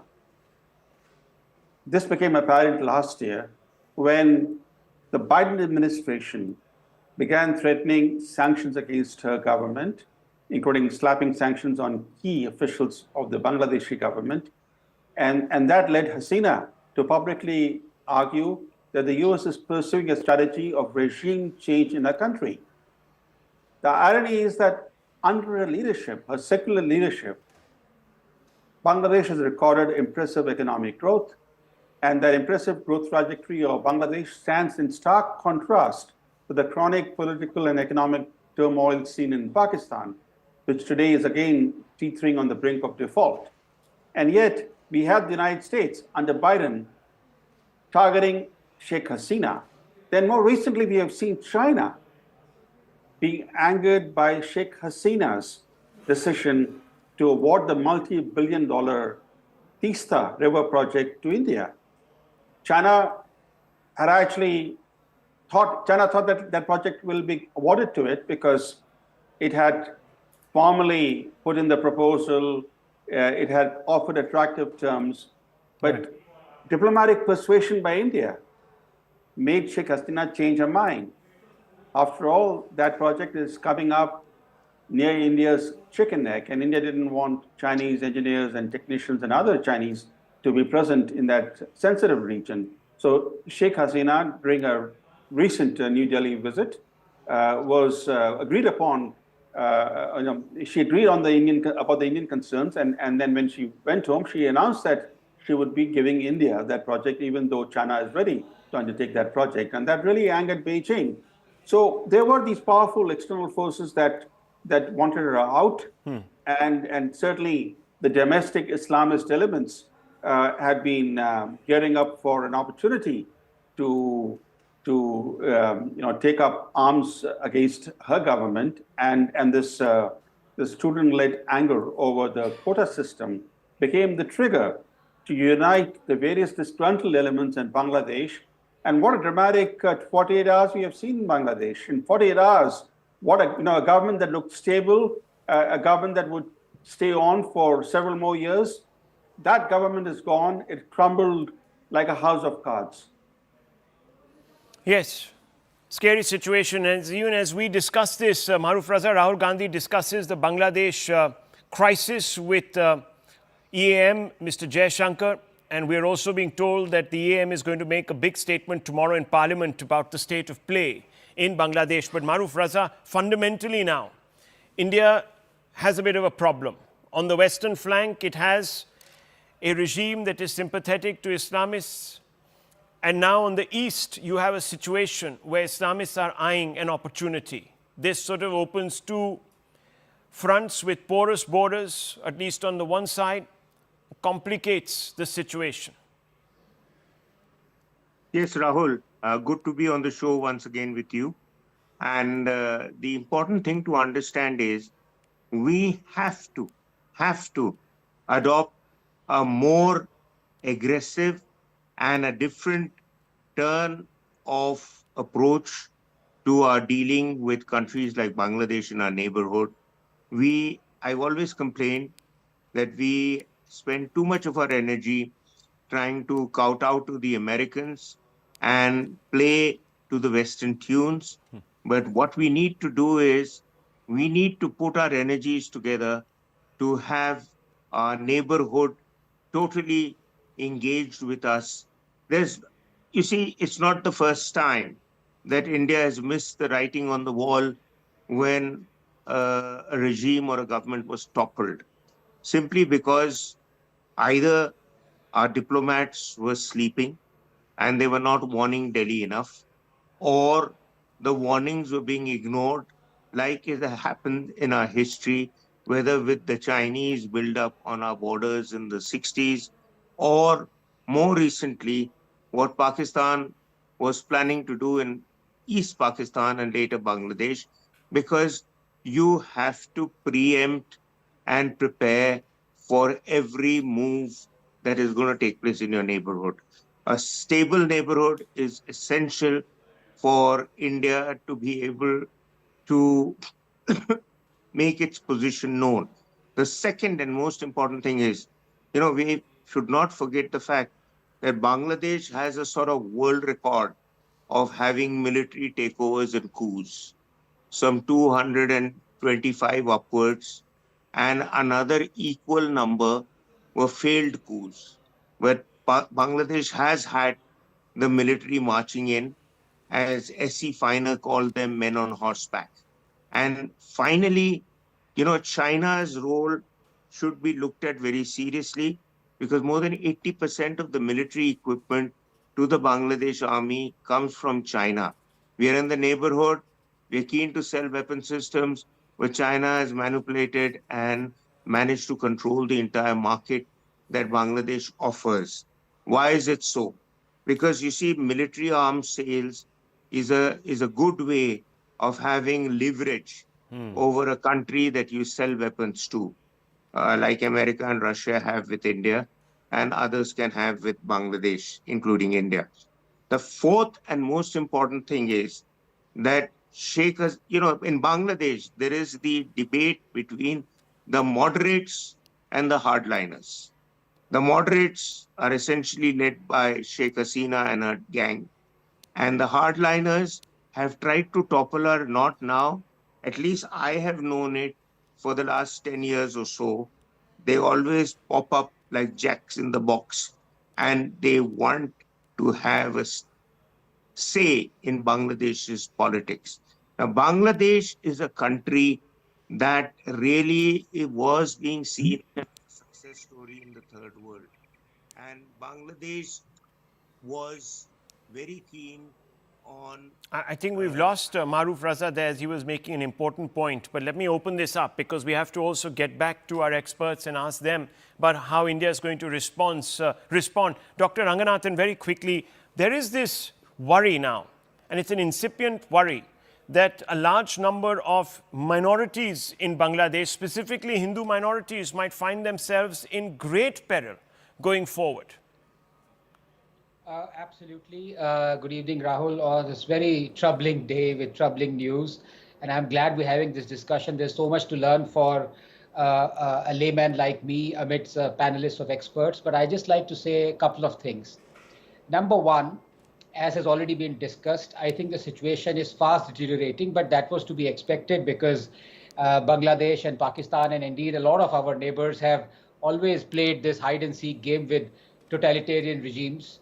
Marufji himself just now mentioned about the number of coups that have taken place in Bangladesh, upwards of hundreds. I think 200 is the figure that he mentioned. But more worryingly for a layman, someone who's been analyzing the other aspect of Bangladesh, which is the Islamization of it, radicalization, some may call it, is the fact that dealing with a totalitarian regime is one thing. Dealing with an Islamist, radicalized, highly jihadist totalitarian regime is another. Now, we've also dealt with Pakistan in the 70s, and there are experts on the panel who would themselves draw this differentiation between dealing with Pakistan when it was not as radicalized and jihadist as it is now. I think once you go down that lane, the process is almost irreversible and the descent is very, very quick.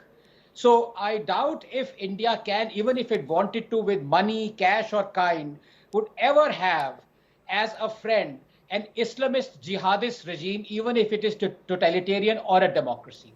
And that makes the situation of the minorities there all the more worrisome. Because look at the situation very briefly of Hindus in Bangladesh. From 29.5% in 1931 to 9.5% in 2011, to what many census officials now believe is actually less than 7 or 8% in 2019. The Hindus of Bangladesh, or erstwhile East Pakistan, they have dwindled decade on decade. To add to the misery, 11.3 million Hindus were forced to flee between 1964 and 2013. 2.4 million perished in the 1970-71 genocide. As many as 1.2 million Hindu families have been dispossessed of 2 million acres of land. This is happening in erstwhile democracy of Bangladesh. 13 million is the current Hindu population. If the trend continues, many Bangladeshis have said there'll be no Hindu left in 30 years.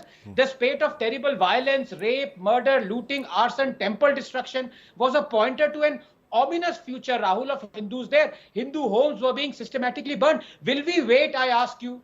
Will we wait till we have to airlift the last Hindu of Bangladesh like we did from Afghanistan? What we don't realize is that Bangladesh and Pakistan will very, very soon go the way of Afghanistan. So I think the CAA has to be put on a very quick pedestal. We have to somehow think of a right of return for Hindus of Bangladesh. Okay, well, those are those concerns. General Hasnain, how real is the fear that Bangladesh is following the Pakistani arc, the trajectory into this descent, both of chaos, state instability, as well as Islamization? That's a very interesting question, no doubt. For very long, in fact, right from the time of the Zia doctrine, when the issue of radicalism came into Pakistan, the intent was always to spread this arc around India as much as you could, and perhaps spread further into Southeast Asia, strengthening it along that. All this while, Bangladesh has held on as a bulwark, comparatively as a bulwark. There have been periods of time when, of course, the BNP has been in power, the Awami League has been out. But for the last 20 years, on 31st of July, I think 20 years were completed. For the last 20 years, we have had the advantage of having the Awami League there, if nothing else, to resist this particular onslaught which you talk about. So I would say that this is one of the most important issues we should be concerned about. We are I'm fully in agreement with what Ranganathan Saab says. The fact is that we have to move quickly, but we cannot move far too energetically on this, because things are going to move. No doubt they're going to move at a fast pace in the next couple of days. But we have a lot of friends in the Bangladesh army, in the Bangladesh armed forces. The two armed forces have served together for many, many years in the United Nations together. Our diplomatic corps is well enmeshed with each other. I'm sure the Indian state can make inroads still, continue to establish its networks all over Dhaka, which have been there for very long. And hopefully that is what will be the saving grace for India at this particular time.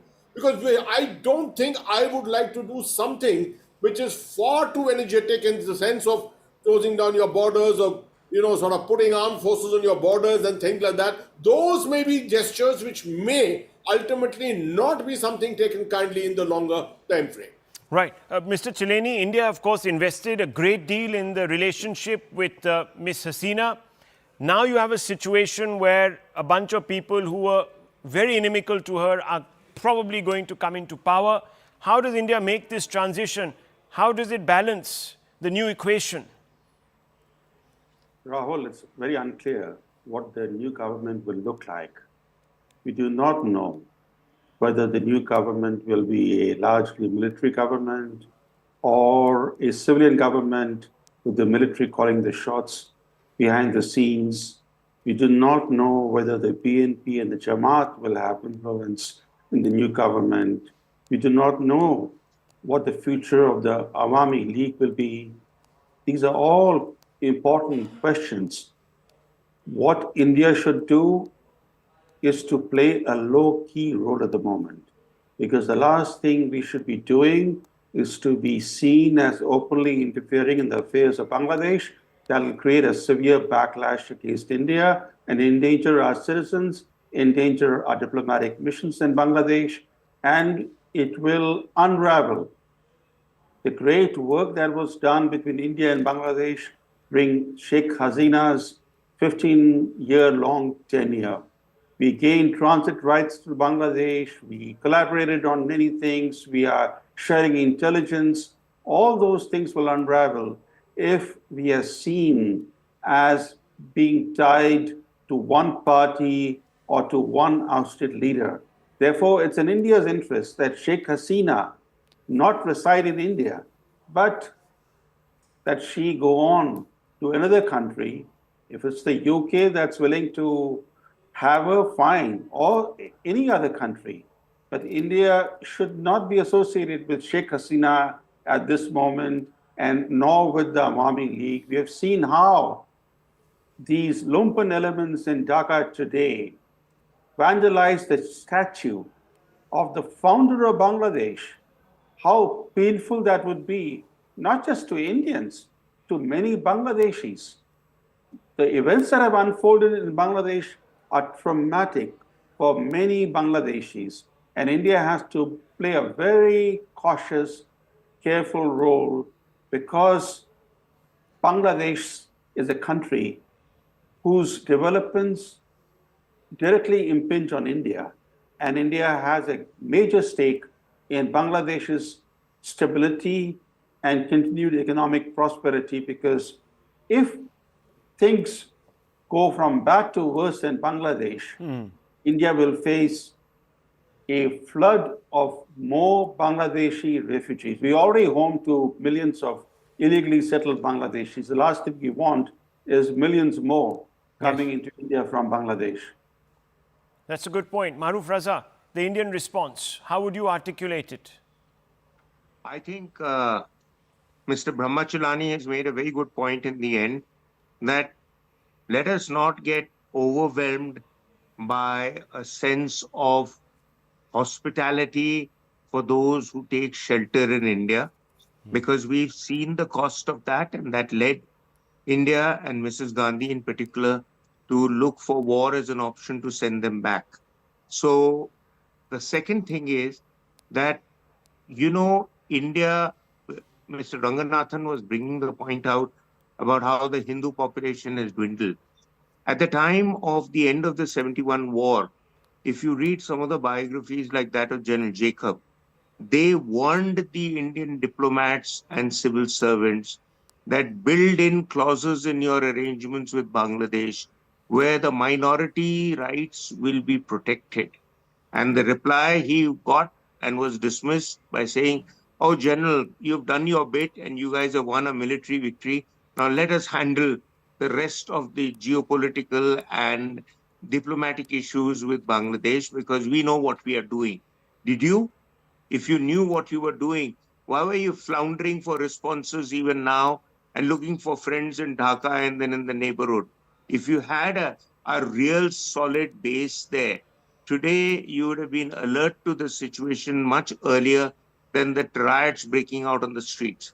The third point we must understand is that by accommodating minority populations from Bangladesh or Pakistan, the CAA argument is one argument. But the second argument is counter that is that you do not accommodate populations from unsettled societies because you open the door open. You keep the door open then for a lot of people who can claim to be political refugees. And you have a problem. Can we take in another 5 million or 10 million? I mean, do we have the capacity? Do we have the funds? Do we have the resources? Do we have a plan or an infrastructure? My final point, Rahul, and I'd like you, somebody of your stature, to ponder over it, that we need a plan.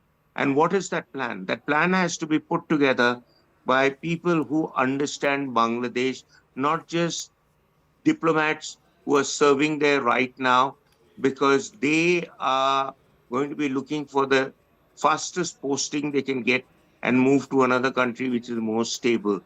Whereas if you have people with experience in Bangladesh, like Sheikh Hasina is one, there are many others who understand Bangladesh.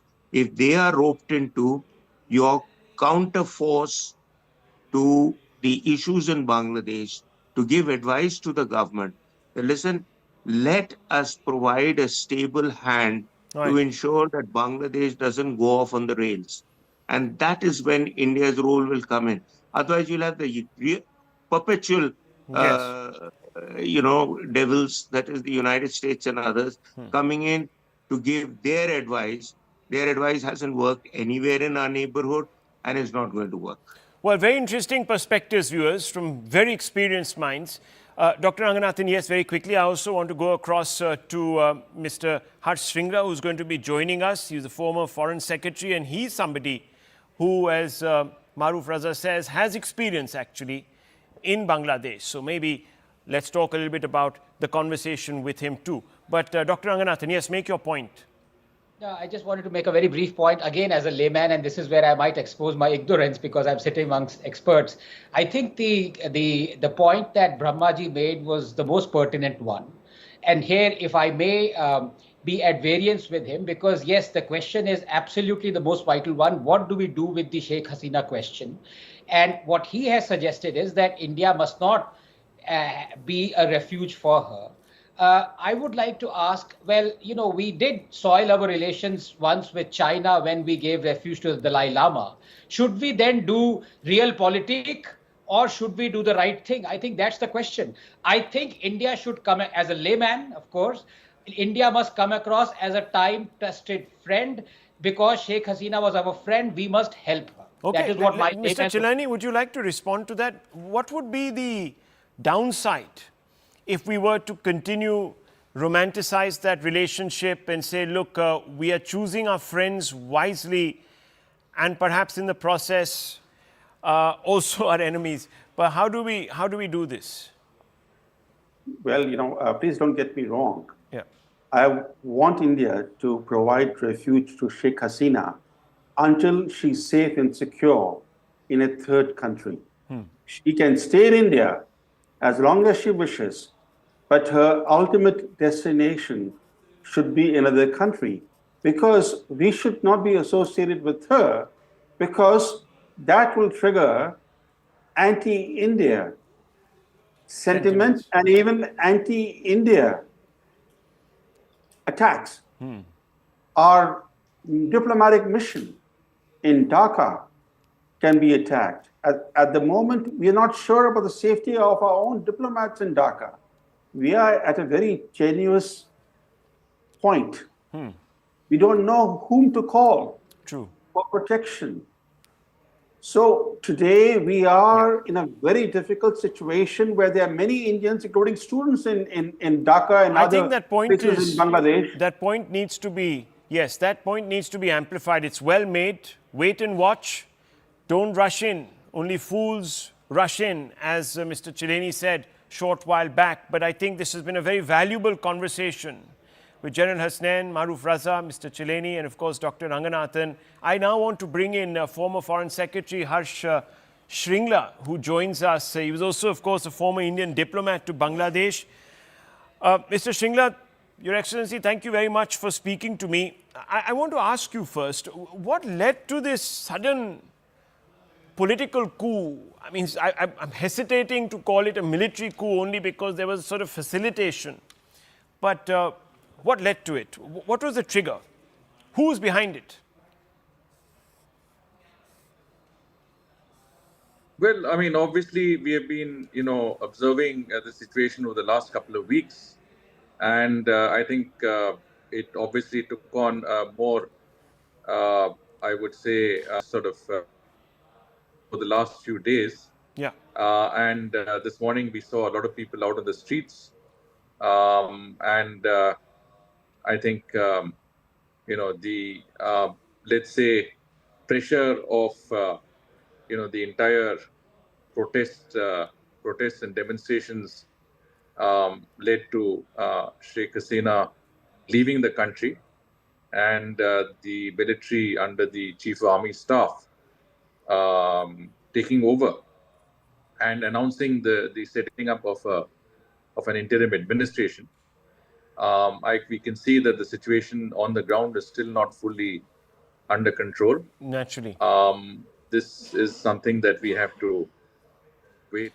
But Mr. Shringla, let me ask you, what is the assessment in security circles and diplomatic circles? Who's really behind this? There obviously have been a large number of protests triggered by a particular decision, but many people say that momentum has been given oxygen by certain players. No, from a security perspective, I think, it is obviously important for us that, there is peace and stability in our close neighbor, Bangladesh, that the situation settles down, that the law and order situation is brought under control, that the protesters, having attained their, objectives, now should go back home, and that there should be an interim, as is announced, an interim administration that should provide, the governance that would create the conditions for the restoration of a democracy in a viable manner. Right. Let me ask you, because many experts are putting it down to Jamaat-e-Islami radicals who have made it untenable for Sheikh Hasina to continue. I mean, look at those pictures on our screens, viewers. Those are from the National Assembly of Bangladesh. There's complete chaos that has gripped Dhaka. There's no sanctity left of even the institutions. So, Mr. Shringla, could it have been the Jamaat-e-Islami, these radical Islamist elements? Yeah, we've seen the very active involvement of certain radical Islamic groups like the Jamaat-e-Islami and their student or youth wing, the Jamaat Shibir. This, as we would know, a group is a group that supported Pakistan in 1971, has continued to have close links with that country and espouses a sort of a radical form of Islamic governance that is inimical and antithetical to democracy. So the involvement of the radical groups in creating and fomenting disturbances, violence, and I would say, resulting in the loss of quite a few lives is something that I think has to be examined carefully, and any review of the situation has to take that into account also. That what is a genuine movement by students, something that was but fundamentally, in many senses a legitimate protest. But fundamentally, the actors remain pretty much the same as they were in 1975. I mean, the coincidences are striking. In 2001, 2006, between that period of 5 years, we saw the Jamaat-e-Islami as well as the BNP, the Bangladesh Nationalist Party, coming together. Again, the army is supposedly trying to sort of get these two entities together, and That replay must concern India because that was not a good period for us. Yeah, well, I don't think we can say that the situation now would immediately fall into the hands of Islamists or governments, or opposition groups that could be inimical to our interests. Right. I think the situation is very fluid. The military should usher in an interim administration which should be largely apolitical and which should have the task of creating, as I said, an environment which is conducive to the restoration of democracy.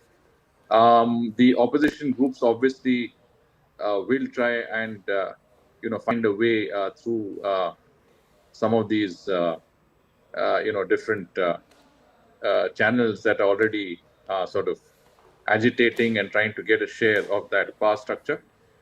But we have to see how that works. Very quickly, Sheikh Hasina is, of course, here in India. We have the NSA who's gone out, in fact, to receive her, and obviously there are confabulations going on.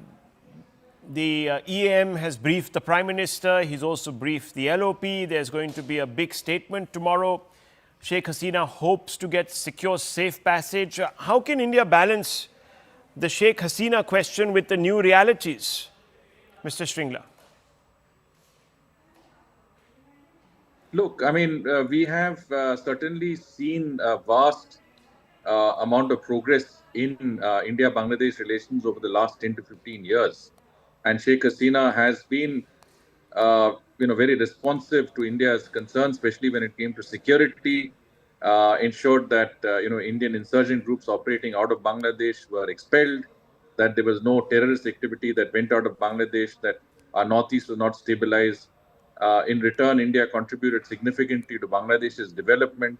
And I think we saw some enormous progress in terms of connectivity, in terms of trade, in terms of investments and people-to-people contacts in the last 10 to 15 years. Today, the situation is such that I think, there is a strong relationship between governments of the day, but there is also a strong people-to-people connect. India and Bangladesh have a connect which goes far beyond governments, which is linked to language, culture, ethnicities, and I think there are very, very deep links there, and I think those links are important. I mean, Bangladesh will be a friend, and we need to engage whichever governments or dispensations are in power at any given time, so that we can continue to work with them. Well, disturbing pictures coming through from Bangladesh. Those are pictures from Sheikh Hasina's residence, completely overrun by the protesters. Complete free-for-all in Dhaka, viewers. That situation resolving into one of absolute state collapse. We'll just have to see how things pan out. Thank you very much, Mr. Shringla and the other guests. Let's move on, viewers. Other stories to look at. Big domestic story right now, viewers, is an impending move by the NDA to amend the Waqf Act of 1995. Bring in amendments so that the sweeping powers of the Waqf Act are no longer as expansionist as they have been over the last few years, specifically after the PV Narasimha Rao Congress government brought in those. Latest on the other side. Keep watching. Now Sheikh Hasina has landed in New Delhi at the Hindon Air Base.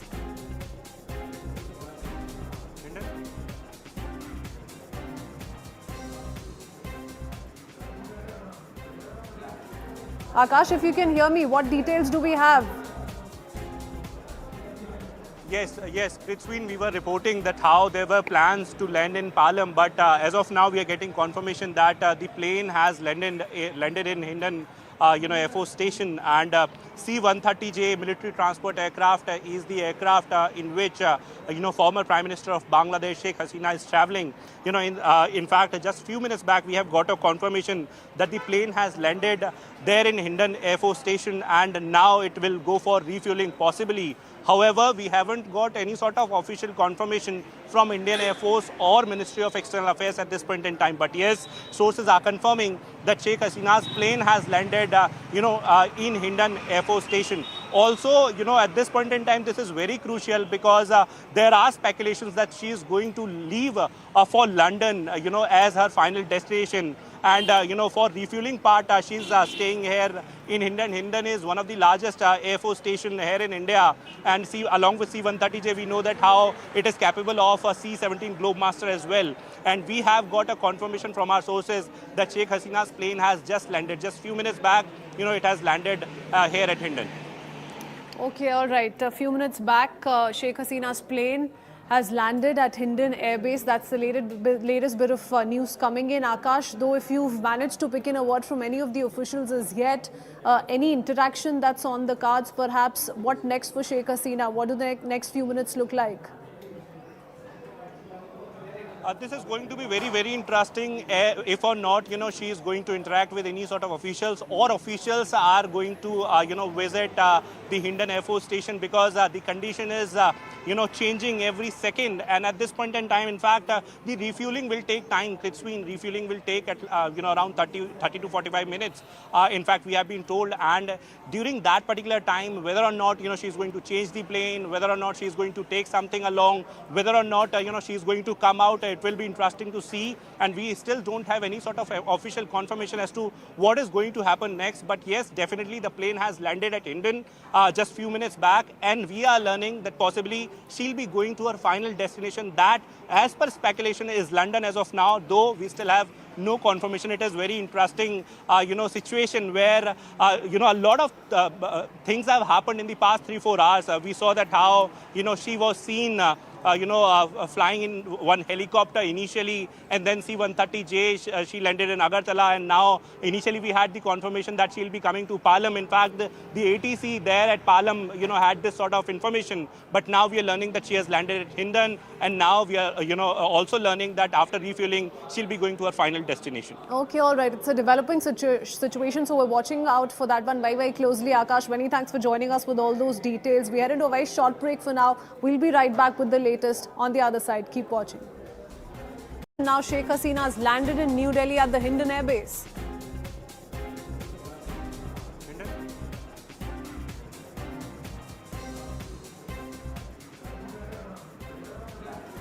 Akash, if you can hear me, what details do we have?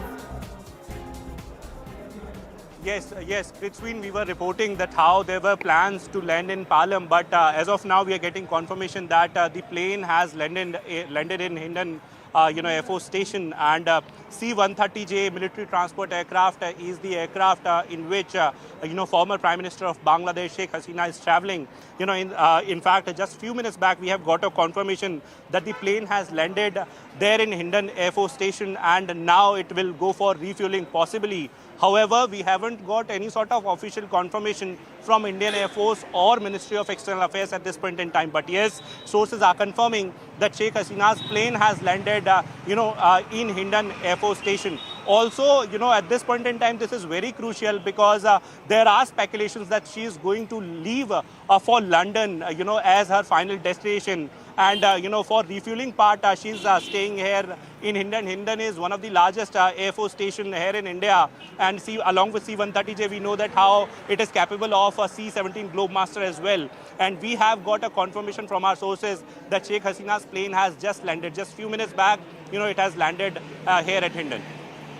Okay, all right. A few minutes back, Sheikh Hasina's plane has landed at Hindon Air Base. That's the latest bit of news coming in. Akash, though, if you've managed to pick in a word from any of the officials as yet, any interaction that's on the cards, perhaps, what next for Sheikh Hasina? What do the next few minutes look like?